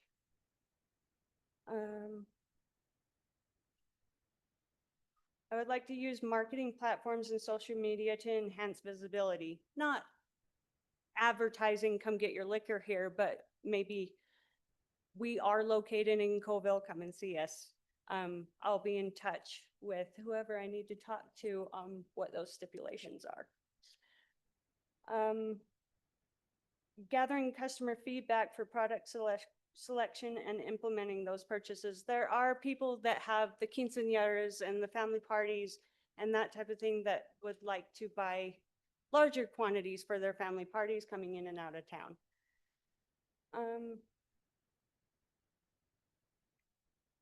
Can I add something? Yeah, Lonnie, go ahead, please. Get to the microphone and yeah. In another Good. Another LLC that we're partnering or partnered with, we operated the 5,500 square foot community center, if you will, that it's available for rent on the weekends for karaoke or quinceañera parties and exercise equipment, things like that. So we do have a little bit of exposure and some resource to help better that. But the store in Coville does pretty well anyway. A little over about $550,000 a year, $47,000 a month out of 900 square feet. Lonnie has done exceptionally well. Sorry. And my residence to the location of package agency is 3.4 miles. If you have any questions for me, us. Great job, Anna, and great preparation. And you covered some very important points. Thank you also, Lonnie. Questions from Commissioner Terrazon? So this is another location that Commissioner Orton and I visited. So we got to see inside, and it is very small, but was really busy while we were there. So it's great to see. I'm just curious what happened to Lonnie. Is she selling the biz, retiring, or what's her? Retiring, and she is so happy about it. She has a lot to look forward to. She's got some grandkids and that type of thing, and she's looking forward to retirement. That's wonderful that she can kind of mentor you through those next stages as well, because it seemed like everybody knew who she was when she went in there. Yeah. Thank you. We did a conversation with her for about 1.5 years. She gave us forewarning that she was going into retirement. Oh, nice. So we've been communicating about some type of transition for 1.5 years. Were you just happened to mention to her that you were interested in taking over, or how did you guys make that connection? Well, she had a little placard when I went in for my spirits, and she said, just to let people know that I will be retiring. And I was like, no way. I'm 38. She's been there for 34 years. So I was like, no way. And so I've been talking to her about it, and back and forth and trying to um, find out little things about the liquor store and what she sees that can be improved and things that, yeah, just general conversation. Thank you. Mhm. Commissioner Orton? Yeah, I just wanted to mention that I was happy to hear you touch on the signage because we drove right past it. Yes. We were using Google Maps and we drove right past it. So I think that your ideas for increasing visibility for signage are good. Thank you. Commissioner Tui? Yeah, my question was just about the building. So I assume that a lease or purchasing of the building is coming along with the business. Can you talk a little bit about that arrangement? Yeah, so Mike Thurgood, he's the owner of the property and I received it from him this morning. He has signed his copy and waiting for my signature. On the lease of the building? Yes. Okay, great. Yes. Question. Commissioner Jacobson? Yeah, how long is that lease for? It is a year-to-year lease. But he hopes I will be there for the next 34 years, I think is what he told me. Yeah, my concern is the size of your location. For my Mhm. fellow commissioners who missed it driving by, I can see it's very easy. I do live in the area, so I know where it's at and everything like that. And I also feel that you've got a great opportunity in front of you because of all the subdivision work that's basically already been approved by Summit County.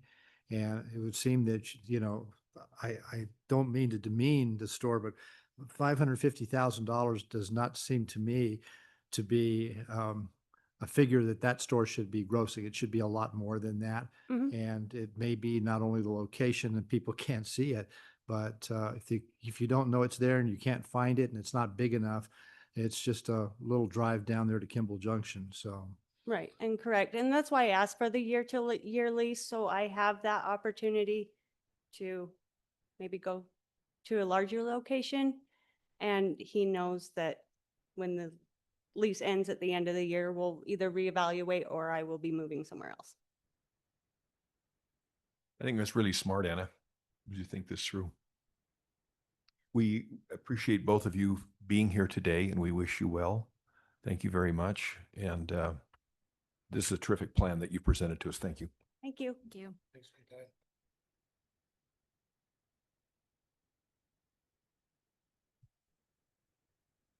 The next up is our applicant. This is a new applicant in Green River, Shady Acres, and this is Diana Gingerich. And you're here in person. Thank you. Good. All the way. All the way. That's a trek, and we appreciate you coming in to the big city. Thanks. Quite the Get the mic up close to you and introduce yourself, and just take off and tell us about your application.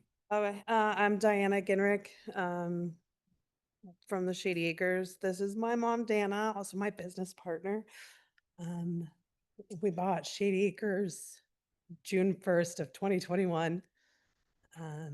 So we've been there for a couple of years. We currently have gas station, campground, a laundromat, a car wash. So it's all a little bit of everything. We've had an off-premises permit since the end of 21, beginning of 22 sometime.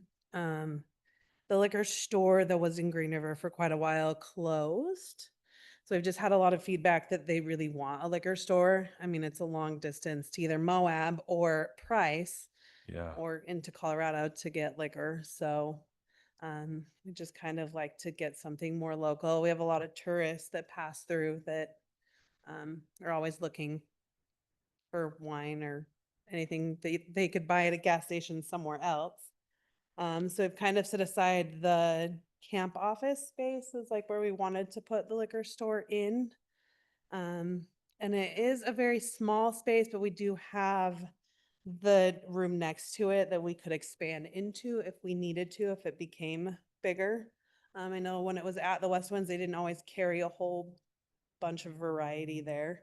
So we're hoping to do maybe a little bit more than that.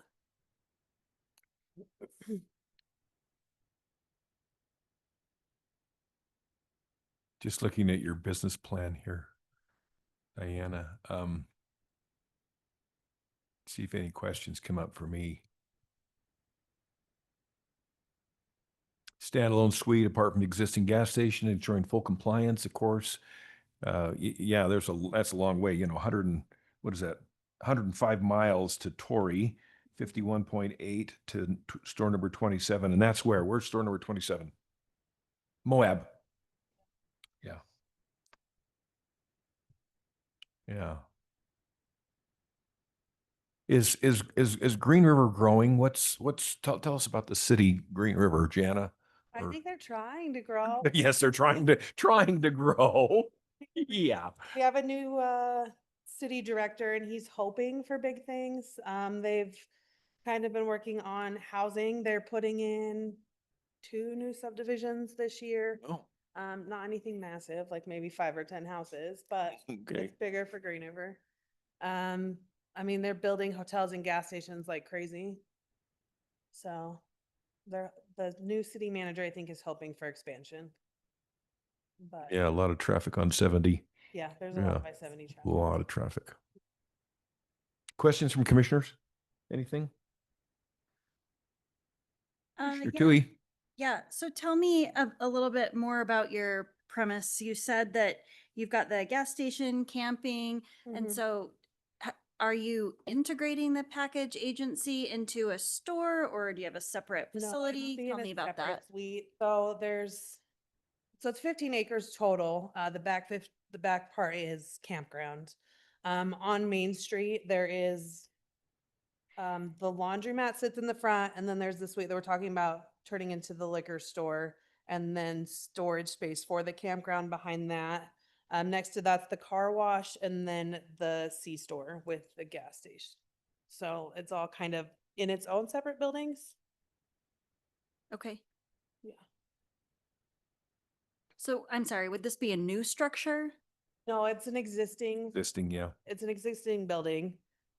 It's just, right now it's being used as the camp office. So it's like Okay, laundromat and then the second suite. And then it's got the storage on the end of it. I can see it. Yeah. Commissioner Jacobson is called up with the Google Earth, huh? Yes. A photo here of your store. We're looking at it and passing it down with his cell phone.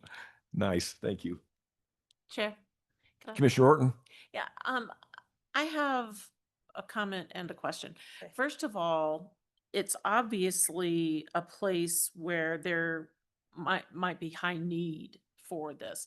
Yeah. But when was the last time we had any store of any sort in Green River? How long underserved? So the West Winds restaurant held the liquor store before us, and I want to say it closed a year ago, maybe Okay. 2. So it hasn't It been hasn't been a long. really long time, but it's been long enough that the locals are starting to complain. And visitors start forgetting that it's there. Yeah. Yeah. I mean, Yeah. 50 miles. Yeah, that's It's a long way. it's a long haul. Yeah. The West Winds truck stop's pretty much closed down at this point. I don't think that the restaurant's really regularly open, so. Yeah. Thank you. You would be selling to the restaurant, Yes, the- restaurants. This restaurant just got their liquor license to sell liquor out of there. So they have to drive the 45, 50 miles to Moab to get their liquor. Oh, so there's yeah. I've got one more question. Yeah, please. What's your past experience? Obviously, you've got retail and other, mercantile sort of experience, but what's your experience in working with the DABS or with alcohol compliance? So I've worked in restaurants. I've had my serve safe certificate for a long time. And then I did work at the previous liquor store for a short minute at the truck stop there. Okay, Yeah, that's a little bit of. yeah. You don't need to sugarcoat. That sounds great. Yeah, thanks. Go ahead. I may have just spaced out or something, but I don't remember hearing what your plan is as far as Who would be managing the store? Who would be So like, I live on site, so Okay. I'm around 24/7 for the most part. Okay. And then I have her just down the road. My sister's also there, so okay. we plan on being there majority of the year. And you don't think it'll require any additional hires? I mean, you've already got the Uh, other business going and. If we extend the hours, we might have to hire maybe 1 or 2 people. Right. But I'm not foreseeing a huge flux in staff. Great, thank you.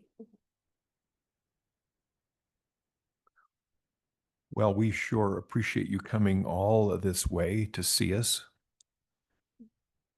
Are you staying overnight or are you going home now? I gotta go home. There's a lot to do here. Don't you want to, leave some Same money in leave some money in Salt Lake? No. No, you don't. Well, thanks for coming and safe travels. Thank you very, Thank very you. much. Excellent presentation.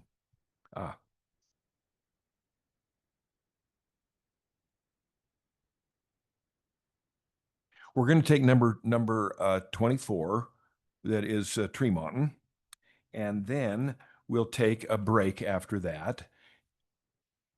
Oh, pardon me. That's what directors, Taylor, you're here. And Taylor's got 1, 2, 3, 4, 5, right?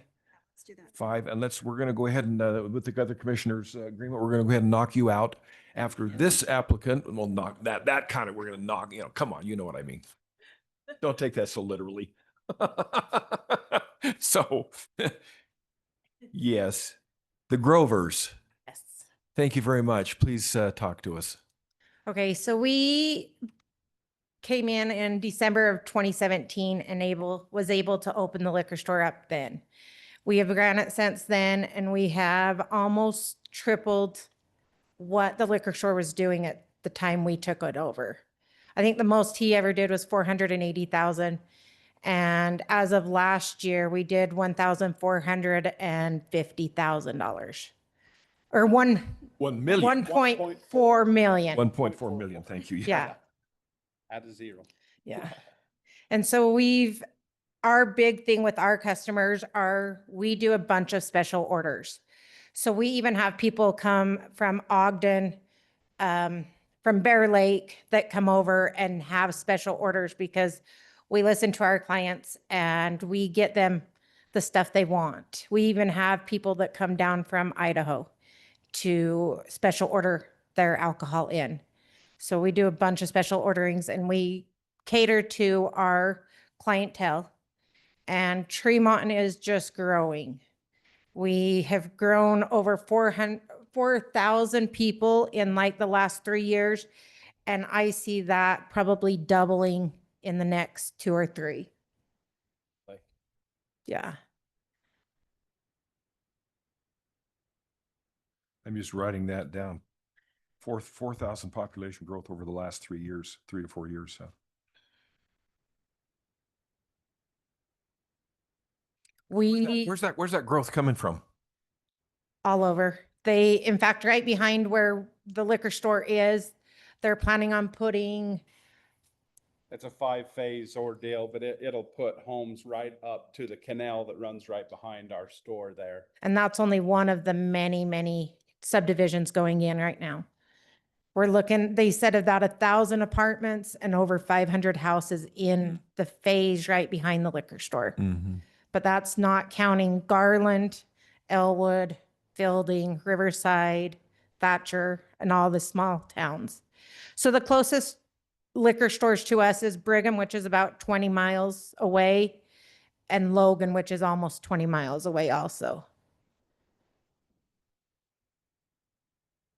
Yeah, obviously housing is a lot more affordable and people are going where they can afford to live. What's the employment base? Where are people working? Salt Lake City. They're commuting into here somewhere, into Ogden, Davis County, Salt Lake, Yeah. wherever.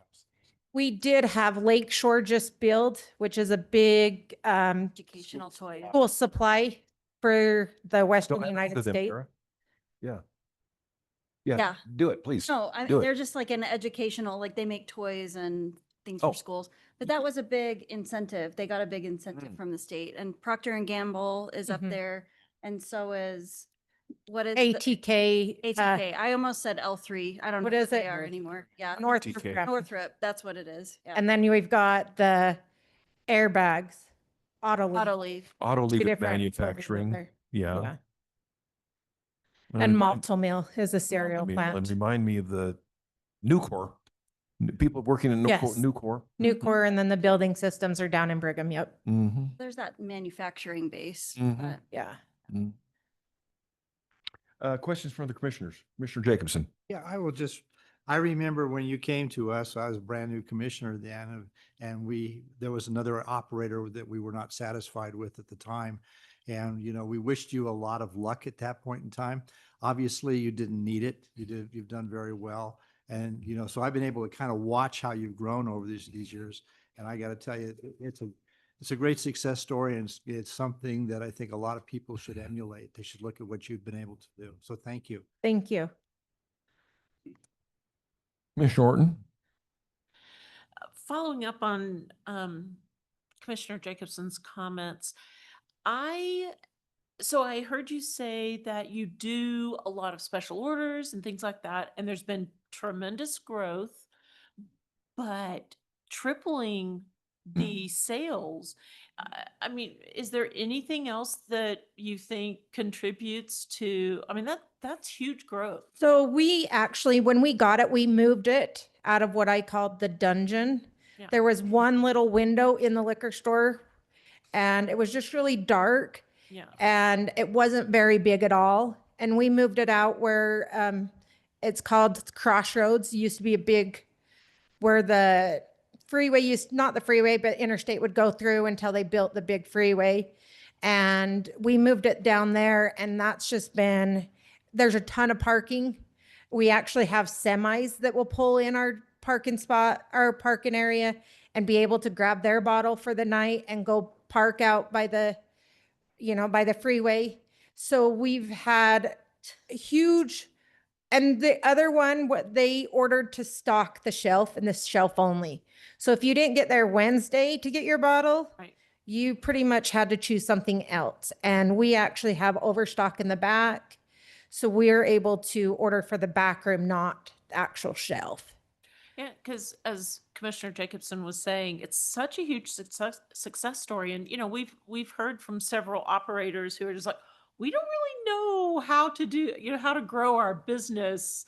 And I think that y'all are kind of giving some people that roadmap. So I appreciate your being here and telling your story, and it's very impressive. Thank you. Yeah, it is a great story. Congratulations to you. Any other questions, commissioners? I think we're good. Thank you, Grover, Thank very, you. very much for being with us. Thank you very much. Thank you. So we're now scheduled for a 10-minute break or something? Pardon me? Oh, we're gonna, that's right. Thanks. Keep me on track here. We're not gonna take you after the break. We're gonna take you right now. Right now works perfect. Right now is perfect for us too. So I was listening this morning and trying to prepare some pictures, realizing that I hadn't submitted any of our new marketing when I realized that we were ahead of schedule. So I have some that I can pass around at the moment if I can take care of that.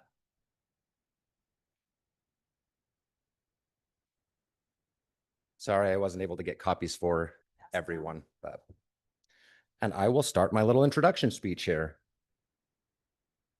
while you guys take a look there. My name is Taylor Draper. I'm an entrepreneur actively navigating my 11th year in business.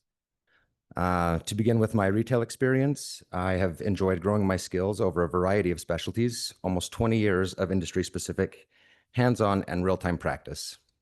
My initial experience was in grocery retail, working closely with and leading a hospitality-focused team that was goal metrics driven and customer oriented. The knowledge gained here became my roots for all I come to do. I branched out on my own local market in February of 2014 when I opened Taylor's General Store, Inc., finding my niche in the excitement of working with and for both my customers as well as my employees. I was able to direct my company to a path of success that has been thriving since. With over 11 years of entrepreneurship, I've come to build and acquire a general store, 4 liquor package agencies, and most recently a pizza company built inside my general store. In addition, I am founding member and current treasurer of Tintic Chamber of Commerce, as well as an appointed board member of the Juab County Travel and Tourism Tax Advisory Board. So that would sum up me.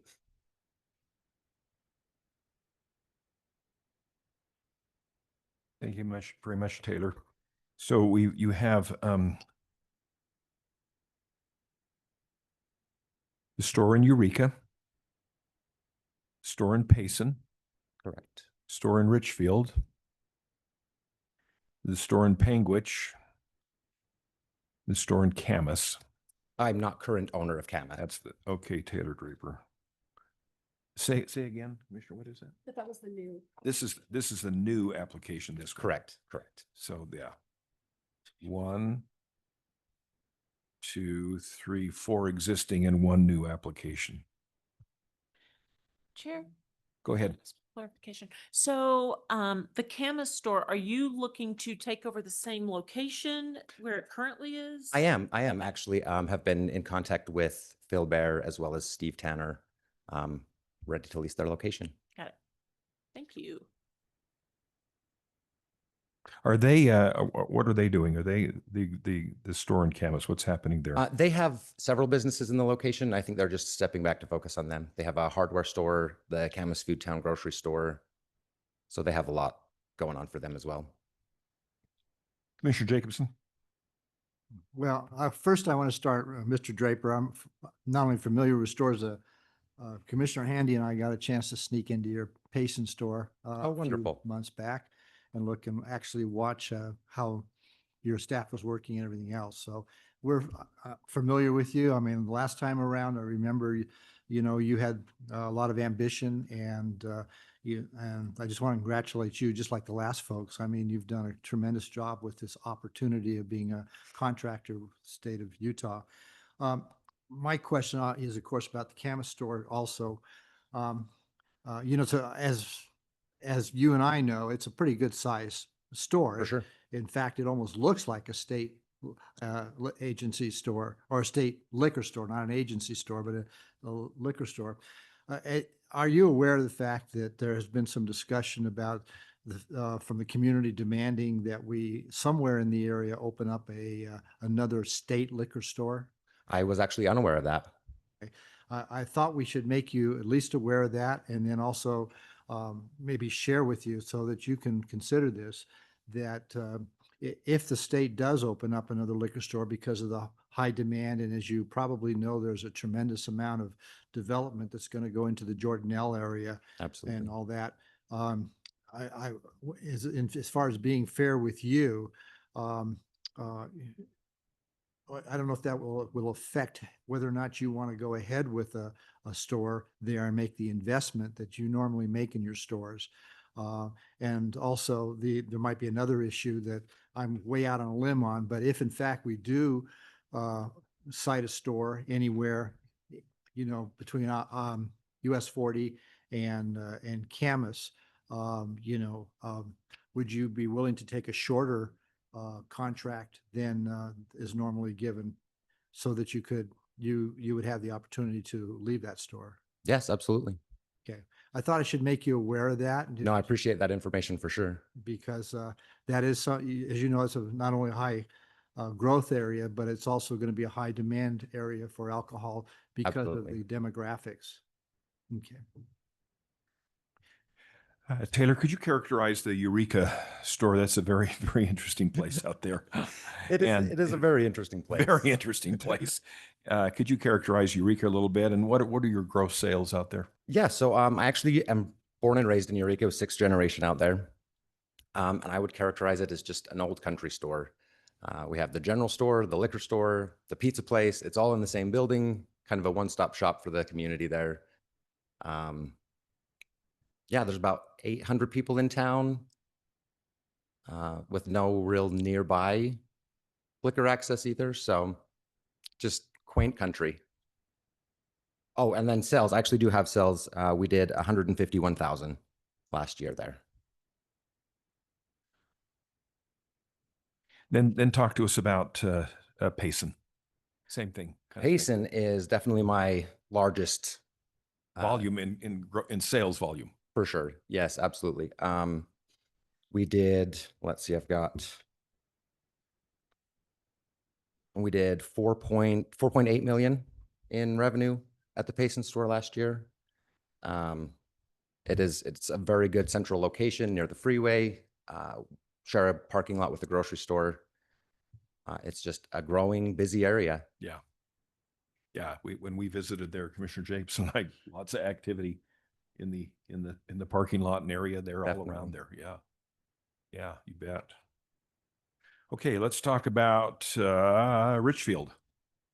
All right, Richfield, I've had for a couple of years now. We are also kind of prime location there on the highway, not necessarily sharing, but in the parking lot with a Walmart. So we get the big box store traffic, which is excellent. We did 2.2 million last year in revenue out of that store. And that's been a great endeavor. And then the final existing in Panguitch. Tell us about that. In Panguitch. Panguitch is cute. I love it down there. Really? It is very seasonal. Winters are cold and rough down there. But summertime, it's wonderful. They do balloon festivals and quilt walks. It's such an active community. We get service with a lot of licensees. In the summer, the licensee orders take up about 55% of our sales. So they're real active with the area. And we did 800,000 in revenue there last year.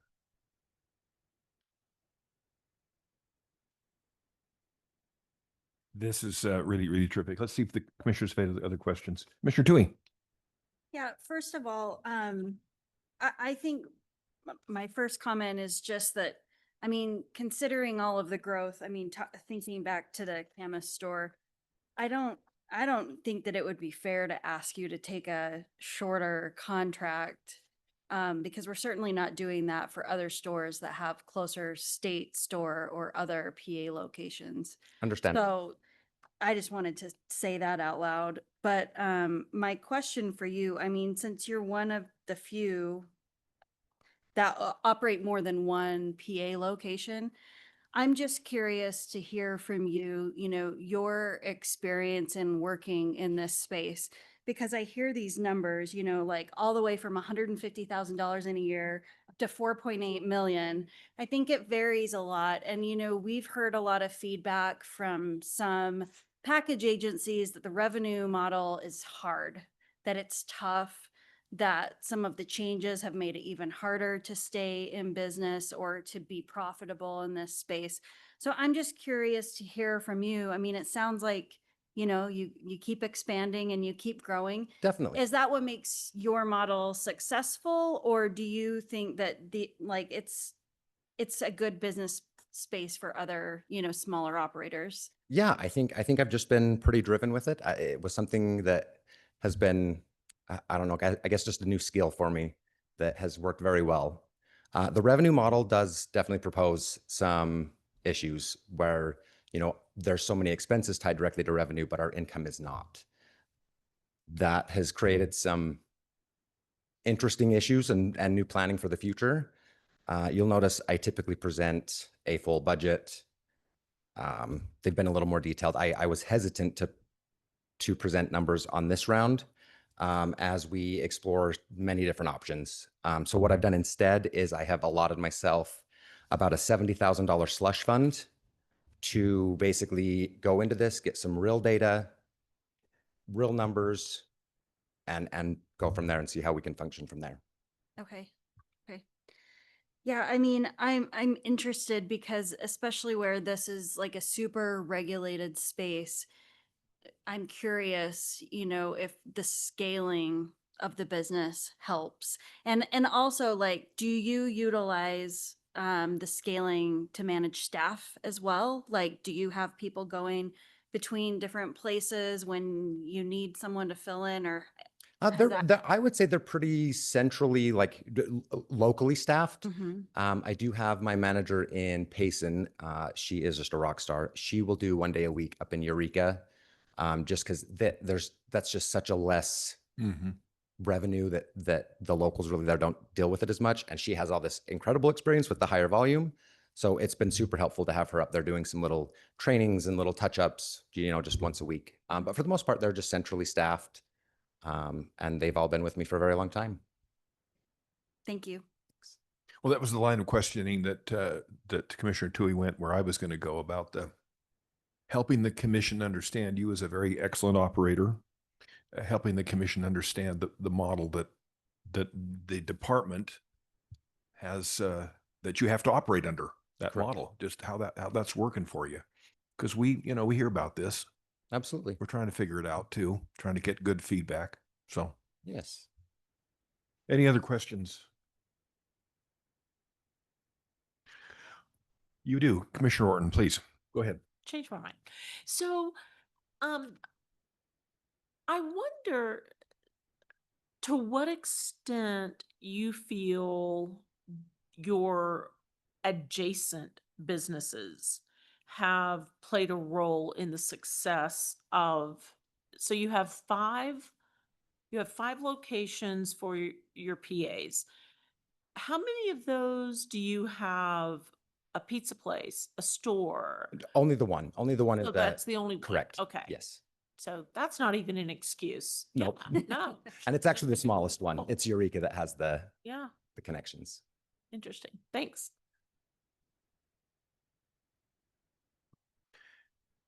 Taylor, thank you for being with us. Absolutely. We really appreciate it very much. I appreciate your time. We wish you well.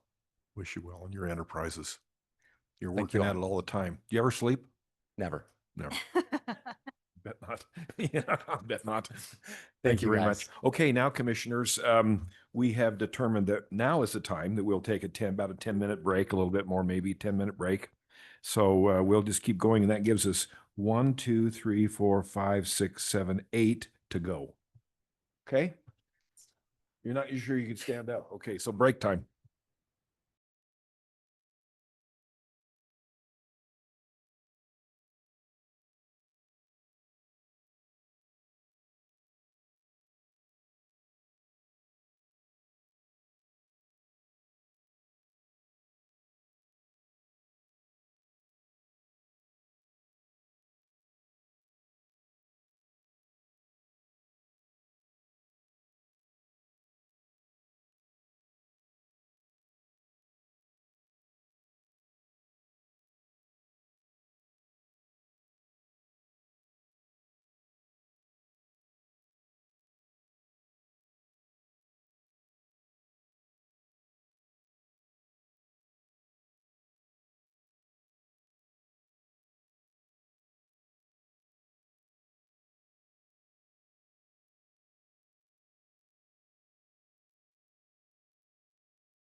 Recording in progress.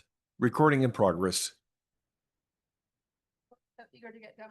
Yeah, this no pressure, but these commissioners are ready to move through this. So, yeah, no pressure. So we have now are you the Olsons that are here? Yeah, come forward, please. These are the Jennifer Olson, and they are from Ephraim, correct? Okay, as if you'd give the Olsons your attention. Let me get my page here that I can take some notes, Jennifer. Okay. And here we go. You ready? That's a beautiful, Time is now yours. beautiful name. Go ahead. It's a beautiful name. I It's like a beautiful name. Go ahead. Go ahead. Go ahead. Okay, I'm Jennifer and this is Stephen. We're from Ephraim, Utah. We own a couple businesses. We have some lease space businesses that we own, as well as a floor covering store that my husband started probably 25 years ago. Yeah, get up close to that, Jennifer, to Okay. get the, go ahead and We have been working with Brian. He currently owns the packing agency in Ephraim. He is moving. So we own the lease space that it's in right now. So we decided the best case scenario is we'd keep running it. So that's why we're here today.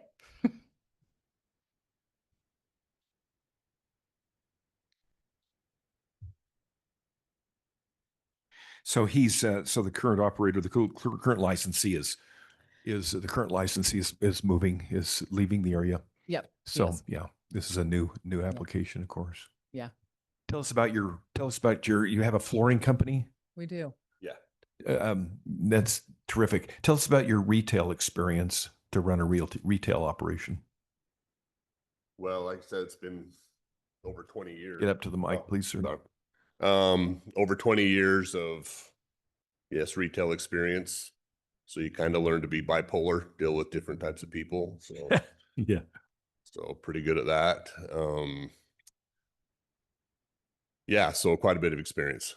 Plus we own the building that the liquor store is in. Yeah. So we have lease space there. And so, yeah, but retail is, yeah, a lot of different personalities out there. So What kind of challenges do you think you might face with staffing? Will you face any staffing challenges? Jennifer, will you be in the store, running the store? I plan on being in there. Yeah.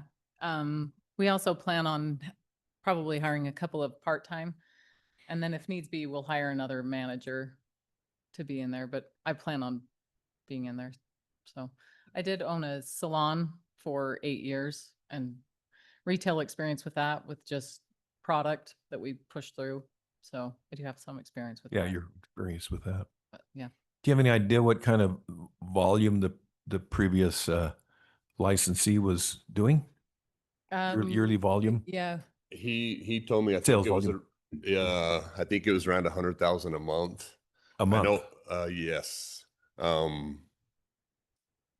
Or would maybe that was December. December was huge since the Mount Pleasant store I think it was December is what. was 100,000, and then so total volume, I'm not sure. He's just kind of went over numbers with me of, hey, this is what he makes a month. This is, and so it's like, all right, well, this just makes sense for us to,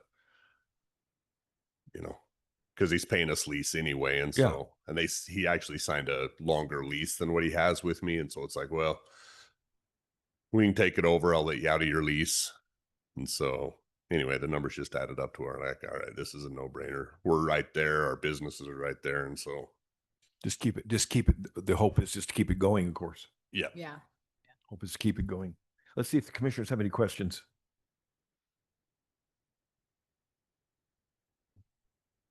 Commissioner Orton. So just to clarify, your flooring business is in the same building as the liquor store or as the package agency? It's right across the street. And we're right across the street from Walmart. I have a flooring warehouse. Okay. And then across the street, there's a little strip mall where the liquor store is. So Gotcha. our flooring business is right there. And then the lease spaces are just across the street. Got it. Thanks.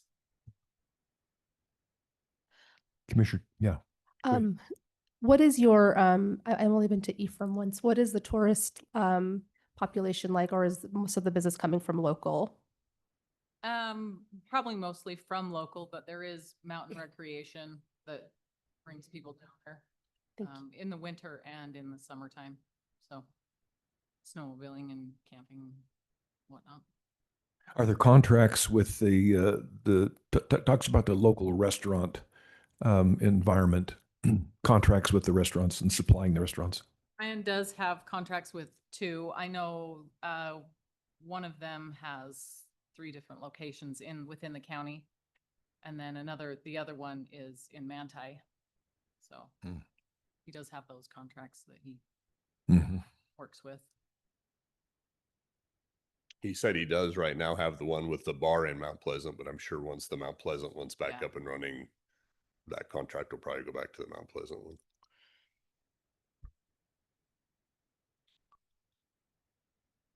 Terrific. Go Sorry. ahead. Yeah. And you're taking over the existing location? Yes. Okay. Yeah.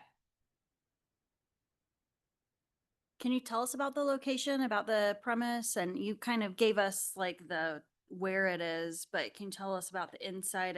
I see your floor plan sketched out here, but does it need to be updated? Are you happy with the plan? We're happy with the plan. We think Brian's done really well with it. It's well organized, easy. You can see everything. It's pretty open. We don't really plan on changing much just because it's worked so well for him. But it's a new building. That building was added on for the liquor store. It was an addition to the strip mall. When Kathy and Brian wanted to put the liquor store there, we built it. So it's only 3 years old.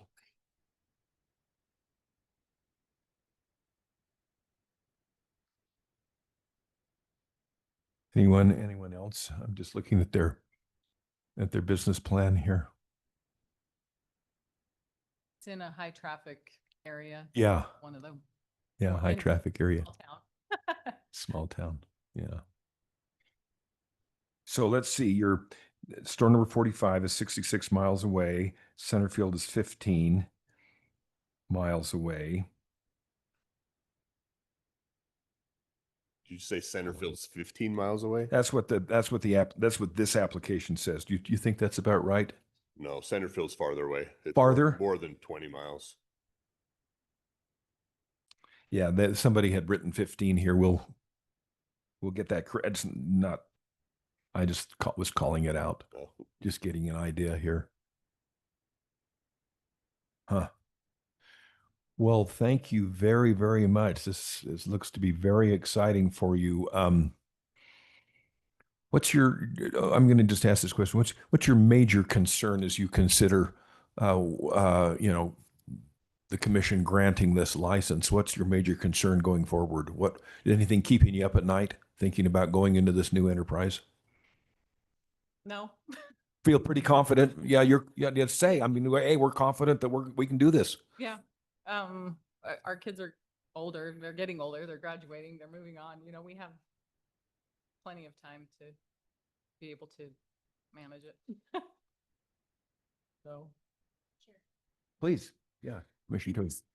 You have a lot of business experience in different types of business, but maybe not in this industry specifically or working with the DABS. Can you speak to how you plan to work with compliance issues? And there's a lot of like nitty gritty regulations around this business that you might not be used to that are state imposed. So I'm just curious how you plan for compliance. I guess I don't understand Uh, I guess just follow compliance. We've talked with Jeff. We've talked with Brian a lot. I've been in the store with him to kind of see how he works it, how he runs it. Follow the state laws. Okay. I guess on the same lines, how did you guys find out that he was retiring and how did it come about that you decided to take over the? We own the lease space, so he leases from us. Oh, okay. And he was letting us know that he was Yeah. leaving and that. He says, I need an out. Yeah. So we just know him from a personal basis just because we lease the space with him. So that's great. We will appreciate you having been with us today. Olson's, and we wish you safe travel back. You're staying overnight, right? And going to do something in Salt Lake, or are you going home? We're staying over. Our son's playing basketball. All so we right. get to stay here. Great. That's terrific. Go out there and contribute to the economy somewhere. He gets a percentage. Yes, I do. Yeah, I work for state tourism. No, okay. Bye-bye. Thank you. Thank you very, very much. Now we have Rice Canyon on Ruby's, huh? This is Ruby's, the famous Ruby's. It's a renewal, huh? Sydney, is that you? I can see your Yes, name I'm there. here. Yeah, Yes. go ahead and start talking to us. We're ready to hear from you. All right. Well, most of you have known me. I've been here a long time. When I graduated from college, I moved back home, and I've started training in the liquor store in 2004. So I've kind of been involved there for, 21 years. The liquor store itself has been there 30 plus years. I was actually 10 years old when we got that here. So I am part of that Siret family. So I pour my heart and soul into this business, and the liquor store has been an important part of that. And I've appreciated the relationship that we've had over these years. So yeah, that's a little bit about me. So I think most of us have been to Ruby's, but are your staffers, do they go in and out of the retail operation or are they standalone staffers for the package agency? Does that make sense? Yeah, so I share staff with the front desk. Okay. So they're dual trained. Currently right now I have my own staff that works from 4 p.m. till 10 p.m. So, and then during the down season, it's just the front desk and me. I'm here all day, every day to help where needed. So.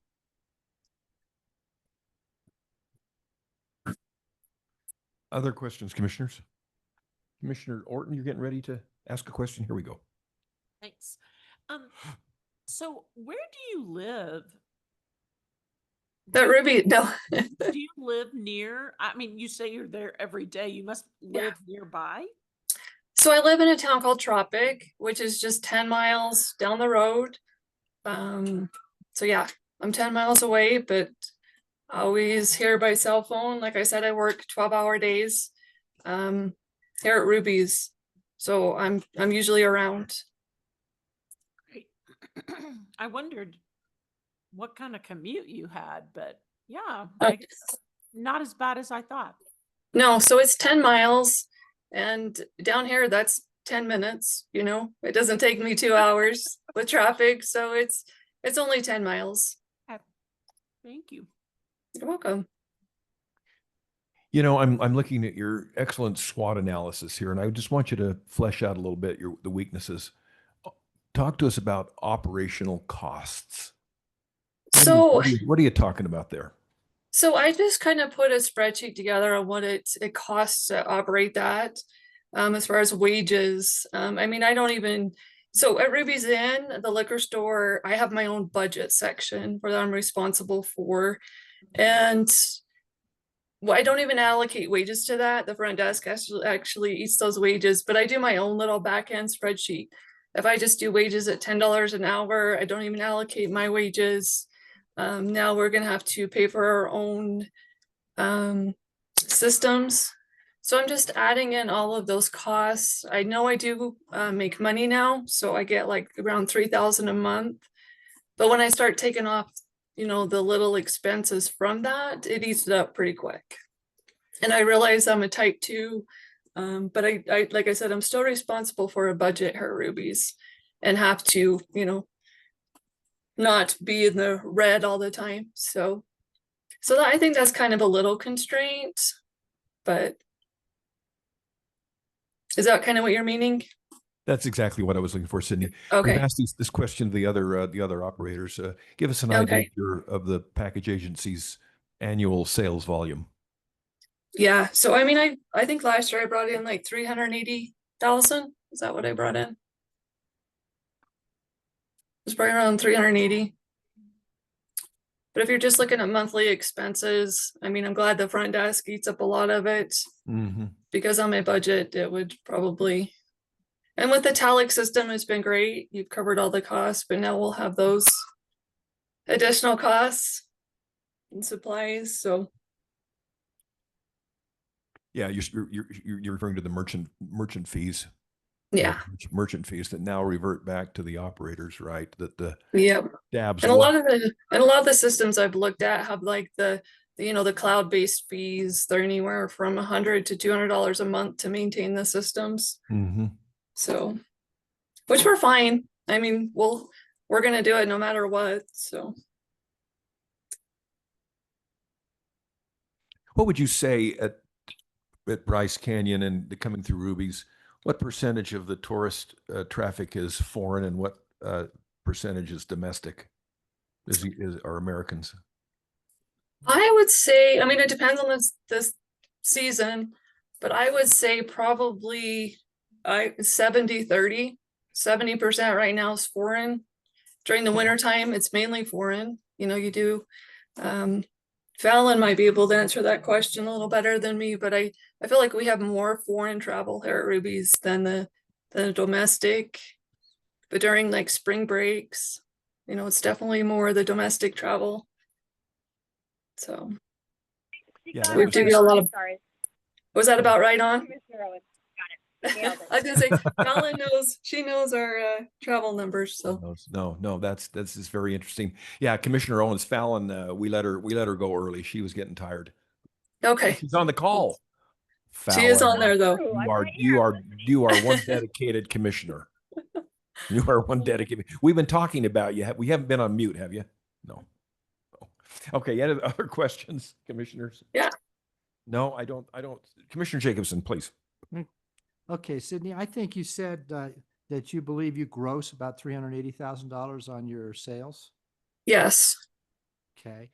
And if I heard you right, you're saying you really don't make much money, if any at all, in connection with your liquor sales. Is that right? Right. So that's just gross. That's not taking off the cost of the liquor. Right. That's not taking off any expenses. That's just total gross. Yeah. Gross sales. Right. Okay. So, which you buy the bottle for what you sell it for. So I guess what I'm kind of getting at is, I know you have just a very small area where this is available. Right.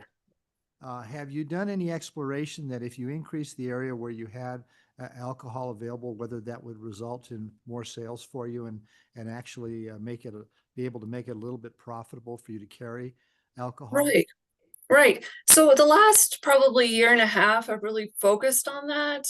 Although I don't have the space, we've been trying, different items. So I might just have 2 of them out there. But as far as storage space, those that have been here, I've got plenty of storage space in the back. So, I mean, I'm trying to push more sales and different things, although I'm limited on space. So, I mean, I'm trying things there.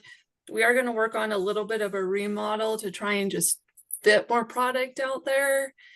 But as far as like building a standalone, that's really not in our, 5-year plan, but it's something, it's definitely my dream. I'd love to just have my own building and, yeah. So that's my goal before I retire here. So that's a few more years, but. Do you have a sign up there that's something to the effect, if you don't see it, ask for it, since you have storage space? Yeah, so I have menus right there. If I bring in a special product, there's a menu that actually stands up on the counter. It'll say, hey, we've got this new limited product in, just let us know. Like I said, I'm always here. And then the staff that works at night, if they sell out of one of those things, they have the keys that they can go back and get more. So, I'm trying to push more product just because I don't have the space, but that's kind of how I've gotten around that. Yeah, the reason I asked that question is because I believe that a lot of our visitors from other countries, are if they don't see it, they don't think we have it. Just the same as we do when we travel to other countries. And so if there was a sign, there's something to the effect that said, if you don't ask for it, that might help you a little bit. They can get their schnapps or whatever else that they're looking for. Yeah. And then even in like in the general store, there's they have signage there that says if you're interested in wine or hard spirits, it's in the, you know, the lobby of Ruby's. And because a lot of people will go in there looking for the wine and they're like, just assume we don't have it. So Thanks. Sydney, you've been great to join us for a few minutes. We appreciate it very much. I don't see any other questions from commissioners. And we wish you a tremendous tourist season and business season at Ruby's Inn and in the package agency store. well, thank you so much. I appreciate this. Like I said, I like to be there in person, but it's been a crazy Okay. week. So Okay. All right. Just take care of things. all right. Thank We'll you so see ya. much. Thanks. Bye-bye. Okay, Yeah. bye. Bye. Now we have from Beaver, we have Allison Sakala. Sakala. Yeah? Allison? Sakala. Sakala. Thank you very much. No problem. All right, Allison, you ready to go? I'm ready. All right. Time is now yours. Okay, so my name is Allison Sakala. I live here in Beaver. In fact, I live 5 blocks from the store. You can see the store from my front yard. I took over the store in 2019 as the manager and running it. And since then, we've grown the store 118% in gross profits. We went from 256 to now we're at 566 in gross profit last year. So we're continuing to grow. We're bringing in, I do a lot of special orders. I cater to my ski resort, one restaurant in town, and a bar. So, you know, we do get a lot of winter tourists with the ski resort. And I talked with the ski resort this week, and they're improving their summer activities up this year. So they'll have mountain biking and other stuff like that going on this year that they've never had in the past that should help with the tourists also.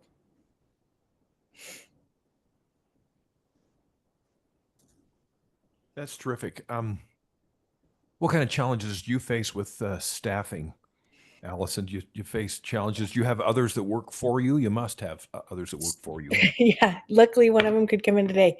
I actually have 2 part-time ladies that just kind of help me out. So they're, you know, one's a retired lady that, you know, just kind of, she can't take a lot of money because of Social Security. So I'm a perfect, you know, it's a perfect opportunity for her.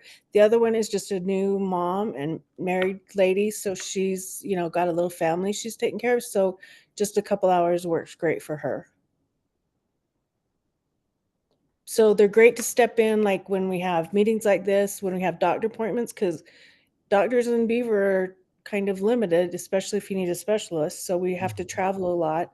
So they're very helpful with that. And, you know, if one of us need time off for other reasons, then they're great to work with. I've had these ladies for at least 4 years, the same 2 ladies. Do you have challenges at all? I mean, you know, Beaver's, you know, on I-15, but do you have any challenges getting your product out of the warehouse in Salt Lake? Not the warehouse, but SST is kind of hit and miss. Our inventory comes from they transfer it to Cedar, and then it comes out of Cedar to come to us. And I don't know what the reasoning is for S&S, but they have a great turnover in drivers. So right now we're just barely getting a real driver. Before that, they've been having to send people from Salt Lake. So it's kind of, we never know when it's going to get there. You know, it usually gets there on my delivery day, but it's always kind of a tough thing to figure out when we're going to get it. Interesting. Yeah, that's got to be a challenge. Yeah. Commissioner Terrazon has a question. Hello. So I noticed that you have had a pretty steady increase in your gross sales. And it looks like from 2019 to 2024. I'm just going to ask, do you attribute to that growth? You know, I bring in a lot more. I'm more open to having, if customer come in, you know, and request stuff, I'm more open to bringing it in. And, you know, like I said, special orders are great. You know, we sell a lot of those little chi-chi mixed cocktails that are too 200 milliliters. We sell a ton of those, and they're just really popular. The buzz balls, just stuff like that that they can't get at a regular state store. What would you say is your most popular product? Well, the Bartons, of course, vodka, but that's it for everybody. So, vodka's a pretty high one, but for the mixed ones, it's hit and miss. There's a lot of like seltzers that I do that a lot of, women like to drink. So I do a lot of that kind of stuff also.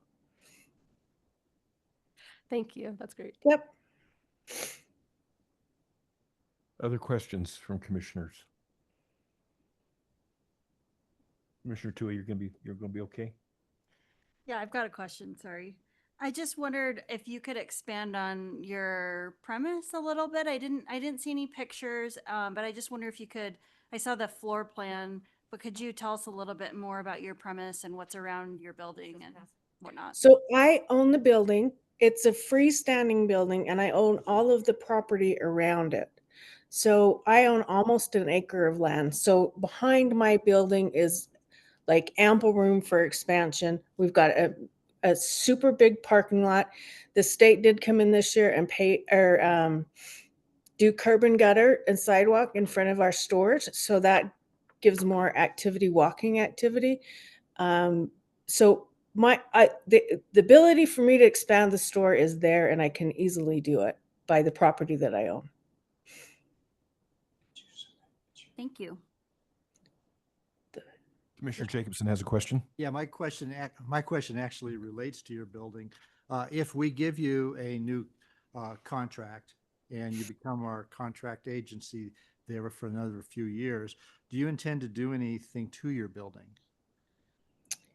Not right now, as far as expanding or anything, not yet. We've still got ample space for storage in the back. Plus our floor space is pretty, well used right now. So right now we still have availability on the shelves to put more product, so as far as expanding the building, there's not one right now, but it's sure, I mean, someday I'd like to add more of a cooler area, for a beer cave and a wine cave. That's where I ultimately want to go, but right now I don't think I can warrant that yet.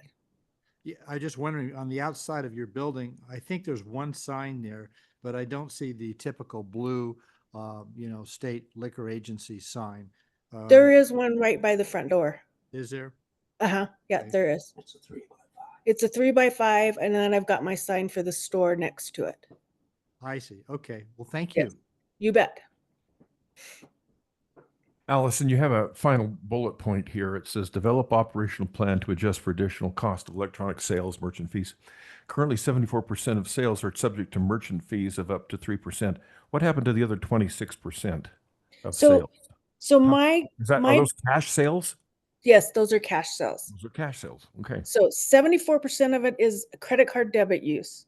So I've also been monitoring the difference between credit card and debit card, because like the federal law says you can't charge on a debit card. So I have been watching that, and 90% of my cards are actual debit cards. So it's going to, that's a fee I'm going to have to occur no matter what. So that I'm looking at least a 14% cut in pay, basically. You get to 14%. Pardon me? Yeah. Well, she notes that here. She said fees will increase operational costs and decrease contractual compensation by 14%. Yeah, but where do you get 14%? Yeah. Based on the amount of credit card use I have, and adding in the, going off of an average fee of 3%, because you don't know what the fee is going to be. That's kind of where we're projecting right now. And the reason I guess I'm confused, and you'll have to help me, is in my business, we take credit cards once in a while, and we have a 3%, merchant fee that we pay. Right. And so that reduces. So when I look at my, gross income, less cost of sales, less credit card, there's a 3%. So if I have an income of $100, one of the things that comes off is the 3%. So that means I only have $97. So I only lose 3%, not 14%. Well, by the time you figure in a point of sale system, the credit card issue, other issues that we're having to take on right now, it will work out to being, around 14%. Hang on one sec. Commissioner Jacobson, I think maybe we could have the director weigh in for just 1 second, because I've been picking up on this from a few different applicants and had conversation with staff like in some of our breaks.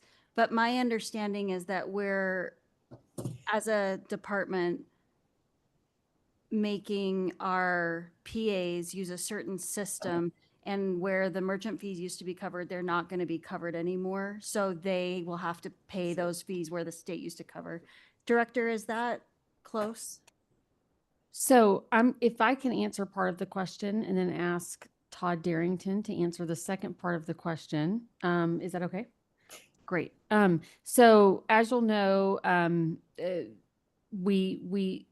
DABS did provide a point of sale system to package agents, and that kind of predated many of us here at the department and the commission.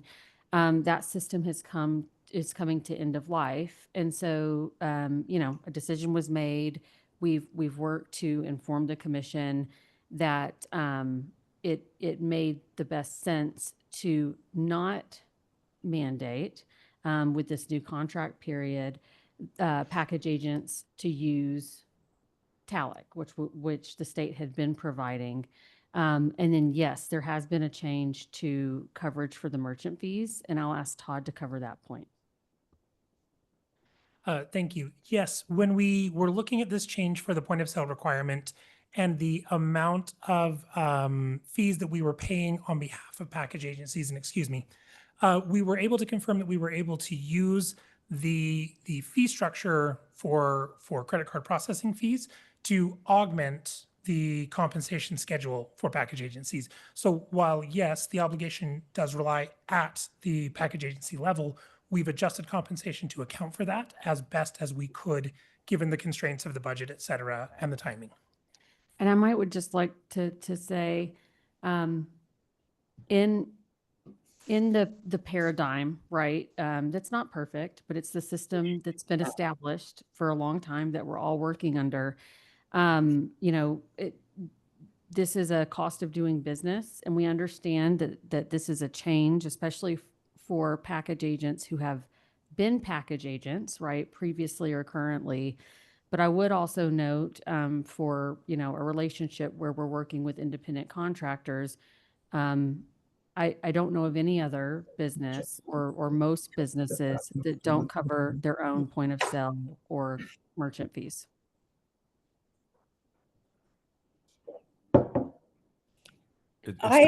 It's the cost of doing business. Go ahead. Your perspective, Allison. I've not seen an increase in any compensation. So I don't know where an increase in compensation is coming from, because I've not seen one. And we figure based on what we're estimating my fees will be is $1,000 a month. That's 14% of my income.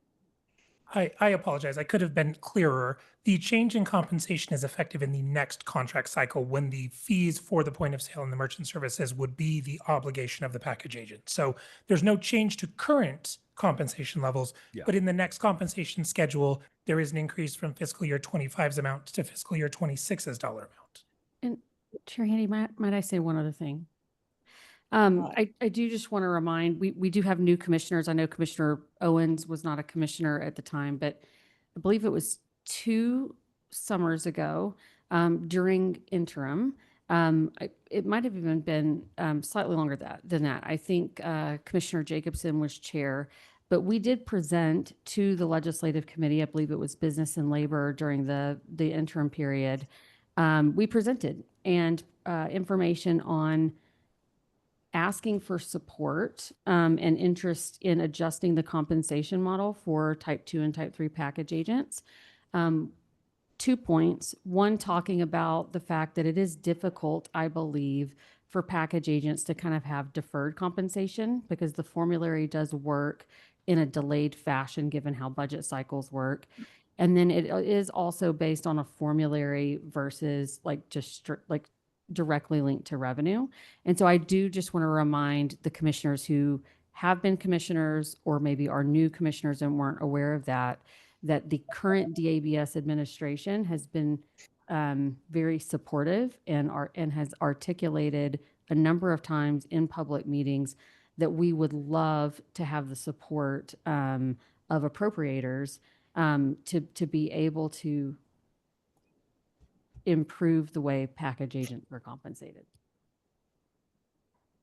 Sorry, I just wanted to throw that out there. No, It felt like it was. No, your I'm main- glad. No, thank you. I'm glad that's on the record. I'm glad that's on the record, and that we're better understanding that. And thank you for that clarification, Mr. Darrington, Todd, about this goes into effect next coming fiscal year. Thank you very much, Allison. I don't see any other questions from commissioners. And Okay. we wish you well. Thank you for joining us this afternoon for a few minutes. Thank you for your Thank you very time. much. Thank you. Thanks. Okay, now we have from Sunnyside Miners Trading, we have James Leonard. And James is here in person. Hello, James.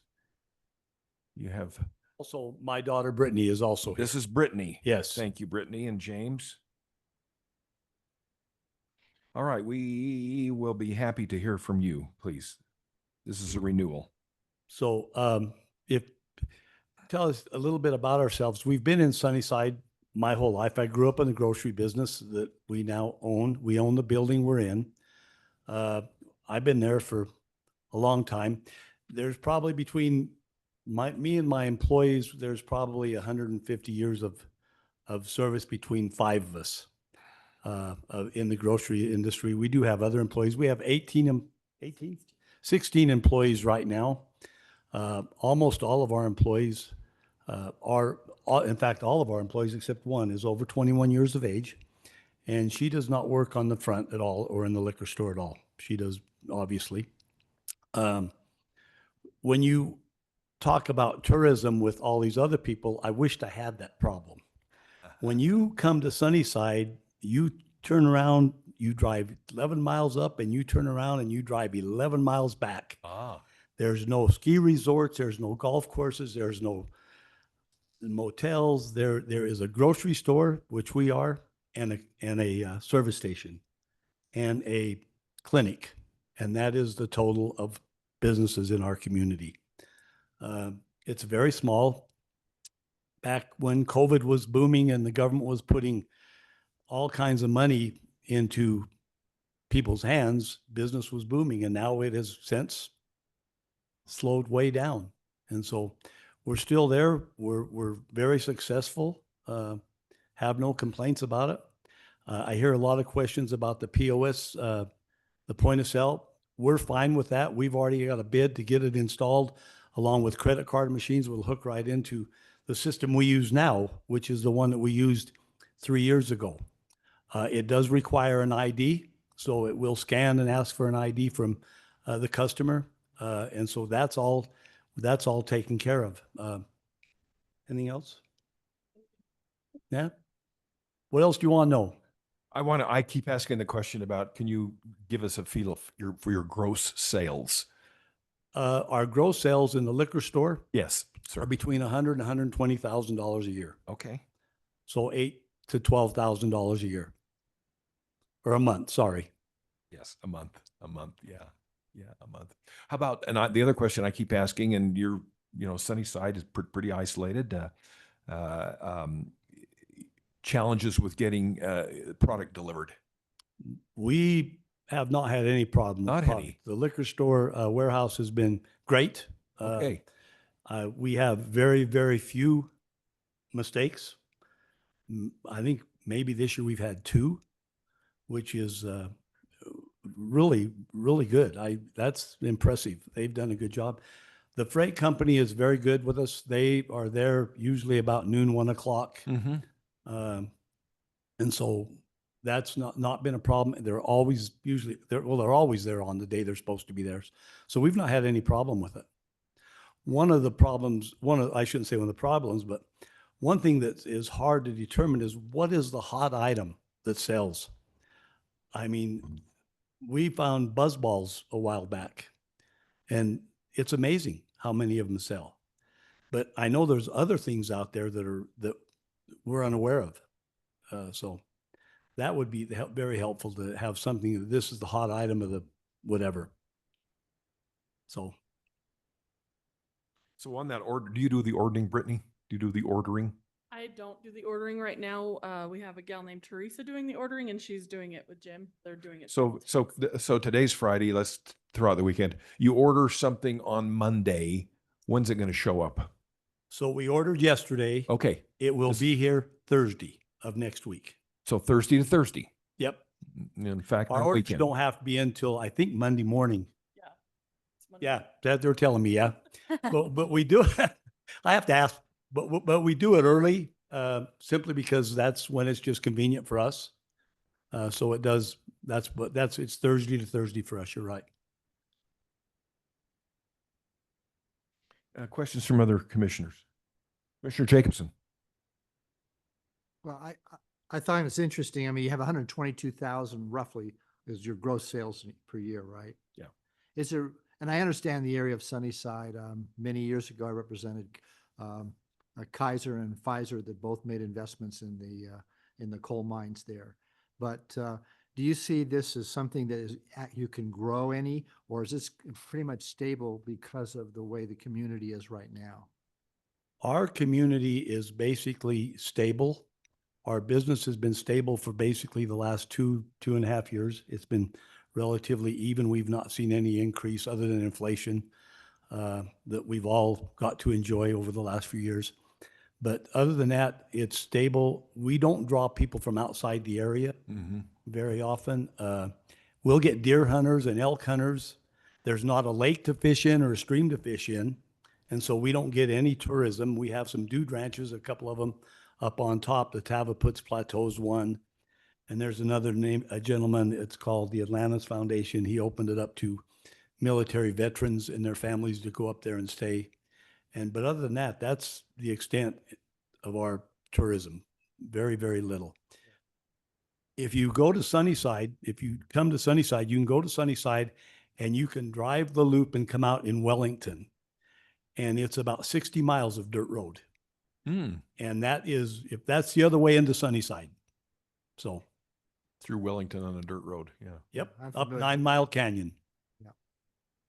Well, thank you for, what you do out there by having a store and serving that community. Well, thank you. Commissioner Orton has something. This is not a question for you, so you can just breathe a sigh of relief. I'm actually going to ask our executive director. So I know that if I call the warehouse guys and ask them, so what are the hot items that are flying off our shelves? They know. Do we have a way of I think that would be such a great idea to let our package agencies especially know what those items might be. These are the hot sellers.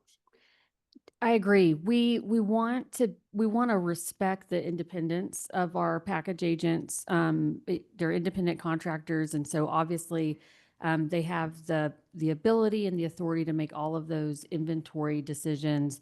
But we are happy, and I think our staff does a really great job when asked, hey, we would love some information on trends, or what do you see for the state of Utah with maybe the state's business, or the top 10 items in the spirits category, or heavy beer category, or wine category. We're always happy to share that information, really with anyone, even a licensee, right, that's building a menu or anything like that. So I definitely think our staff are equipped to be a really good resource. If a package agent would find it valuable, I know we would love to help. Yeah. Yeah, I would make that call then, because I have made that call several times for people in the community who ask me questions. And so I would encourage you to I mean, I think that would be a great idea and a way to really differentiate yourself, from the people or from the places that if your customers are mostly local, then they are probably going elsewhere to do grocery shopping, clothes shopping, those sorts of things, if those things aren't available in your community. And I think it'd be great for you to kind of, be the rock stars who are on the latest trends. That's a great idea. May I mention one other thing, Commissioner? Handy? Commissioner, please, or not Commissioner, Director, please. Thank you. I definitely, if you'd like if you'd like to use any of our staff as a resource, please let us know because we would be more than happy to help in that regard. Jeremy, I think you had a comment about manufacturing reps that could be helpful to share. Yeah, thank you. There are opportunities to reach out to manufacturing representatives, SASRAC and things like that, as well as industry periodicals. Google will certainly help you find those to help you even develop even more, right? Your trending product listing, etc., as well as outreaching to staff. Even in our state liquor stores, it's certainly passed by, and they can tell you what's selling too.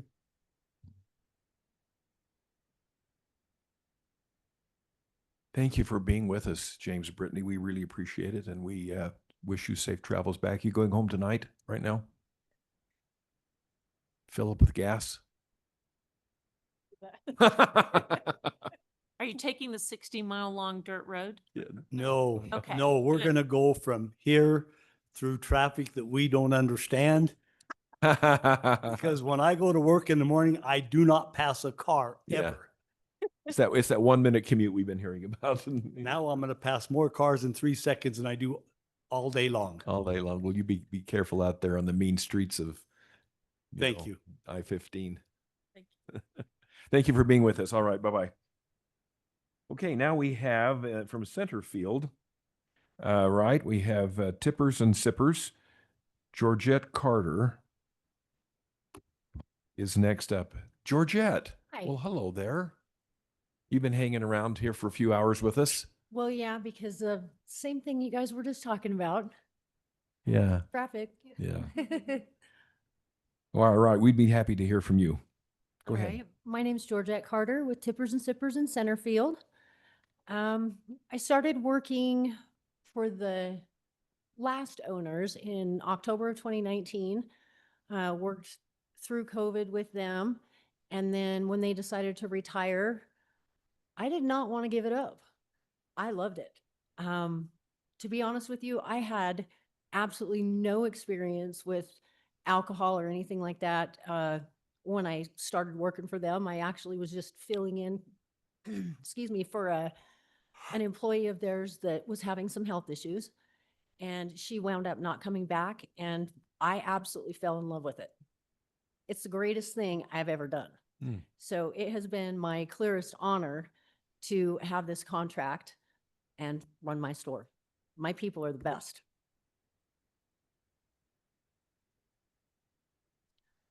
Yeah, here's your business plan. 3 years you worked for the previous owner, didn't you?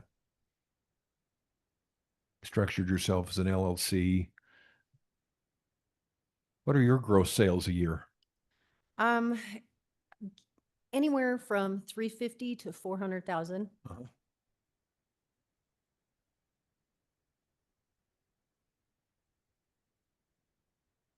What kind of challenges do you face with staffing? Well, I'm hoping I'm through that for a bit. Oh, okay. But I did have an employee that started 6 months after I actually got my contract. She worked great for a couple of years. And then last year, I maybe got 3 to 6 hours a week from her. The rest of the time I was in the store on a daily basis, including Sunday. I have a little bit of a control issue, so I am always at my store regardless, unless I am absolutely out of state visiting family or something of that sort. I'm always there. Mm-hmm. Not continuous, but on a daily basis. I do have one employee now and one backup to cover both her and I if we can't do it.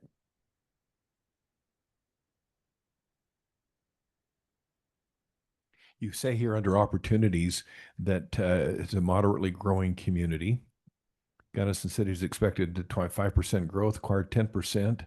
Centerfield City had a 4% growth, 20 new homes in 2024. Wow. Why are people coming to Centerfield? They're leaving here. Too congested. I mean, they There's want a lot of people space. that are moving Yeah. down there. We understand that. Yeah. And there was also a need for them to kind of accommodate they're doing some expansion with the prison and revamping. I'm not really sure what all they're doing there, but Employment I know that there's opportunities. people that are down here or down there for 3 to 4 months that will be working solely at the prison, which has helped. It's helped me a little bit. As far as my growth goes, to be really honest with you, because I am as new as I am and I just have kind of been learning as I go, I'm not really sure how else to try and grow my store outside of excellent customer service. And I mean, they are very catered to, which I don't have a problem doing. I love it. They're more my friends. They're not really customers. I don't have any bars in the area. There is the golf course, Palisade State Park. Last I heard, there was no liquor license up there. But one of them, I believe that they had applied for a new license. I'm not sure about that. I do get quite a few people coming from out of town. They'll come through Cuba or Palisade going to the park, traveling down 89. I'm 35 miles south of I-15 and then 13 miles north of I-70. So I'm kind of right in the middle there, right on Main Street. The store sits on 0.34 of an acre. It's 1,800 square feet. I have plenty of storage space in my back room. And my front it's small, but I really do have it well organized. Have a very nice beer cooler. I keep things chilled for people. Ice machine, a large freezer that I keep filled with ice. It works really well. I have quite a few tourists that come through. As far as that goes, it's my local patrons, and I can upsell. Yeah, I'll bet you are. I mean, I'm a compliment to you. I'll bet you are just amazing at customer service, and so and so comes in, you know exactly what they're looking for, and Oh, yeah. you're jumping to get it for them and chatting them up and Yes. see if you can upsell them a little bit. So way to go. That's Questions correct. from commissioners? Commissioner Jacobson, you're good, sir. Commissioners down on this side, you're good. You're good. Hang on a second there. Oh, no. About something else. Okay. It was about this. I think it's all good. Well, you're just doing a great job, Georgette. That's really, really terrific and so fun to kind of experience and feel your passion. Thank you. For your I business. appreciate that. For your business. One thing that I would actually like to add is I do have things in place to purchase the ground and the building. I've been leasing up until this point, but please give me back my contract. I'm good to go. What a It's that pitch. simple. I'm not giving up without a fight. What a pitch. You heading back now? I mean, you got to get through this traffic. Sit in your parking lot. And Fridays are hours. little less Really? rush hour. Yes. Oh, well, I'm out of here then. See? In a hurry. Our friends are saying, leave now. Yeah. Leave now. Okay, I'm going then. I'm going in a hurry. Be careful. Hey, thanks everybody. I appreciate it. Be careful, Georgette. Thank you for being here. Thank you for everything.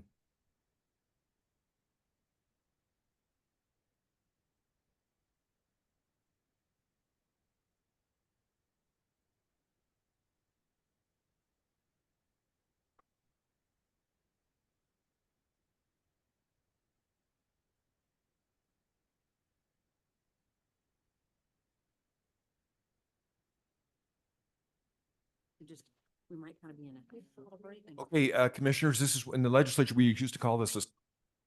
So we're in a saunter right now till we get these last three lined up. One's going to be here in person, a little ways away. And so just relax. Visit among yourselves.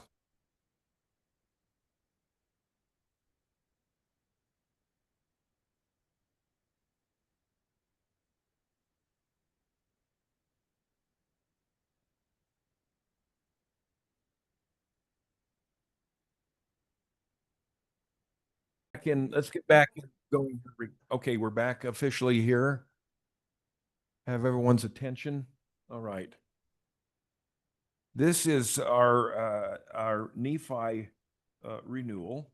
This is Rachel Bryan, Nephi Liquor Agency, and we're happy to hear from you. Go ahead. The time is yours now. Thank you. Good afternoon, and thank you for this opportunity to meet in front of you today. I currently run the packing agency in Nephi, as he said, and have been there for close to 25 years, servicing my customers, and they become friends and some family. You know, those friends you choose become your family. But anyway, I value my customer service, and that's really, really important to me. And I have loved working at the Nephi Liquor store for all of these years. It's been part of my family for a long, long time. Been in my family for about 60 years. I had my grandmother run it, and then my mother, and then I ended up taking over the contract. It isn't just a job to me, like I wrote in my thing. It's personal to me. I love servicing my customers, and I love my employees. They're amazing. And I love my little store. I get lots of compliments about how quaint it is and how what kind of a variety and selection that we have for being a little smaller store. But I do love it there and get lots of compliments. I pride myself on trying to keep in the latest trends and trying to keep up with what's important and popular and what people are liking. And I do a lot of special orders and to bring that in to kind of suit the needs of my customers. So I do love my job. So Thanks. You know, we just heard from a previous applicant from Sunnyside. We had quite a discussion before you came in about how they can help. You know, it's Nephi's not Sunnyside. We understand that, but figuring out what the trends are and products and how you do that. So you mentioned that. How do you keep on top of what your customers are seeking? How do you do that? a lot of my customers are comfortable with me and are willing to ask and see if I can get different products in.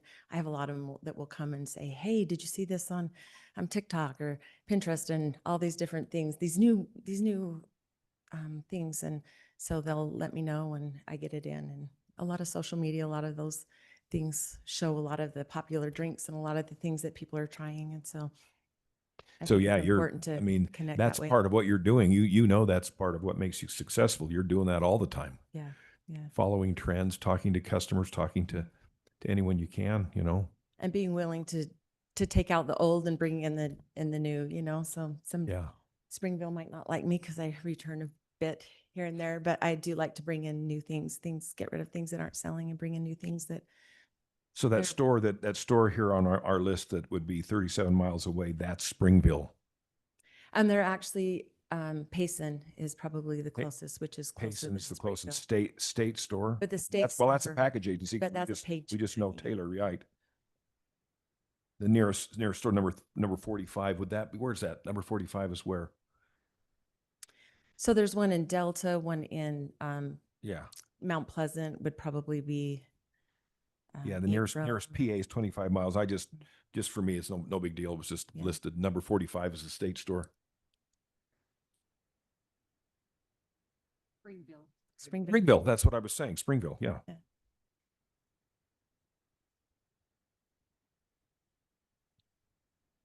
We've been telling you to get off of I-15. Summer Life, get off of I-15. Okay, thank you, Rachel. Questions from commissioners? Would you give us an idea while they're formulating questions? We've asked this. What are your gross sales? What's your volume a year? 750. 750. Thanks. And the last Yeah. since I actually took over I officially took over in 2017. And my sales were in the 300s then. So you've And I've more than continued. doubled since 2017. Yeah. So yeah, 8 years. Mhm. Commissioner Orton has a question. I just, Comment? I find it interesting to see that I've been to your store. Oh, good. And it's not very large, Mhm. and your sales are 750 a Mhm. year. Mhm. Okay. I just want to make sure, because Sure. we hear from people with much larger spaces, and of course there are so many different things, going into sales, but your store is very small.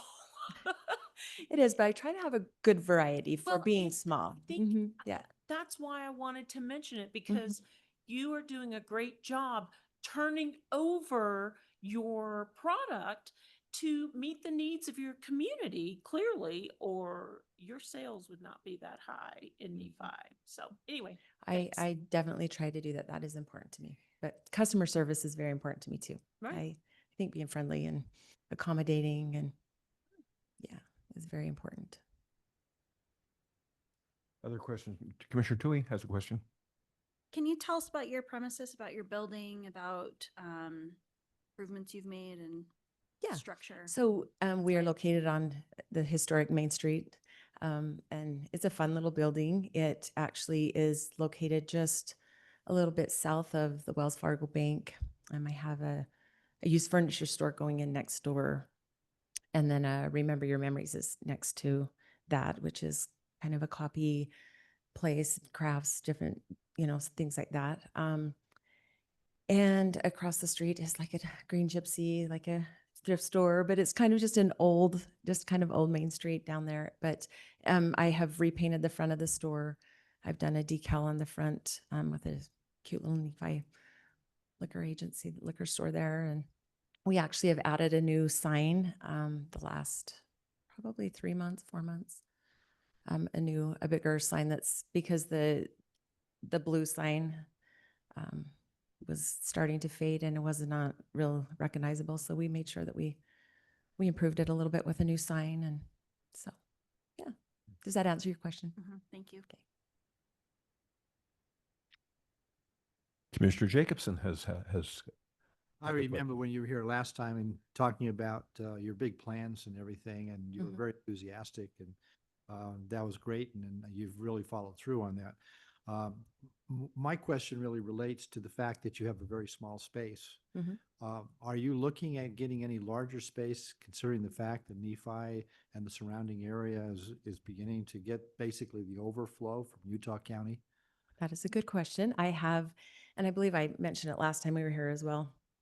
I had 3 different locations that became available that had a bigger sales area, sales floor.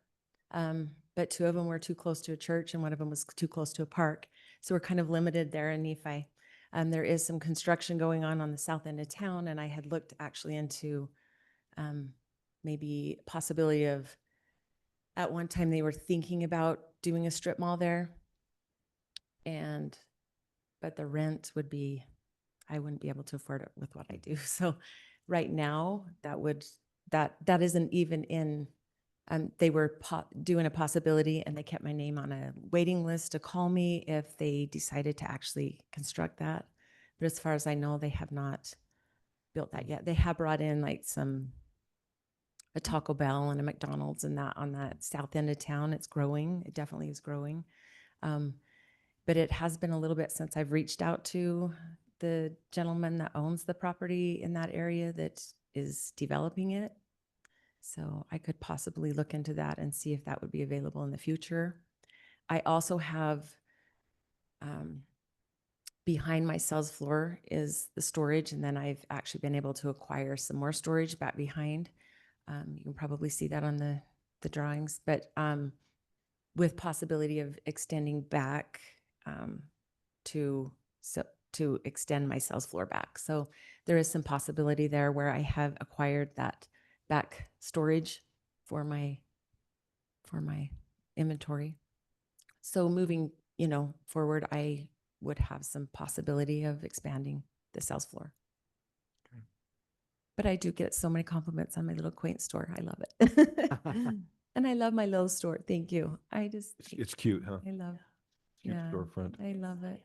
Yeah. Yeah, it's just, thank you. Thank you. Thank you. I do pride myself. I love that.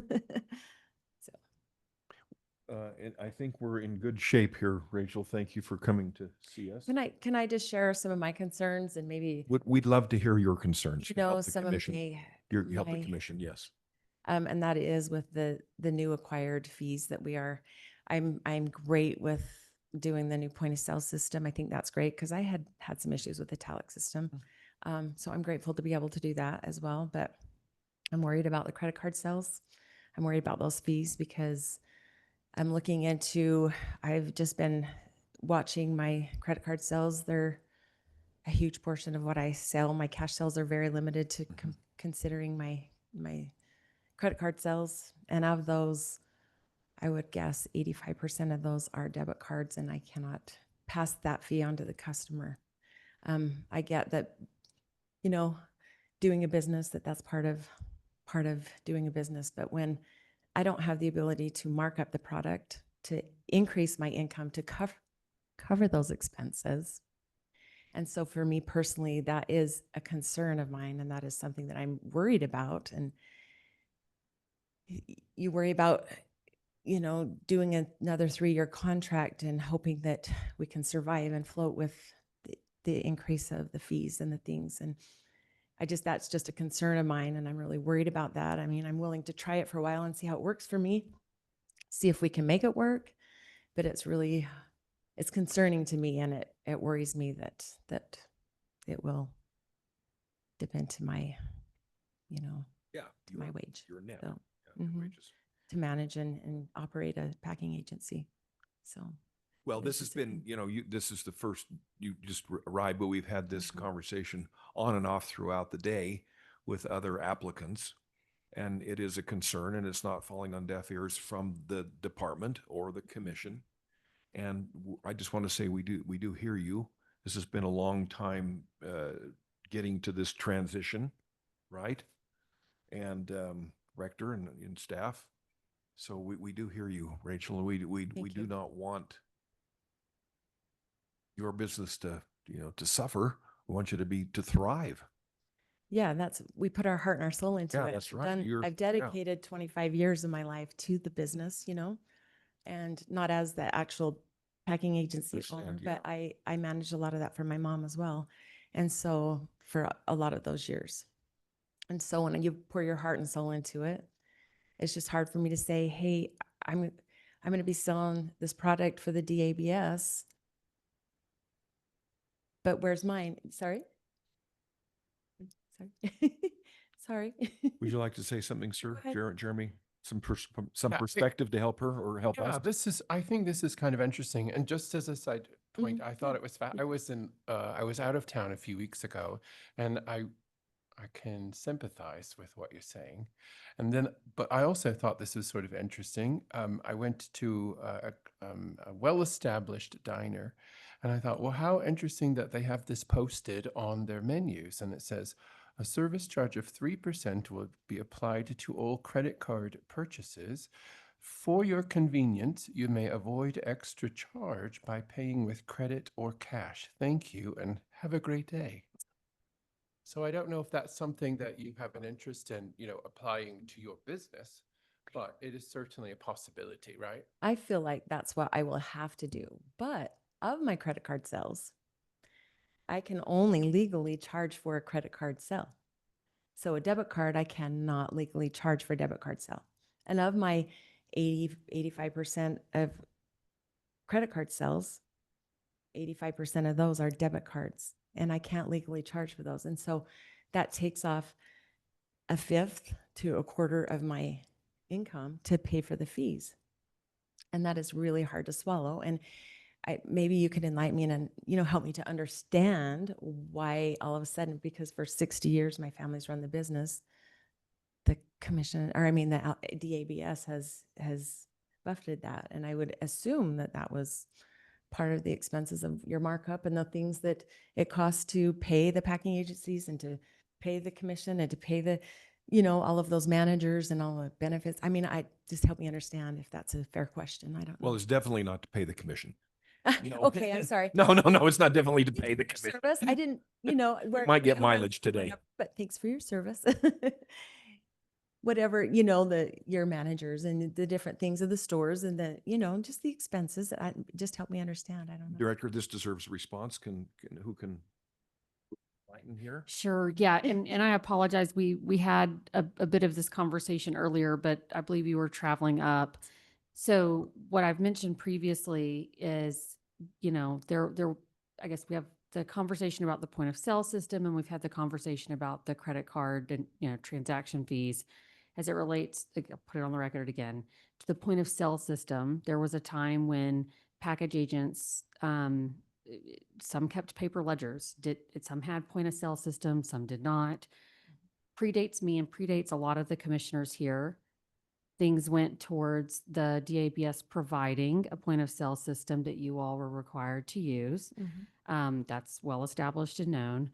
That system has come to end of life. And so it also, because that coincided with the new contract period, because we had received feedback from package agents wanting to use their own point of sale system, we thought that it was the right business decision for the state of Utah and for the DABS, consulted with the commission on this, for us to, the rule states that package agents will need to use a point of sale system, but that can be a cost of doing business that a package agent takes care of, just like any other small business owner or independent contractor. As it relates to the credit card transaction fees, I'll let Todd Darrington handle this because I think he articulated it really well. Todd, do you mind answering that? And I'll just maybe wrap up like I did last time after you.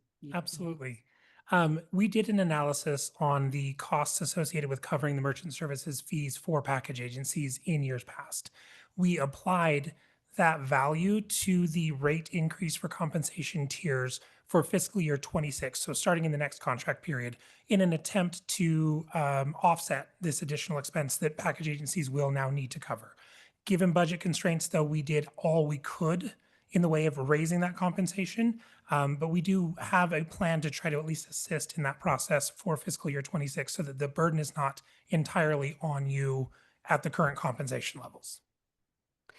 And so maybe just to round that out would be that as we've discussed this as a department, when we've consulted and talked about this with the commission, there's really not, I won't say any other, most businesses, most entrepreneurs, most small businesses or independent contractors incur these costs themselves. We are sensitive that this is a change. And so we are trying to do everything we can to navigate this the best we can. And then another thing I think would maybe be helpful to touch on is I personally have, with a team of people, several commissioners here have as well, presented an interim committee to our Committee of Jurisdiction, Business and Labor, presenting and advocating that it would be great if they could consider supporting us in a change in how package agencies are compensated, because there's two issues. One is it's a deferred model, which I don't think, I think it's clunky. And I've said that on the record. And then also it's not directly tied to revenue. As you know, it's based on a formula of bottles sold. And so I still on the record, and I am still committed to having those conversations, in addition to in future budget cycles, requesting for an increase to be able to have an increase of compensation for package agents that we work with. So I just wanted to put that on the record too. You guys do work incredibly hard. You're great business owners, and you're working in some cases underserved areas.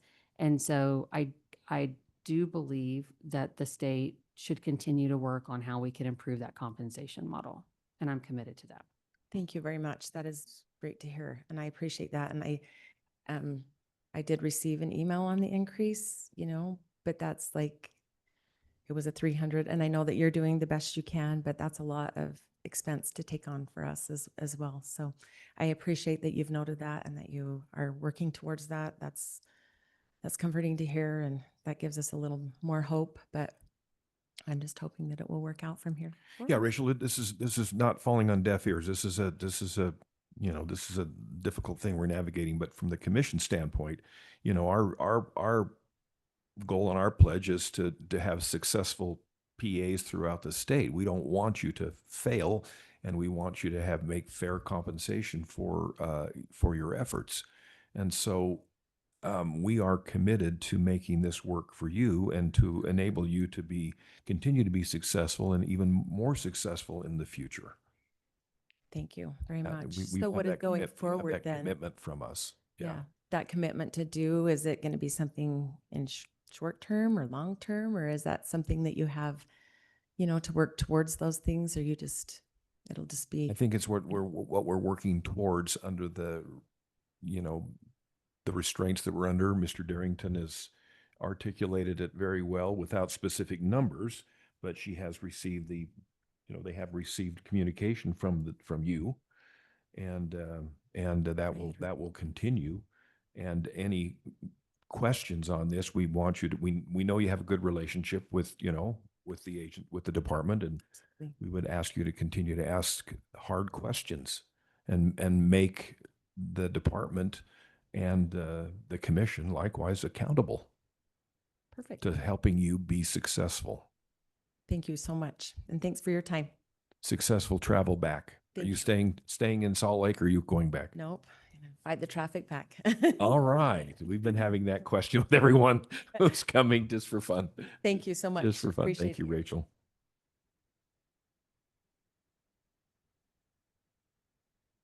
Okay, commissioners, we have 2 to go.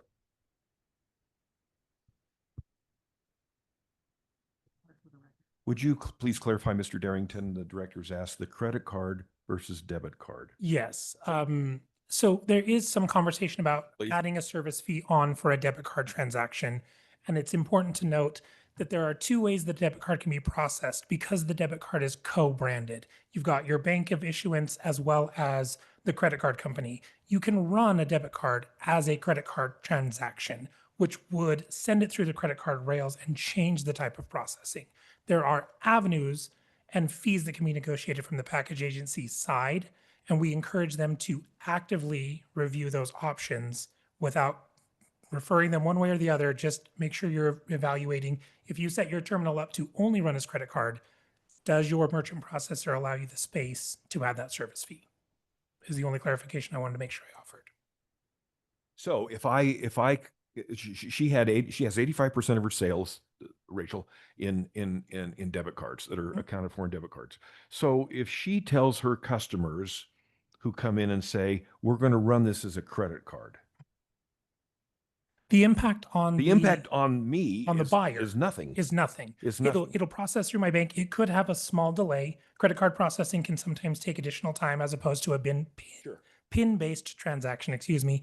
So there might be a small delay, but you'd still get what's called a memo post against your account, and it goes through those different Rails structures. So there are avenues through which any package agency could reduce or adjust their structure or add on service fees without that being a dictation from us.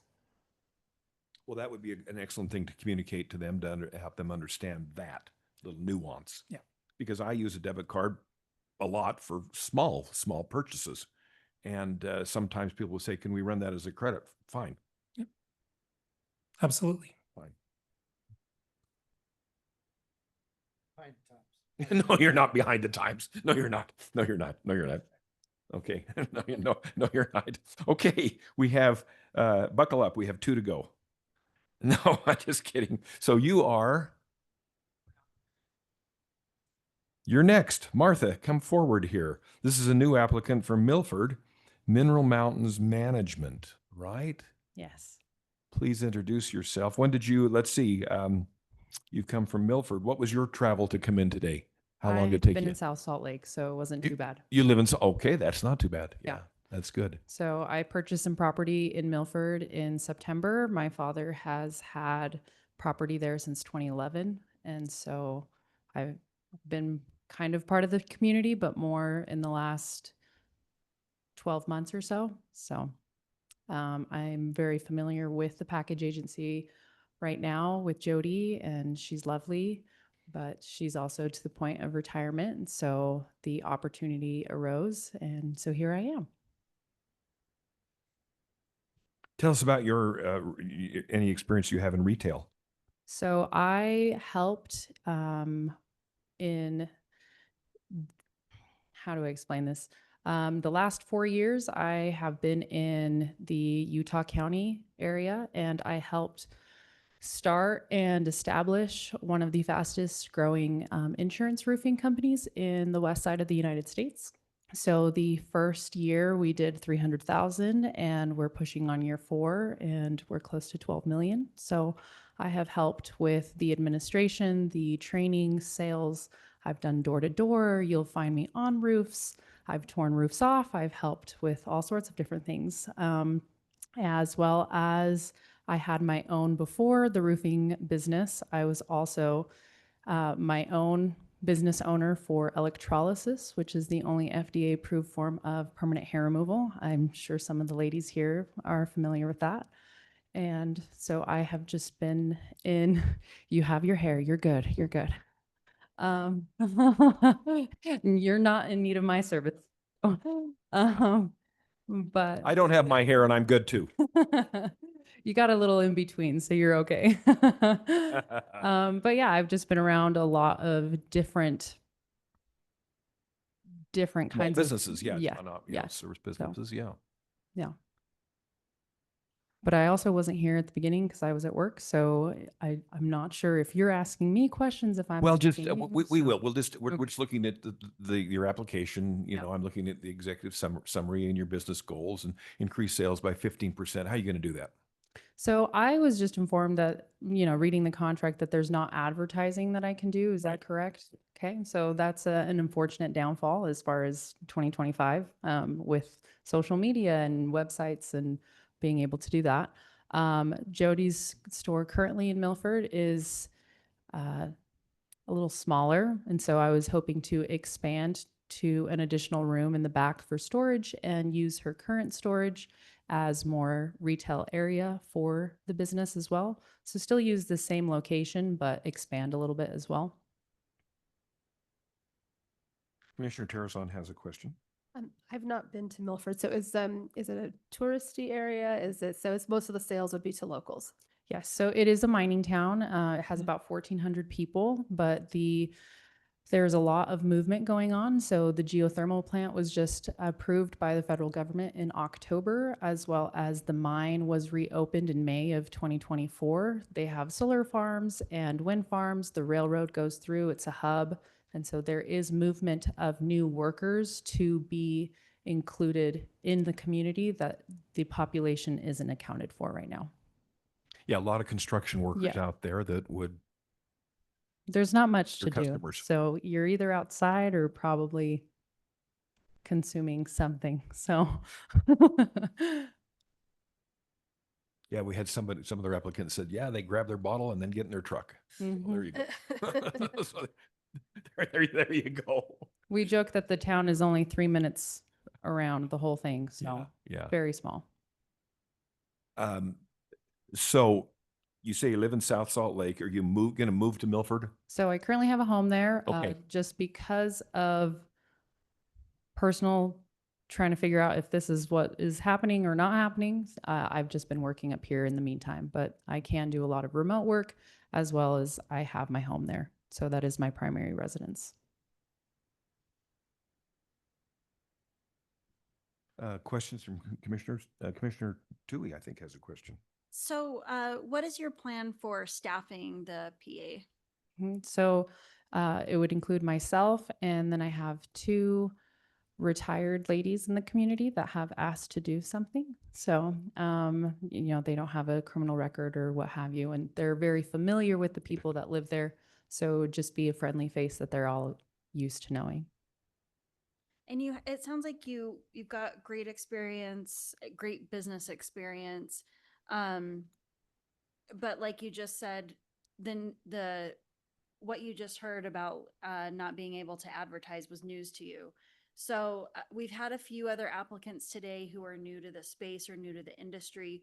So what are your thoughts about how you're going to keep up with compliance and figure out what's allowed, what's not allowed in this like heavily regulated space? Right. I believe that, I mean, the liquor agency there has been in the same spot for the past 60 years. So there's not really a need for marketing.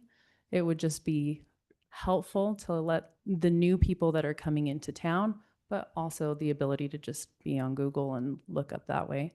And then just educating myself as well. Jody does still live in Milford, so if I have any questions, she's a resource as well.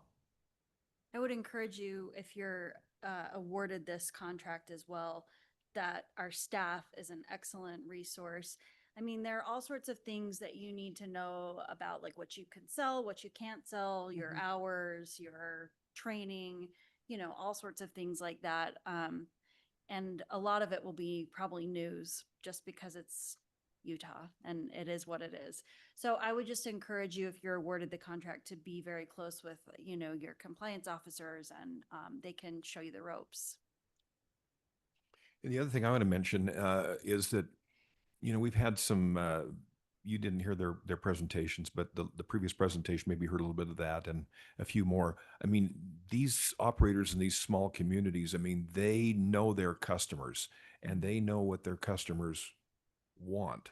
And it is customer service. And, you know, I perceive that you, because of your previous business experience, understand that. I mean, this is a very high touch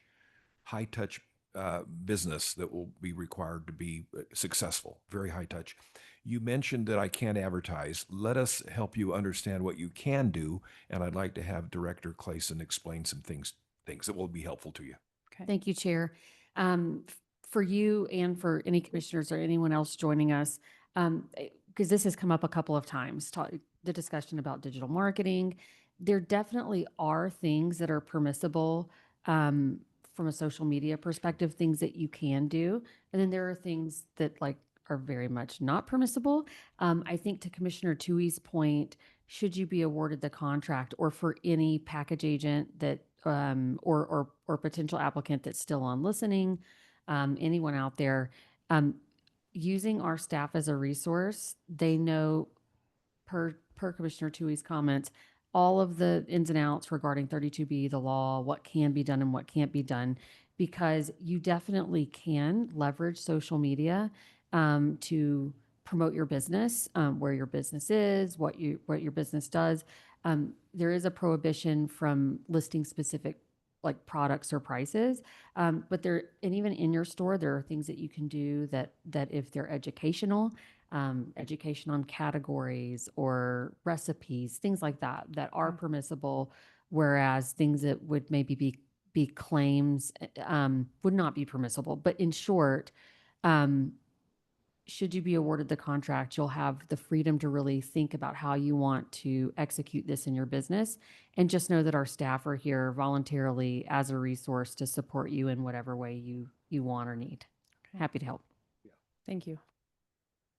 Yeah, I mean, if you're awarded this contract, Martha, we want you, we must have you be successful and give you every tool available to help you understand every tool available to help you be successful. Other questions from commissioners? Commissioner Jacobson, you're good, or do you have anything here on this side? No.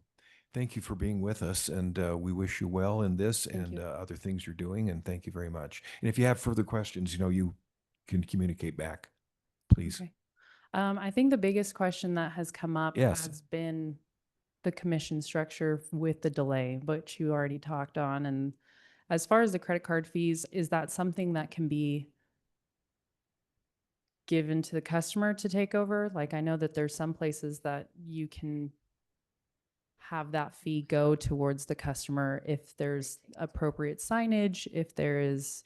Yes, as long as you have properly identified a service charge will be added to the transaction that's run as a credit card transaction, Okay. you are fine to pass that service fee on to your customers. It's a decision you as the business owner will need to make, because obviously there'll be an impact associated with making an additional transaction fee. Right. There are other ways to offset this, like encouraging cash payments, requiring a minimum transaction dollar amount so that you're at least making enough money on it. But from the service standpoint, yes, you can pass those fees on to the customer as needed. Perfect. And then as far as I know, in the past, there has been consignment versus non-consignment. I've heard that that might not continue, or it is continuing. Would you like to address that? Nicole, would you like to address that? In the past, package agencies have benefited from a consignment to help start their process. We have determined that it is not in the best interest of the state of Utah to continue that practice. So for this new cycle, there will not be an option for consignment available. Any existing package agencies will be in a position where we'll work with them to help work that down. Okay. And then as far as the purchase of the liquor, it is at the retail price. Is that correct? I might as well just keep going, can't I? Yeah. It is absolutely at the same retail price. You are on a net 30-day, and you'll see that in the contract details, where what you purchase today is due for full payment within 30 days of purchase time. And so you'll hopefully have the sales to generate to cover those costs associated. Okay. That hopefully has been helpful. It We've has. got a lot of the experts that know this in and out. Anything else occurs to you, Martha? Chair Handy. Yes, but Chair- keep going. Jeremy is encouraging me to just help explain the net 30 days. Thank you. For those who are not familiar, you purchase the product today, you have 30 days from that date before your final bill is due. We bill on a Friday. Traditionally, we send your invoices out on a Friday. Then we're going to debit automatically through an ACH the next Monday. So it really kind of works out to be about 37 days from the time you actually order the product before we really collect payment on that, which gives you plenty of time, hopefully, to collect and sell the product. So you're not just needing a small business loan, although we do encourage, if that's how you need to start your store, to look at that option to fund the initial liquor purchases. Okay. Thank you. That should be very helpful. We thank you very, very much for being here with us, and have a good weekend. Thank you You very as much. well. Thank you so much. Well, I don't know who's counting, but we have one more. Clapping. We have from Springdale Switchback Trading Company, Michael Marriott. Is Michael online? Michael, can you hear me? Hear me? Can you hear us? We got you. I am here. You're on a phone, right? That works. I am. Well, I was on my Zoom connection, but for whatever reason, I'm not seeing the meeting on Zoom. I'm seeing my name and everybody else's name, but it's just showing up as a call. So I guess we can Let's just make it work. proceed with it.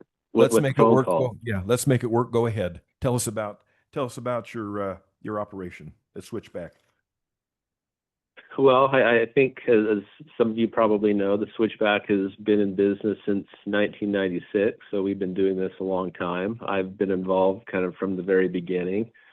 And so I guess going on 29 years now, we've been in the hospitality business in Springdale. I'm also kind of affiliated with 3 hotels down there that kind of sit adjacent to our property. But, we have a beautiful facility down there that has a couple of restaurants in it, and it has a gift shop and packaged liquor agency. And we also do a fair amount of catering in addition to kind of the restaurant component. So, we're there serving the community and the park visitors. Springdale is very much tourist driven, and that's principally who we serve. I mean, we obviously have kind of a local clientele. The local population, however, is probably on a permanent basis about 700 people.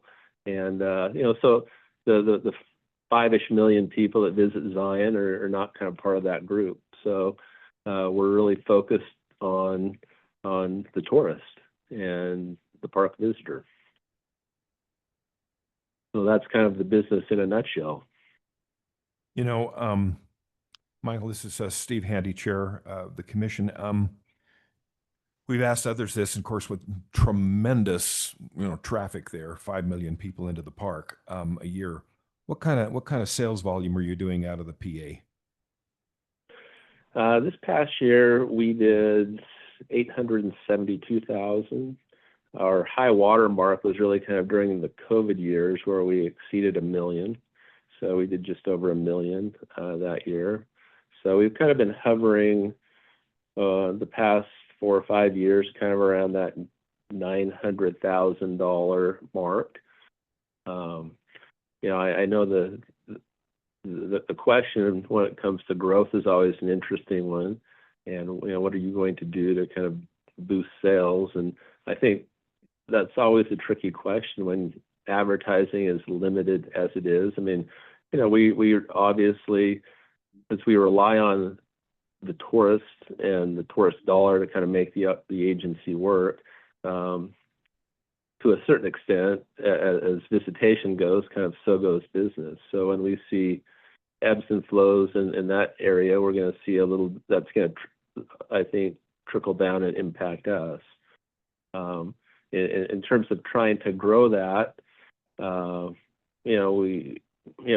area I suppose we could do a little bit better job with is some of the licensees, and that sort of historically has been a little bit of a challenge.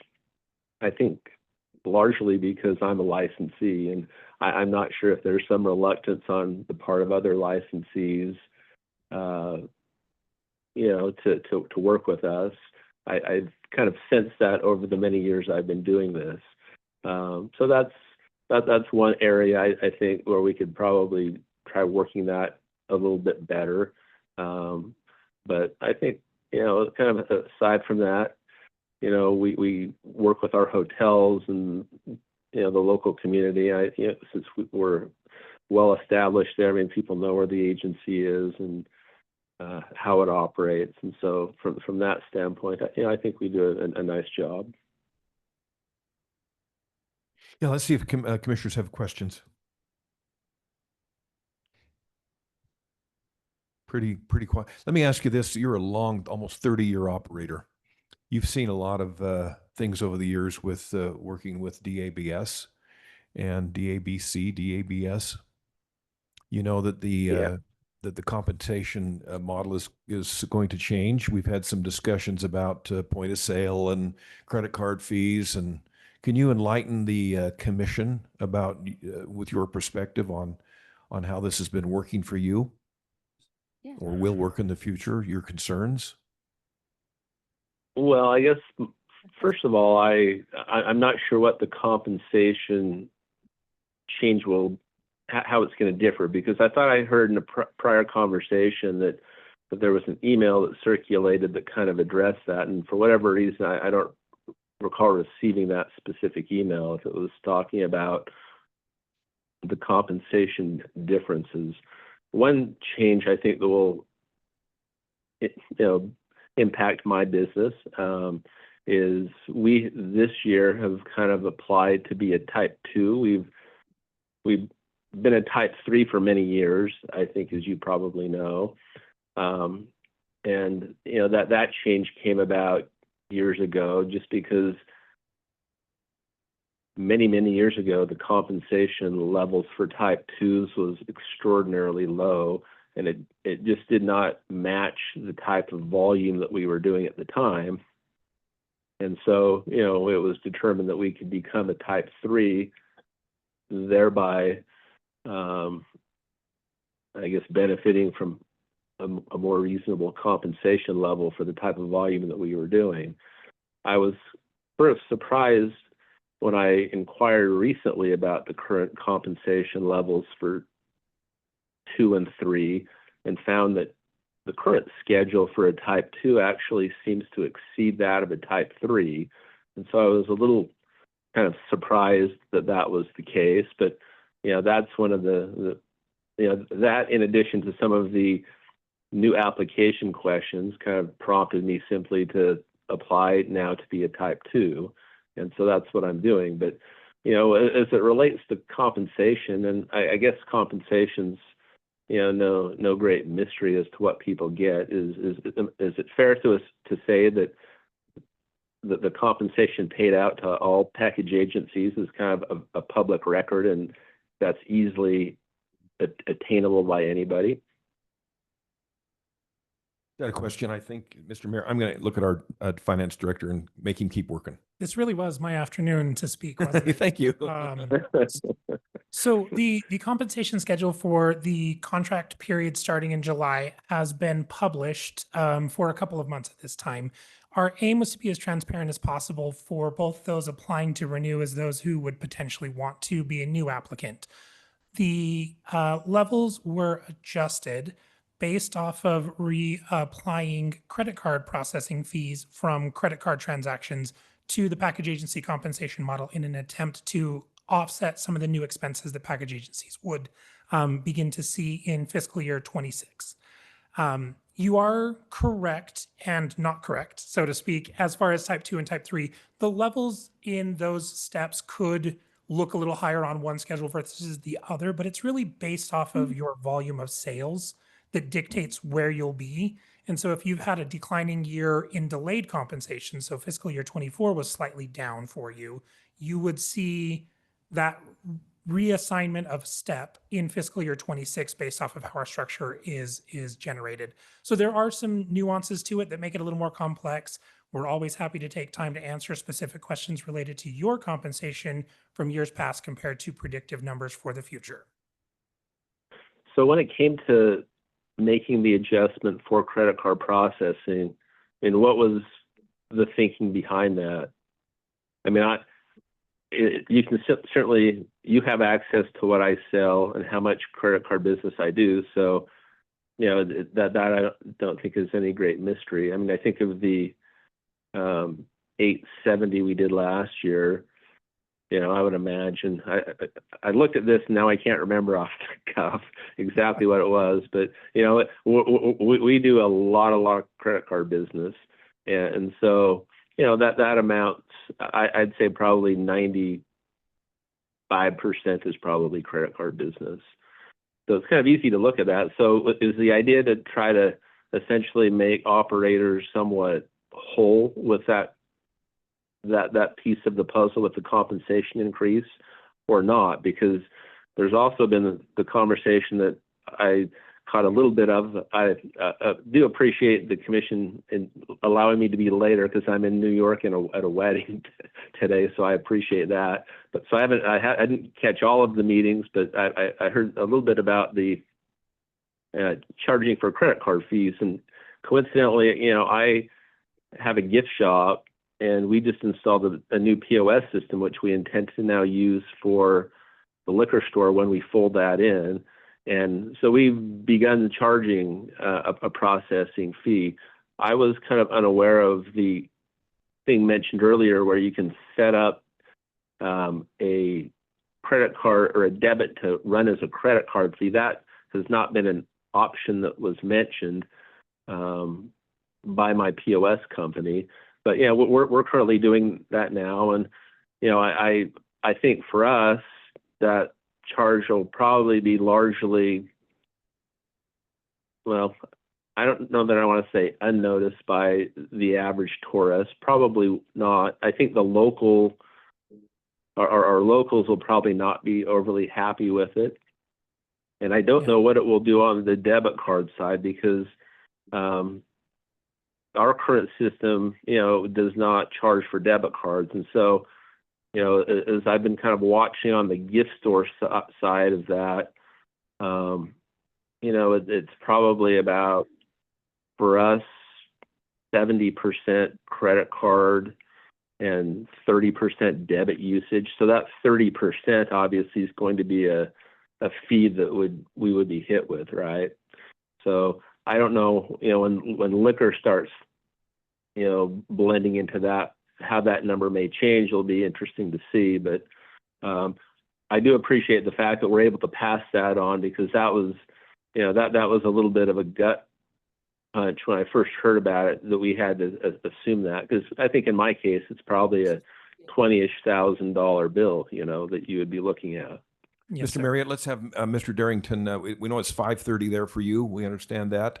Let's have Mr. Marriott, you're Mr. Darrington, Todd Darrington, our finance director, just clarify. Just a couple of quick points that I want to make sure that I'm clarifying. Number one is you do not have to pass on that service fee. That is a decision that the package agency needs to make for themselves.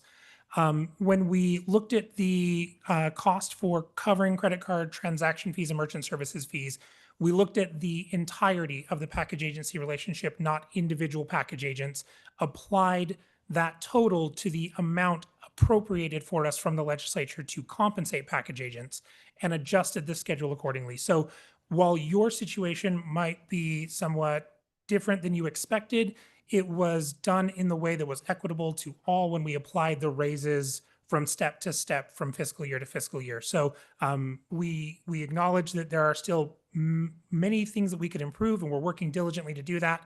As of this time, though, we've taken every step possible to make you better, perhaps not whole, with this additional cost, but try to at least add some additional compensation for the additional cost. Okay. All right. Well, that's good. I certainly appreciate that. Yeah, and we'd be happy to have you when you get back to Utah, get further clarifications on that.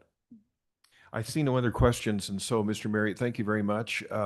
Enjoy your time in New York, and we will wish you well. Thank you, sir. I have one other quick question, if you'll say it, indulge please. me. Yeah, please.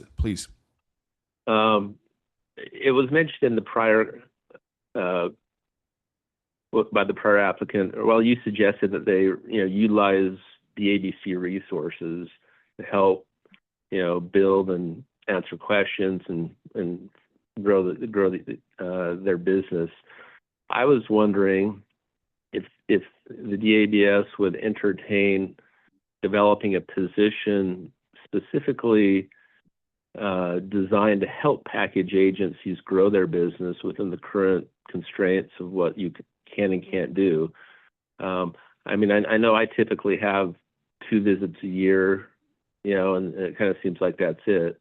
It would be nice if there was someone that could be more proactive on the state side. After all, the state benefits tremendously, I think, from the sale of liquor, but to come and kind of work with us and, just, help us as kind of a resource of the state to find ways to be better operators. Is that something that you would entertain? Yeah, we want that too. And I've asked our executive director, Tiffany Clayson. She has a perspective for you on that. Great. So, Okay. we All have Mr. Marriott, we have actually a package agency team of multiple employees that interact with package agents of all types, right? Because we have 5 actual package agency types. Of course, at the heart of the discussion today is 2s and 3s. But we are absolutely a resource, and I know the staff is happy to share information and insights for any package agent that is asking for them and that wants them. But it really is up to the package agent for yourself, like obviously an established business person, an entrepreneur. Hopefully every applicant that's vying to receive an award or be re-awarded has business acumen. They understand retail. They understand the business of AlcBev, right? That we talk about. And so we would hope that there would be a basis of foundational, knowledge for product selection and product knowledge. But of course, we understand that we might have additional information, market trends, things that we see that are selling well, maybe things that used to sell well that have dipped off a bit, and we would share that information with a customer or someone that called our help desk. And so none of that is information that we're prohibited from sharing, and we would be happy to share that information with you. And we don't need a person because we have a team of people that are working with package agents. And so I hope that you will be able to, if re-awarded, work with our staff and our team as a resource. And I know our staff will be happy to share that type of information with you if you'd like it. Okay, great. Well, thank you. Thank you very much. I just tell you that one of our, I'm just going to tell you what's hot: girl drinks. Oh, so we heard about that earlier from one of the other applicants. Well, I don't even know what that is. Anyway, Mr. Marriott, thank you very, very much, and we wish you well. And we're going to conclude our special meeting. All right. Thank you. Bye-bye. Bye-bye. Okay, commissioners and staff, thank you very, very much for everything you've done today. And speaking on behalf of jointly from the commission, we thank the staff for being here. Some of you were working hard, Mr. Darrington and Vicky and others and Jeremy and others. And some of you were trying to stay awake. No, you did a great job. You did a great job. The technical people. So let's have one more motion for adjournment, please. Jackie. So moved. Oh, pardon me. How about any public comment? Is anyone on for public comment, please? No one's on for public comment. So therefore, moved, seconded, so moved. All in favor say aye. Aye. Enjoy the weekend. Thanks, everyone.